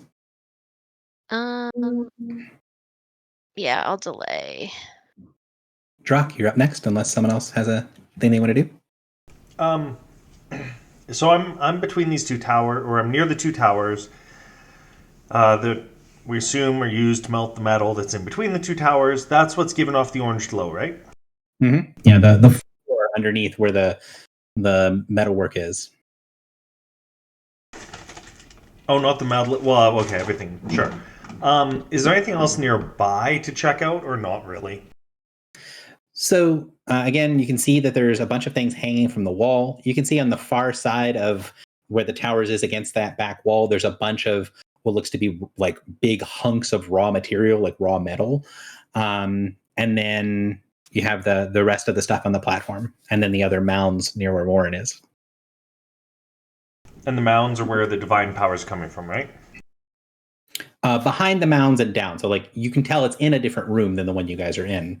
And I would say that, you know, the other thing is you can see from a distance one of many basically looking at this diagram going, shrug. Like she doesn't have the technical expertise to understand it. Would I? I mean, it's dungeoneering, so yeah, then you'd be able to figure it out. Yeah, maybe I'll go over to where one is and see if she can toss that diagram down then, because I can't get up. Is it like under the glass? Did you say? Yeah, it's under the glass. You wouldn't be able to toss it down. You'd have to come up here.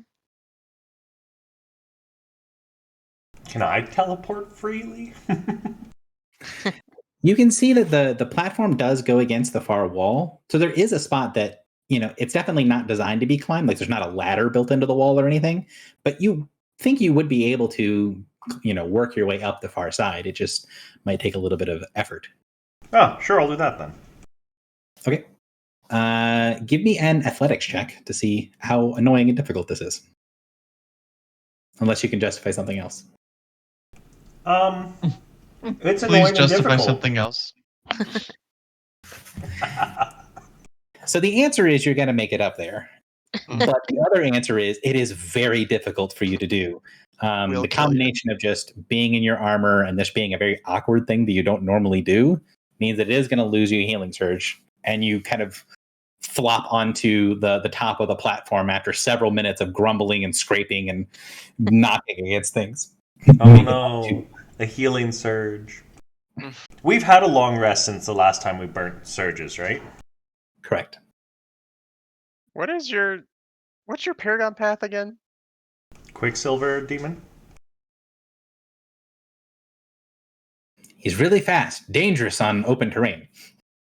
And he has like that. Crazy teleport every time somebody makes a move inside this big zone. Oh, I have lots of things that can trigger teleports. A free teleport? Not so much. So you make it up there. Like I said, it takes a healing surge. You see this, series of schematics and diagrams. Do you want to try to decipher and figure out what it is? Yeah. I mean, No. I tried. So walking around, you feel like you're missing some sort of crucial piece. There's a bunch of these diagrams, but there's also this track that runs across that has that strange device on it. And you don't really know how the diagram and this device are linked to one another. And you feel like maybe that might be some of the piece, but the diagram by itself, with basically an entire, 500-page book worth of information displayed on one page, it's just too much information all at once to be able to kind of put into an easy, this is what this is and this is what's going on. Morin or Griffle, whoever would like to go. Morin is default. IRL, I have my hand raised. Okay, so looking around now and seeing the descriptions of what other people are going through, am I starting to think that there's a very large creature that is using this as a forge, and that the platform One and Drak are standing on is actually a lectern for a very tall individual, and he's got his papers on this lectern? So looking around and seeing, the platform, when you kind of reorient where your head would be in the room, the platform actually, if you were really big, looks a lot more like a table than it looks like a platform. The mounds of supplies that are surrounding you, they don't look like buildings. If you were much bigger, it would just be kind of like where you'd place packs of stuff on the ground. The buildings that you guys saw when you came in, the towers, well, if you were the size that the table would match for, those things would only come up to about the same spot on your body as the table does. Mm-hmm. So I want to stride over ethereally and teleport up next to Drak and give him a little pat. And then You're does s- this Sorry, and it's awesome. But in the campaign, there have been so many times that you're super condescending to Drak, and it's always so funny because my rolls suck. I'm only condescending towards Drak Yeah, I know. because it's like these very minor things. I mean, when I commanded the crew and blew up half a wall, it was kind of legit. So And again, we have this unspeakable bond. Exactly.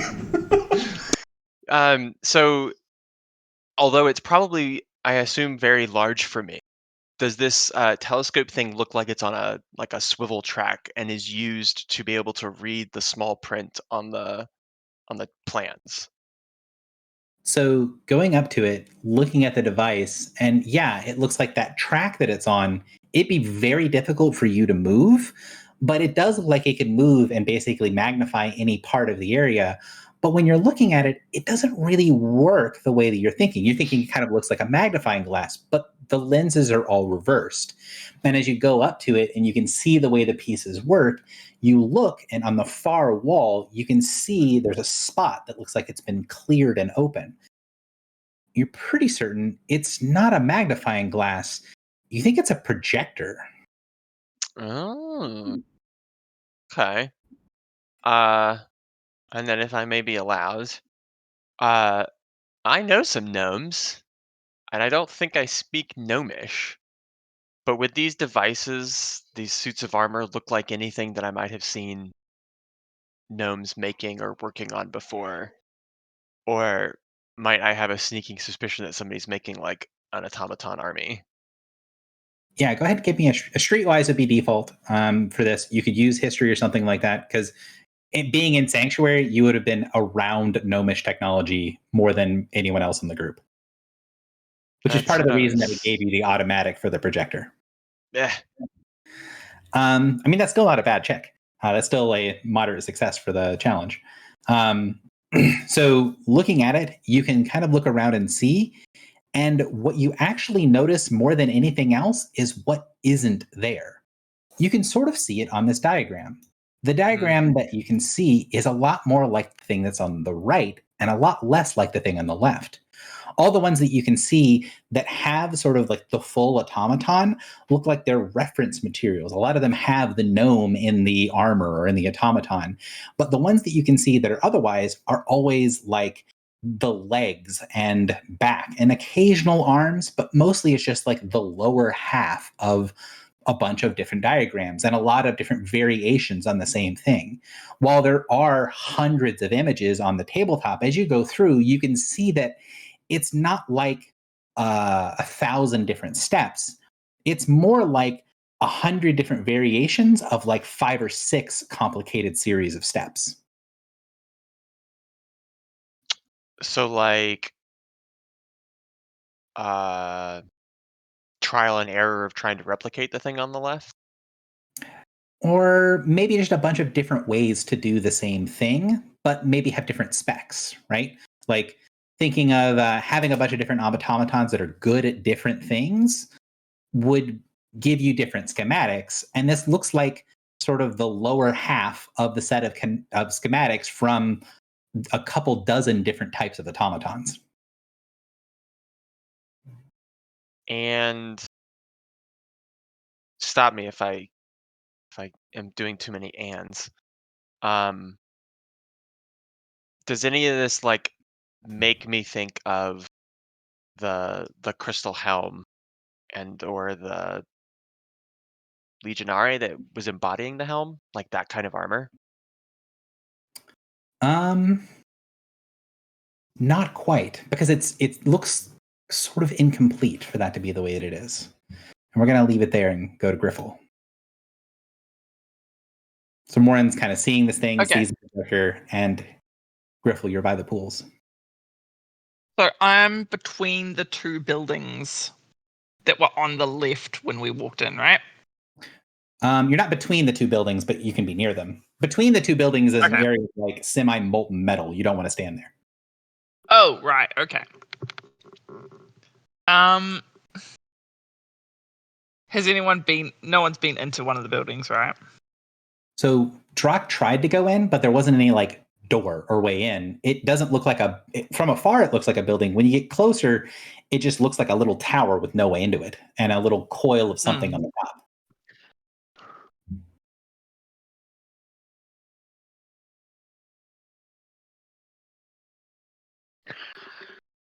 So we can't get in. Doesn't seem to be. They're like part of the forge, right? They're not like actually buildings. Yeah, they look like they're part of some sort of mechanism to heat that thing in the middle to make the forge. Oh, okay. I think it's a matter of scale that I'm misunderstanding here. Drock basically said he doesn't really know what those things are, but he recognizes some energy things and didn't really know what they did.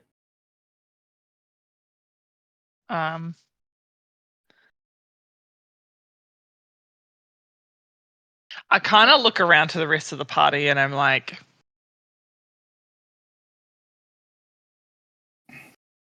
I don't know. I'm trying to get across the idea that, like, does it matter that much if we understand what's happening in this area, or does it matter more that we should just go and like keep moving towards the divine source? I thought this was the divine source. No, No, The the divine divine source source is- No, is it's still further below on. us. it's Correct. still below us. Oh, I missed that. This is the room, but before wherever the divine source is. Gotcha.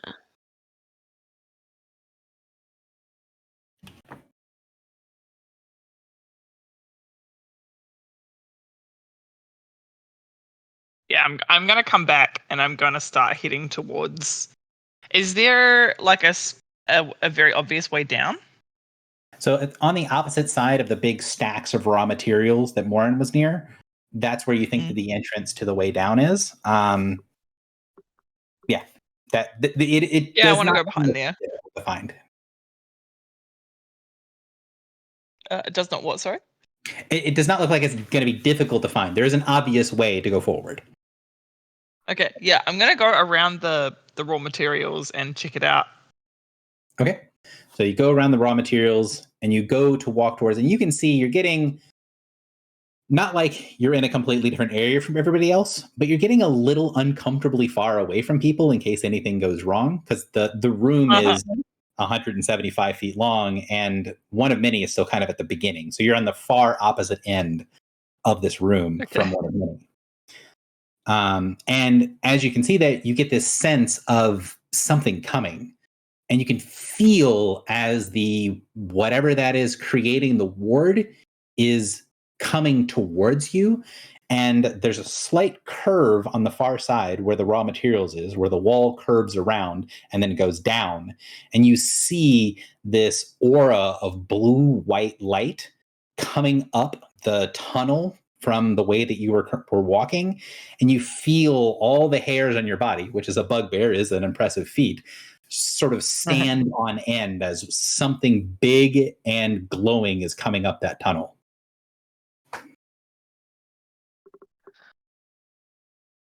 Okay. I want to like run back to the other side and call out, something's coming. But I'm kind of calling out in that like kind of like whisper yell that people do when they're like trying to reach people from a distance, but also trying to be quiet. Mm-hmm. So you run back around, you kind of whisper yell, and then the sound, whatever you can kind of get across, gets completely destroyed by this enormous voice that echoes throughout the hall. Barum, barum, who would dare disturb my study? And you see, floating through the hallway, coming into the room, an enormous figure of the storm giant, Bedvir Lugos. Bedvir! Hey. So Bedvir is floating into the room with this kind of aura of crackling lightning around him. And then you can see that he's kind of prepared for war. And then kind of looks around and looks for a second at each of you and then gets a bit of a grin on his face. Oh, little ones. Good. The worthy can pass. He reaches his hand up and you see a bunch of light, basically lightning wreathing his hands, shedding light around the room.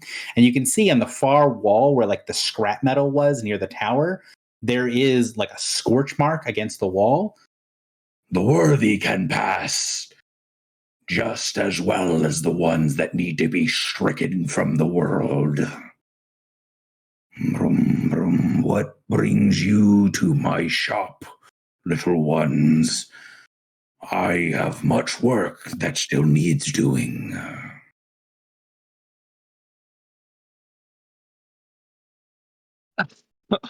Why did we come here? Was it just curiosity? Yep. We need the glyph. But the lift's in the vault. Yeah, but we know where that is. We've gone in the opposite direction to it. We just came for curiosity, right? That's literally it. So on Bedvere's chest, hanging from a chain, is that. And you can sense that that is the source of the ward. That's the same as the symbol on his armor, right? Is very similar. It's not When the we same. met him? It's very close. Not the same. Okay. It's it's close enough that it's one of those like the same thing in different cultures style things. Right. But it's not is he wearing his armor? He is wearing his armor. He doesn't seem to be wearing he's wearing like under armor on his like legs, and he has sort of I can't remember what it's called, like the baldric, is that what it's called? Where the top of the breastplate covers like your neck and shoulders. He's wearing that. Yeah. But he's not wearing like the armor that you saw him in before with like a full suit of armor.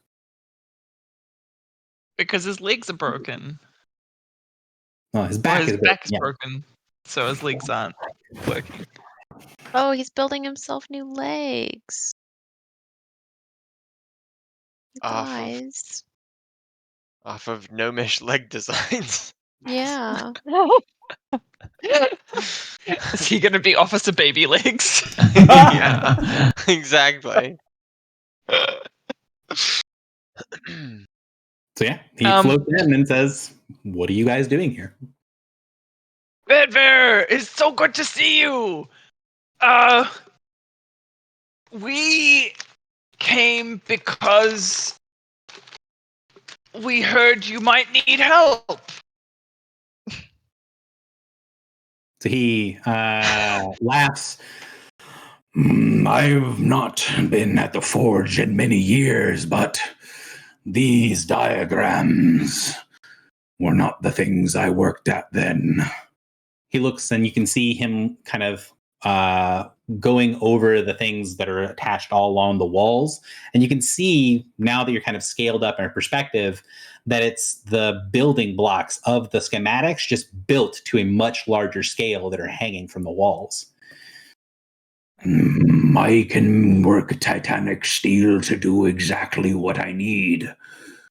But these schematics were designed for small kind.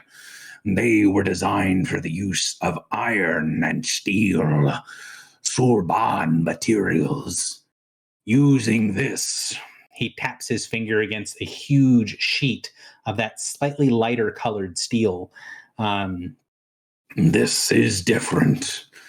Designed for ships that sail the stars. Not designed for this. You can see he's sort of floating around, like, kind of gives you that impression of like someone who's in the workshop that's working at a problem, and he's getting somewhere, but he's not had a breakthrough yet. Okay. Can someone remind me, when we asked the Oracle, what was the line about the smith that he's trying to do something? Complete his task. Yeah, that he's the only one who knows what he's trying to do, basically. And what was the question that we asked to elicit that answer? We asked. Oh, go ahead. What is the Imperium planning for the underground? That didn't get you the right answer, but yes. We asked that. The first. That was the question before the one with the smith as the answer. Yeah. We asked like, what's going on in the underground, and we got kind of a cryptic thing that like only one person knows what's really going on in the underground, and we said, well, what does that one person know? And it was that the smith was completing his task. I wonder who that was. Would that one person be Bedvere then? Yeah. He's the smith, and he's completing his task, I think. Or would it be another person? We could just ask him if he's the only one down here. I mean, if it looks like a smith and it talks like a smith, then it's probably a goblin. Bedvere, what are you doing? What are you trying to do here? My defeat on the mountainside carried with it, well, let's just say it was difficult to pick this up. He gestures and kind of pulls the artifact away in its chain. I allowed my weakness, my failure, to make me believe that this was how I should be, broken. But if I am to fix my mistakes, if I am going to be the Lord of Storms again, if I am to understand why my daughter died, I need the other giants behind me, and they will not follow a cripple. I need to be an equal again, to stand on my own feet in the halls of the skies and make my feelings known. This world is coming to a head. The dark things are crawling out of cracks they've been hiding in for millennia. Things all over are coming alive. I have reached out with my mind and with my power, and dark thoughts fill the world. These things you can lie down and die from. Or... He looks over at the towers, and as he floats over near them, you can see those arcing bolts of electricity coming from his hands onto the coils at the tops of the tower. When you said that thing looks like a giant induction coil, yeah, that's what it is. And you see him push his electricity down through the coils, and those little strange kind of curving things of metal that are very dark down below light up bright hot, and he pulls with his electricity a big block of metal over onto the forge, and you can see that he's using his body and his electricity to move metal around the interior of the workshop more deftly than people can move with hands. And then he kind of starts this up and says, more. We can rise to the challenge. We can see with the darkness and go jump into it with our teeth bared. You hear him rumble something in giant under his breath, and you recognize a bit in piece of a prayer you heard long ago. I'll repeat, because Griffle remembers it. That will, at least the end of it, to spit inside Blinder's eye. So he smiles at that and then laughs and says, fitting that the little ones that brought me out of my funk will be the ones that see and hear and know that the day will come when Sightblinder returns, and I, little one, we shall spit in her eye again.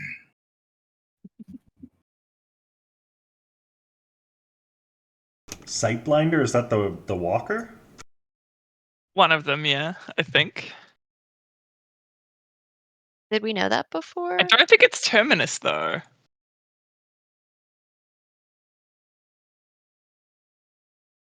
So there was suspicion that Sightblinder was a name for the adversary. Mm-hmm. If he's saying that his battle with Terminus, he was attempting to spit in Sightblinder's eye, then perhaps Sightblinder is another name for Terminus. He shakes his head as you guys are talking.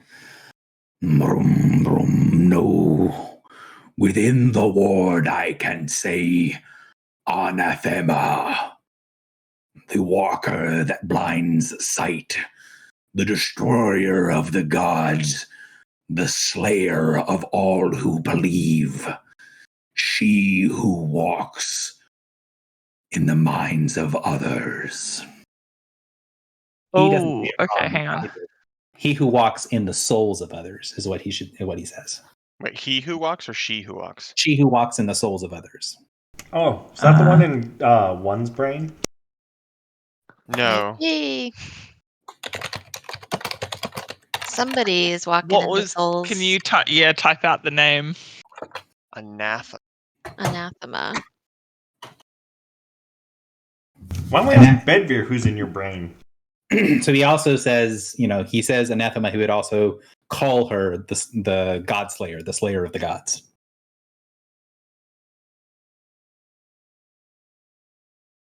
So anathema, the God Slayer, she who walks in the souls of others. We haven't heard of this walker before. The one we think is No. in one's head is he who walks in the footsteps of others, or the Right. Becomer. Yeah. Hmm. So we know Terminus, Harbinger, Hope Slayer, the Becomer, and now we know Anathema. But there is one who took over, like, who's messing with the people of prosperity. Like, there are tons of people in comas in prosperity. And that feels like a she who walks in the souls of others situation.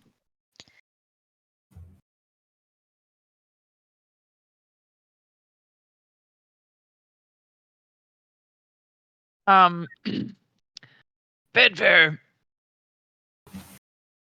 we know the gods were slain, but we spoke to someone who said that Dominion is returning to the world.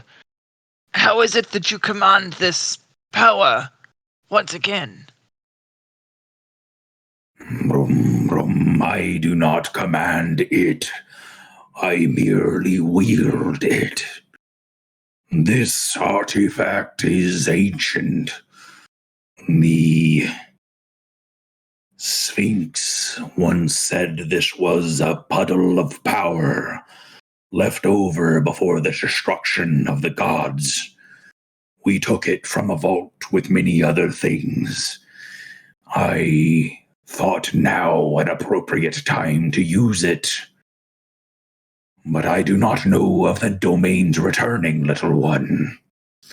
This is a dying light. Once my work is complete, it is spent. A light that will not return. Okay. So in game terms, he's explaining a consumable. Yeah, okay. The word is a consumable. Yes. And so he is trying to make himself some legs. Seems to be. And as Okay. you guys are here, he kind of, it doesn't look like he's ignoring you by any means, but it's more like, kind of like if you go into someone's workshop, they might start working on something to kind of appear busy, I guess is the way to say it. Like you're here, and so he's kind of motivated to like do stuff. I do that all the time. If I'm out working in the garage and neighbors come and talk to me, you just keep on working. Yeah, you just pick up something to work on. And that's the vibe you get on Bedvere. Bedvere, it is fortuitous that we find you here. We have recently come from speaking with Bess Mahis, and she has told us something that may be of interest to you. She has given us a map to the place where Gwendolyn fell. We plan to visit to investigate, but we are first on a quest through the cause. I know of Avar's frozen heart. I do not need a map, little one.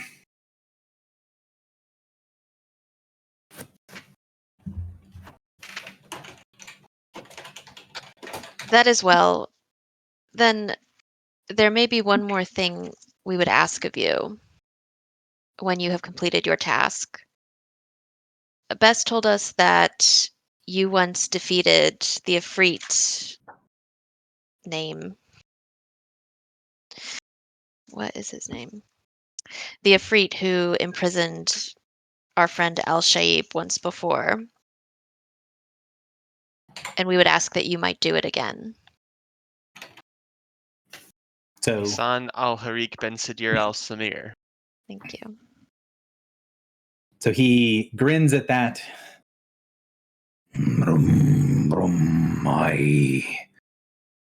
But that was a fell contest. There were many brave souls that died that day. I am not sure without my legs I'm properly up to the task yet at hand. But why have you come into the attentions of such a creature? When last I left you, little ones, you were wandering around on that planet. You're out here among the stars. A step up to be sure, but do you think it is right to make such powerful enemies when you are so very small still? We do not think it is wise. However, we owe the one Al-Shaib a debt. Or at least I do. And I would see it repaid. So he shakes his head at that. Mortals getting themselves in on behalf of one of the Mot Mirage. I will not try to stay you from this course. The heavens know you have helped me enough for me to second guess you. But if I can help make this not a fool's task, I will have it done.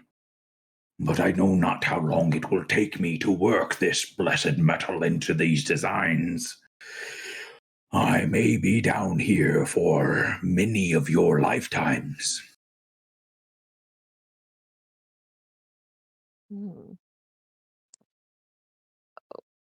Are you not aware of what is happening on the surface in Tantarus? He kind of looks aside. There is the remains of a settlement. Forerunners, yes. They left trash above and some vermin infest it. What of it? You may think them vermin, and we will not debate, but the head of the Imperium, who control many powerful world ships, have plans to come to the underground to pursue some of those who they see as vermin here in the underground. Your ward may soon be under assault. So he kind of lets that aura of light and energy kind of escape from his body. He's got this aura of crackling lightning that lights up the whole room. And you can see those two scorch marks against the wall. The only two that made it down to the depths were two that managed to make their way through the wards by having no regrets for the black deeds they had done. If any like them wish to make their way down here, they will meet a similar end.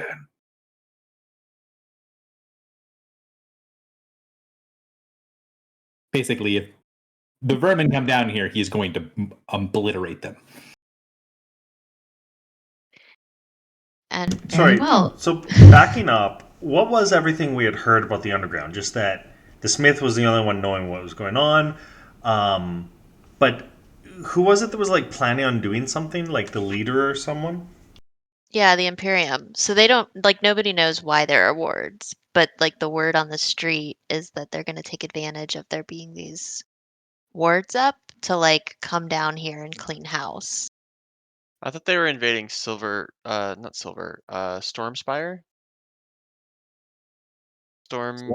Let's take a step back real quick. So what you guys have heard. Steelmire.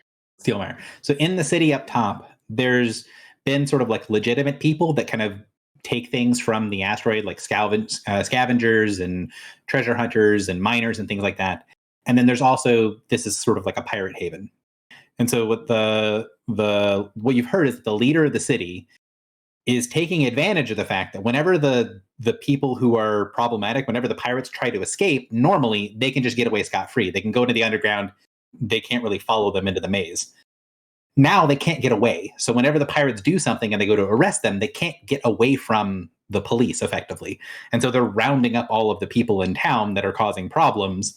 And the thing from last time is the most dangerous area of the city, the sort of, slums, the crime hub of the city is the Steel Mire.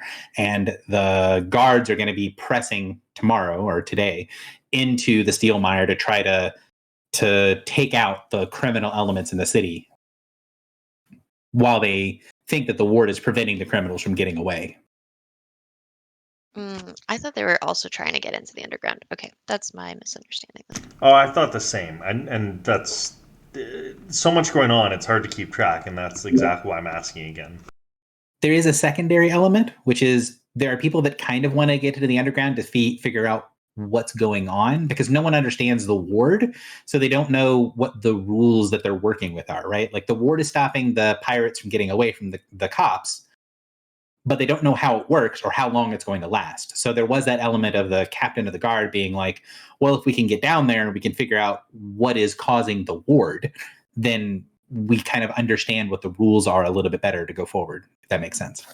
So you're not wrong. That was something that was said, but the why is a little different.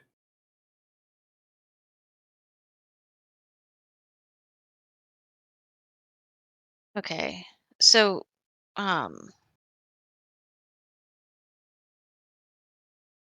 feel like I would. Oh, can I ask one more question before we continue on? Yeah. So is Bedvere the source of the divine power then? And what's Morin's weapon doing? Morin's weapon is hating life right now and wants to get away because divine power and also Bedvere's here. But the answer to your question is the artifact that he's wearing on a necklace around his neck. He's wearing a big amulet. That is the source of the divine power. Okay, so not Bedvere, but the amulet specifically. Okay.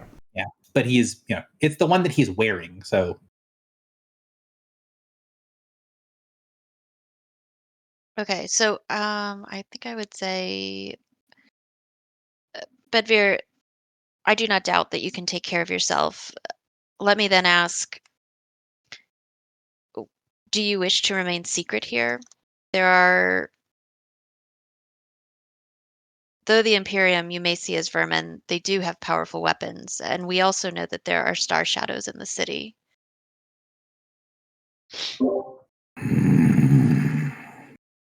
Star shadows are a different sort of vermin indeed.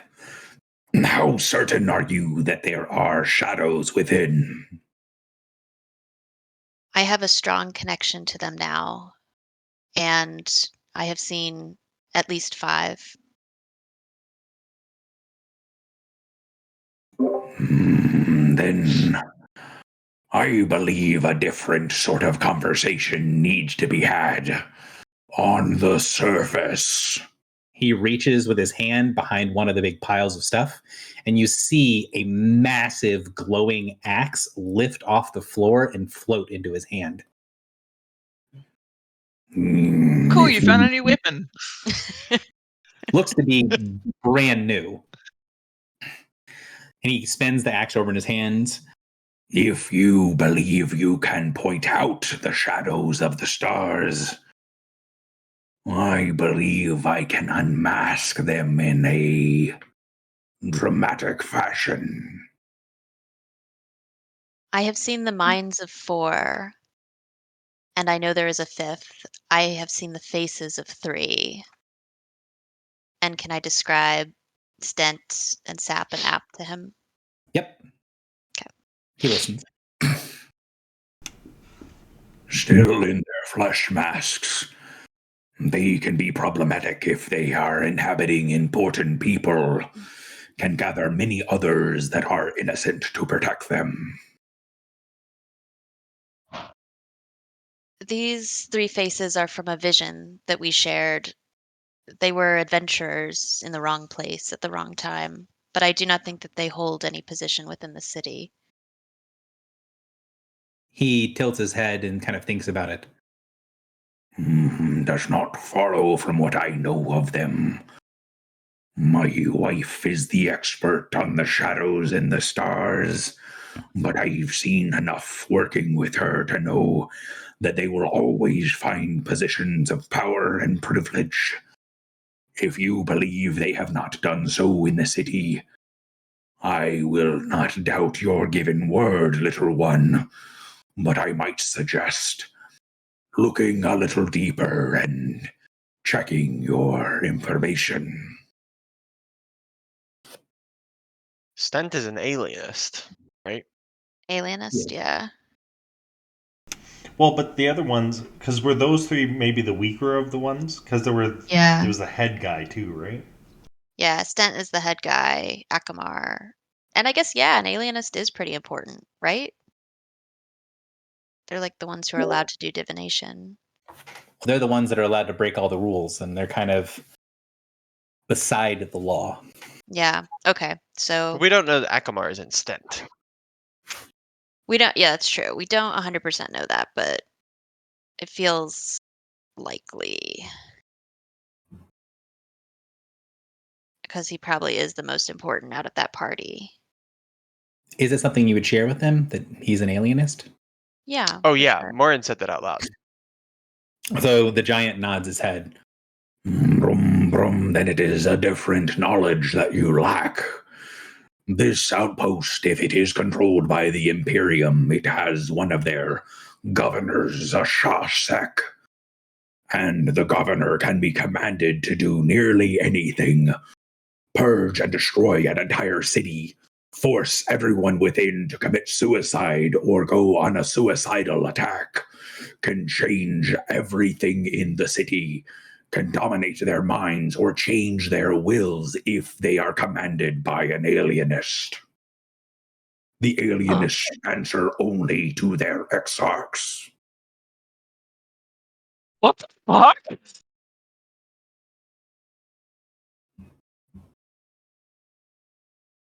Well, There's your looking back answer it then. up.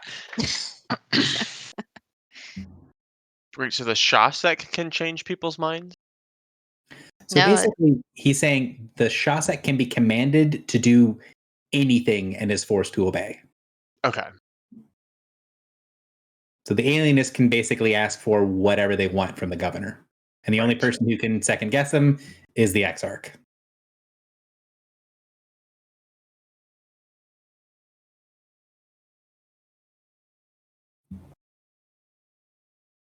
I am glad that you have helped us see the true danger that we and the city are in.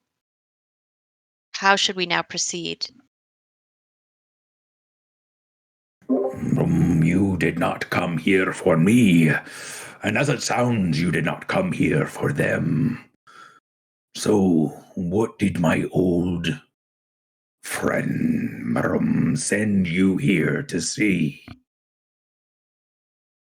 We seek a glyph to help us navigate the cause. He thinks about that for a moment. Not something I'm familiar with. If there was a simple glyph to navigate the cause, then that would be an incredible power, little one. You believe the glyph is here? We do. We fought for a map and a phylactery. The glyph is a part of interpreting this. And telepathically to the party, I would ask if it's okay to show him all of this, because I feel like I trust him. I'd say it's okay. Yeah, I think we trust Bedbear.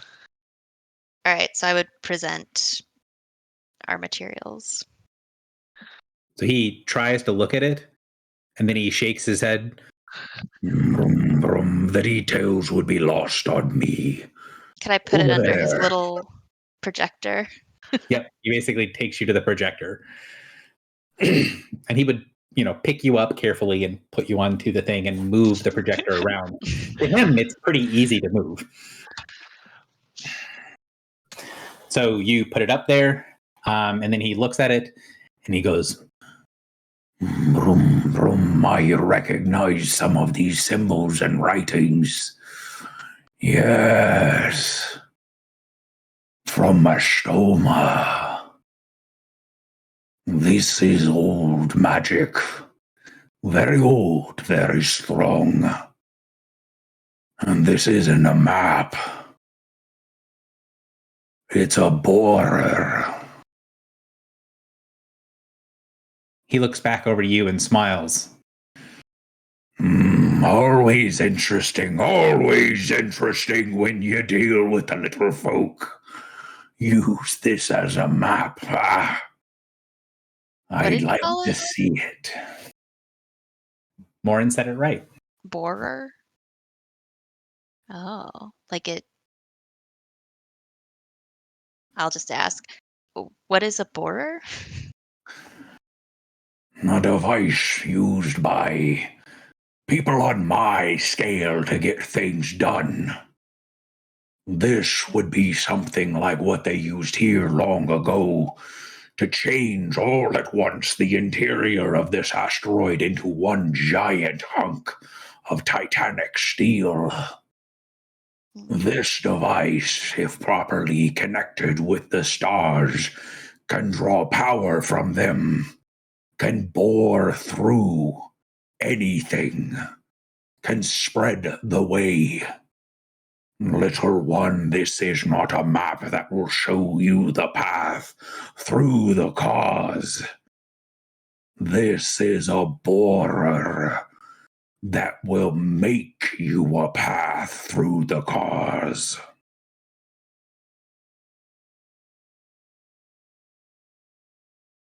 We just have no idea what's going on 90% of the time. Never. So he looks at it, looks at all of you guys. And you say the shadows within the stars are here. What else do you know of their plans? We believe I connected with their minds when we arrived last night. We believe they were waiting for us, although we were very fortuitous in that we passed by them undetected. They do not think as we do, and it is difficult to understand their minds, but we believe that they know that we seek the Queen of Summer, and they wish to stop us. We believe they may know some of our energy. They seem to be seeking one who has psionics and primal energy, but they did not detect us. We are not sure why. He shakes his head. Brum, brum, the shadows, when they wear their mask of flesh, cannot feel others. They aren't going to be looking for you. They are floating along, looking for events, pieces of time and pattern they can wrap their minds around. They are looking not for a who, but for a what. If they are here and they are looking for something, they are looking for the use of power. He then looks from you and then looks at the projection on the wall. Oh. Then we would be wise to keep this stowed until we are far from Tantarus. If this opens a way to wherever you are trying to go, little one, if you use it and the star shadows can sense it, then they will come. It is fortuitous indeed that we have found you here.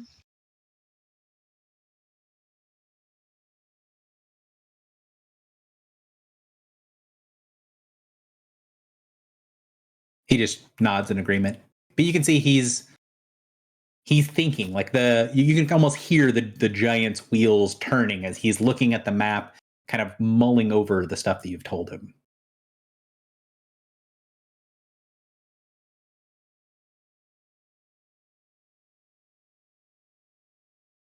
We were told that the glyph is kept in the eye of the Imperium. We may be able to find it so that we can activate the borer, although we have not used it for more than a map yet. That we know of. That we know of. But any help that you could provide us in leaving here safely would be appreciated. He thinks about it for a moment.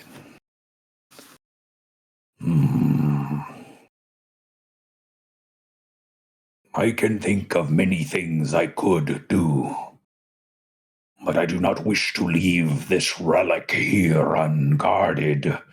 And if I deactivate it to take it with me outside of the barrier this asteroid represents, I would not be able to reactivate its flight.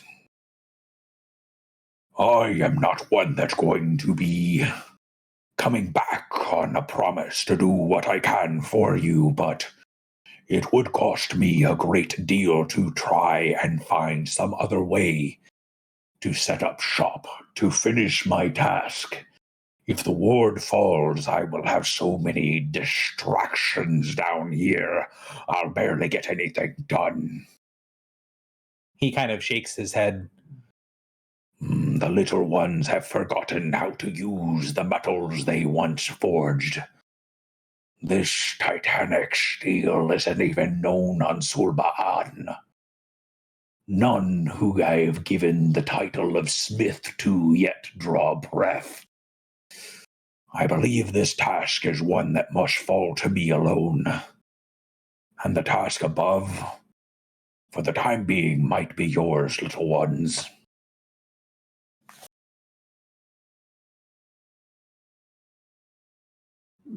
So translation from speaking like the giant.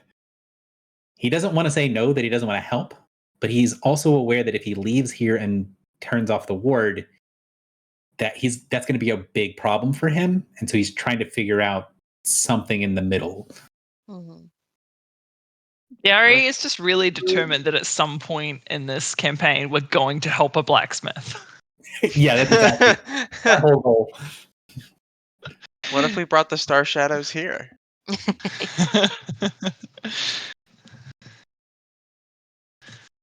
I mean, that's kind of not the worst idea. Like, what if we got the glyph and activated it down here?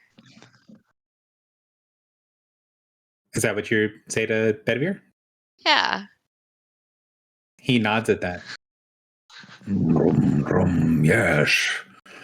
The shadows between the stars have no regrets. The ward would not stop them from entering. But I could make it stop them from leaving. At least through most of the pieces that they know how. I was there once when we captured one of the shadows.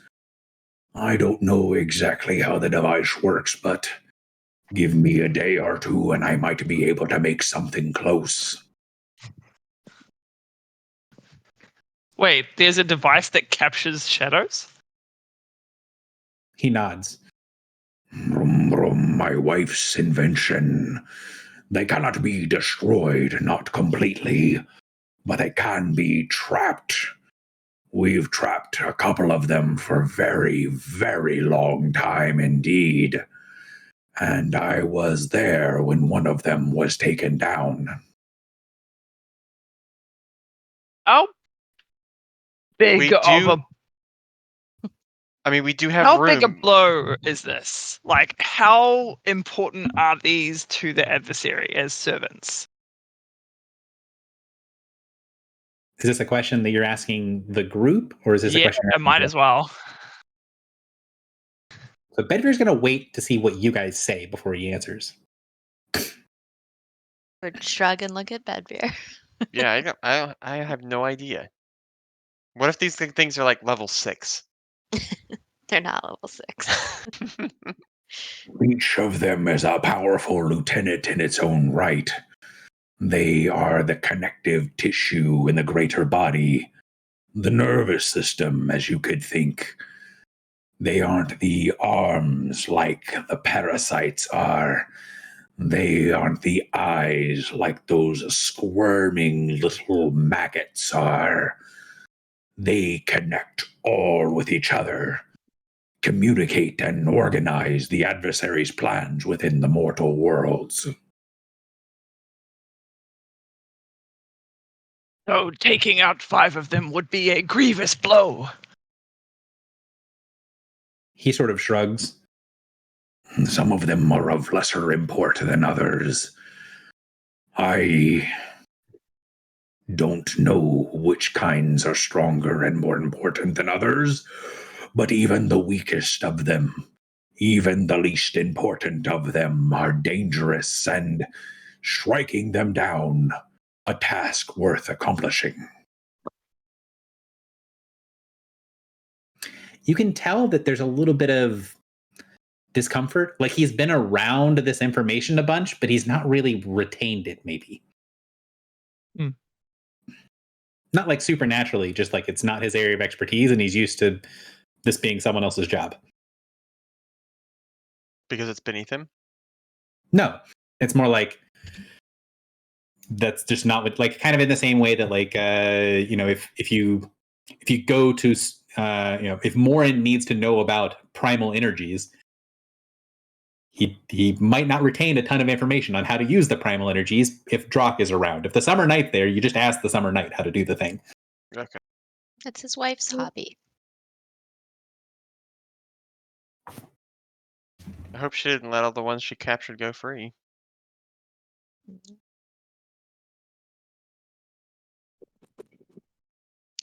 Bedford, do you know the one called Akamar? One of the elders, yes. That one is in the Alienist, I believe. Akamar Prime is in the Alienist, or one of its shadows. That I do not know. He thinks on it for a moment. A chance to strike down a Prime, even a suspected one, brings this to a level of import that is different than what I'm doing.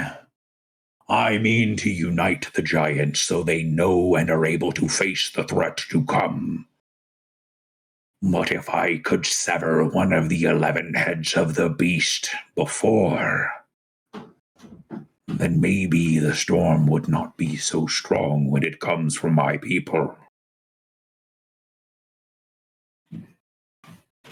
There's 11 of them. What a weird number.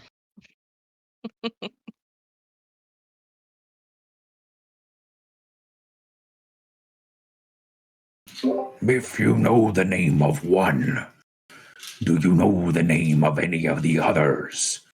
You said 5 there were. When I saw... One was Hadar. Mm-hmm. Gibeth. I think those are the only 3 we know the names of, right? Akamar, Hadar, and Gibeth. Mm-hmm. When I saw in the mind of one of the star shadows, looking at the leader was like looking at a sun, too bright and too terrifying. When I was in the mind of that one, it was like looking at pathetic and diminished stars. If Akamar is here, Hadar and Gibeth. Yes. But you said there were 4 or 5. Were there multiples of Akamar or multiples of the others? It seemed there were 2 pairs that were similar and a leader. So he nods. This is all very new to me. Manakama strike force. That is not the Prime, then. The Prime does not travel without a red light. If those are the 5 you have and you believe those are the only 5, then they are here at the personal command of the Prime. They are here to accomplish a task and return.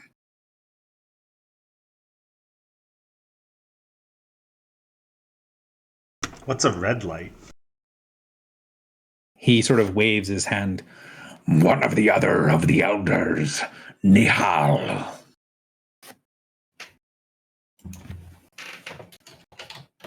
Didn't we get a bit of a red glow when in the vision? You did. And which one? Oh, that was the one. Oh, the red and green, the Christmas one. Oh. The Christmas one.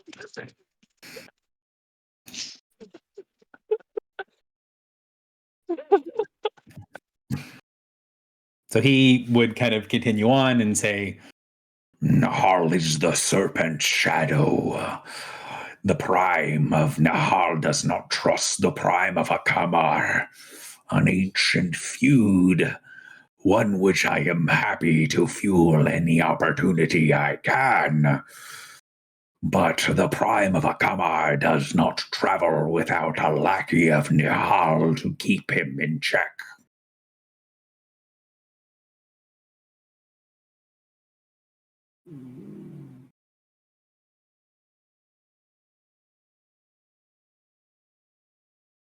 We appreciate this information.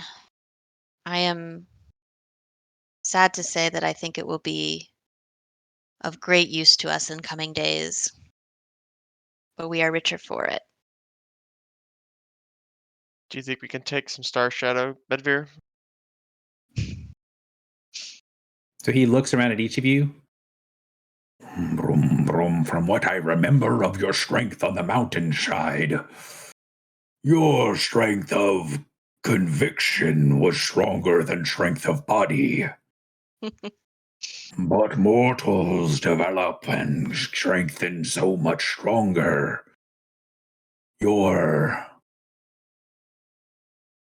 wick is so short it must burn brightly.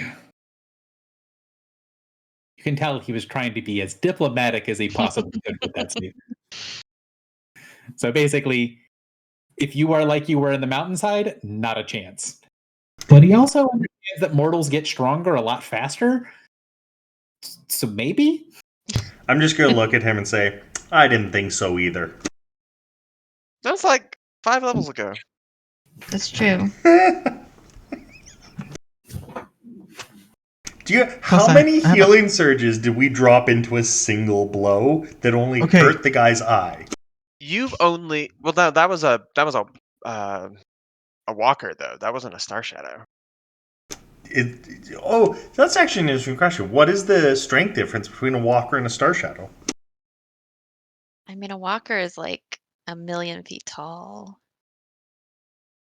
Not that I guess necessarily. Although Drak does have a good point. How many healing surges did we lose to get onto that platform in this room? This is when I look over at Morn and try and push him off the platform. And then he just teleports back up. Yeah. Can he teleport while falling? Yeah. Yeah. How many teleports does he have? I'm just going to keep pushing him off. It's at will. Aww. How do you have an at-will teleport and I don't? I can teleport 20 feet at will. Jesus. For fun, I am definitely pushing him off the edge now. So yeah, I mean, Bedvere basically is like, yeah, if you want to lure the Star Shadows down here, he will do what he can to make one of the containment devices, but it's going to take him a couple days. Mm-hmm. And he thinks that's a grand plan. Yeah. But he also doesn't think he can come above and help you guys with whatever you're doing. Right.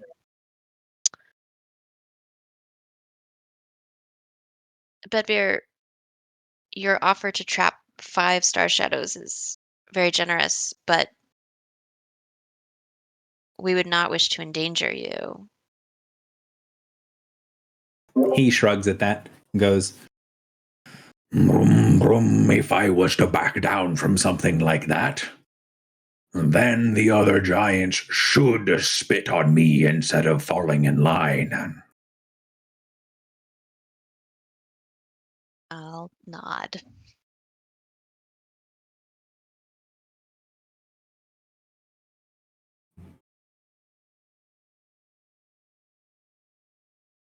so what do you guys, we're at the end of session, right? This is, we're like 15 minutes over almost. So is there anything else that you want to do for the wrap up for things here? And we'll kind of begin next session with the conversation with what to do next and any other final thoughts with Bedvere. Yeah, because I think I guess Michael's not with us, or Philly's not with us, but I wonder if he'd have any input. But yeah, To ask. I don't think there's anything else I want to do today. I really like Bedvere's art glow up. Yeah. Yeah, I'm not using the bog standard, like straight from the book Storm Giant, giving him an actual look.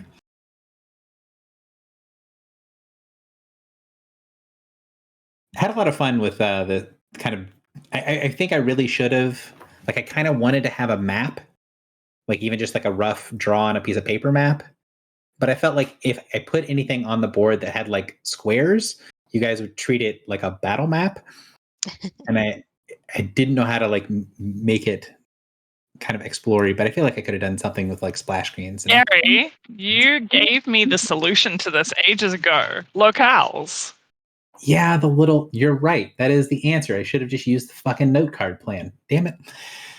I mean, we totally didn't think it was a battle when you said 15 things went on to the initiative order. No, Foxy's right though. Like, the way to do this is the note card method, is using locales. Like, that is 100% the correct way. I don't know why I didn't think about it just being in a room. I literally had the exact same problem. And I came to you and I'm like, Gary, I don't know how to do this. I don't want them thinking that it's a fight, but I need them to be able to move about a space and investigate stuff. And you're like, I have the perfect solution. Yeah, because I can answer the question for other people, but I currently can't answer it for myself. It's fine. Don't worry about it. But yes, that is definitely what I should have done. Who are we going to find out Um, how many people Philly killed? I mean, Field Philly checks? is Yeah. the one who's there, so I'm just going to have him make the rolls at the beginning of next session. Great. Sounds good. Bless the dice. I mean, maybe you can tell I anybody. just want to say it's so fucking cool for like Bedvere to come back, because I've been rewatching sessions, and I just like last night finished the one where we do stab Terminus and then have a whole session where we just have a conversation with Bedvere. And then I was like, oh, we did like Witching Yard, and then like we kind of just left him. And we didn't really know like what he was gonna do, or where he was gonna go, but he's not gonna do nothing. So it's really cool to have him circle back and be able to find him. And yeah, it's just really neat. And also, like, what was he doing?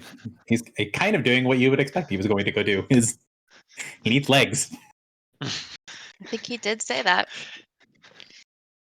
I just didn't expect him here. Yeah. Yeah. He didn't expect us here. No. Your characters have also now seen the metal that's being talked about a bunch enough to be able to recognize it, because like he points it out. Hmm. Do the players understand what the metal is that I'm talking about? Titanium? Yes. I assume that would come across, but I didn't know, because that's not what they call it. They call it Titanic steel. So Uh-huh. All right, add it to the list of periodic table of elements. Yeah, that's true. You had that whole thing earlier. But yes, so he came out here because the core of this world was one giant block of pure titanium. So he's Ah. making a suit out of titanium. Wow. This like Tantarus is a space station, right? It's a On a yeah. meteor. Yep. It's on an asteroid. Was this does this asteroid, did it used to be a planet? No, it was always an asteroid. Okay. And then and another thing. Sorry. I know we're over time, but I'm really interested. You're cutting out a so- lot. He mentioned the Forerunners left a bunch of scrap up here. Hey? Yeah. I'm sorry, there was 2 people that spoke at once and I didn't catch any of it. Oh, you were cutting out for a second, but it's better. Oh, okay. No worries. So he mentioned the Forerunners. Can we ask him what he knows You're cutting out super bad, Foxy. about them? What did existing with them, or I can't do anything about it. That's all good. Could you try to repeat it again? Because you occasionally are very intelligible, but the end part mixed. Lost her. The answer is no. I think she's trying to rejoin to see if it fixes it. Yeah. Is that any better? Maybe. Start talking. We'll figure it out. Maybe. Okay, so I want to ask Bedveer a little bit about because you mentioned the Forerunners. Do we know if he was concurrent with them, or was he born after they had already gone? You know he's not that old. Okay, yeah, because he talked a little bit like he had some kind of additional knowledge. Yeah, he knows that there was just a bunch of Forerunner junk up top. As far as timeline wise, Bedveer talks about his grandfather spoke about a time where his grandfather's grandfather was a paladin, used divine power. So he's 6 generations of storm giants removed from the time when the gods were around. Okay. That's a good perspective. Thank you. Do we know were the gods around? When the gods died, was that also the end of the Forerunners? I thought they were even earlier than that potentially. So the gods slightly predate the Forerunners. So the after the time of the gods is the time of the Forerunners. Oh, okay. Okay. I don't think I had that. Cool. Well, this was a really good one, Gary. Very fun. Yep. Thank you Got very us much, thinking. everybody. Yeah. Thanks, guys. Thanks I as well. will. Do we have a plan for when we're playing next? Because I know it's a little bit kind of, there isn't really that many good opportunities where one person isn't missing. Yeah, I looked at it and what is it? The next session has Oh, the 23rd is the next everybody one. yeah, and the next session is Josh is not here. The next session is basically we can either choose to have a session where Josh isn't here or where JP isn't here on either the Brock second or isn't the here. ninth. Yeah. And then do one on the 23rd. I would prefer to either play on the 2nd or the 9th, and also play on the 23rd if at all possible. But I also understand, if that ends up being too much game. But it's still kind of once every 2 weeks. But I don't know what's your thought. I don't know what you've got going on, Josh. I don't know what you've got going on, JP. So Big get together with a group of friends here in Tucson on the 2nd.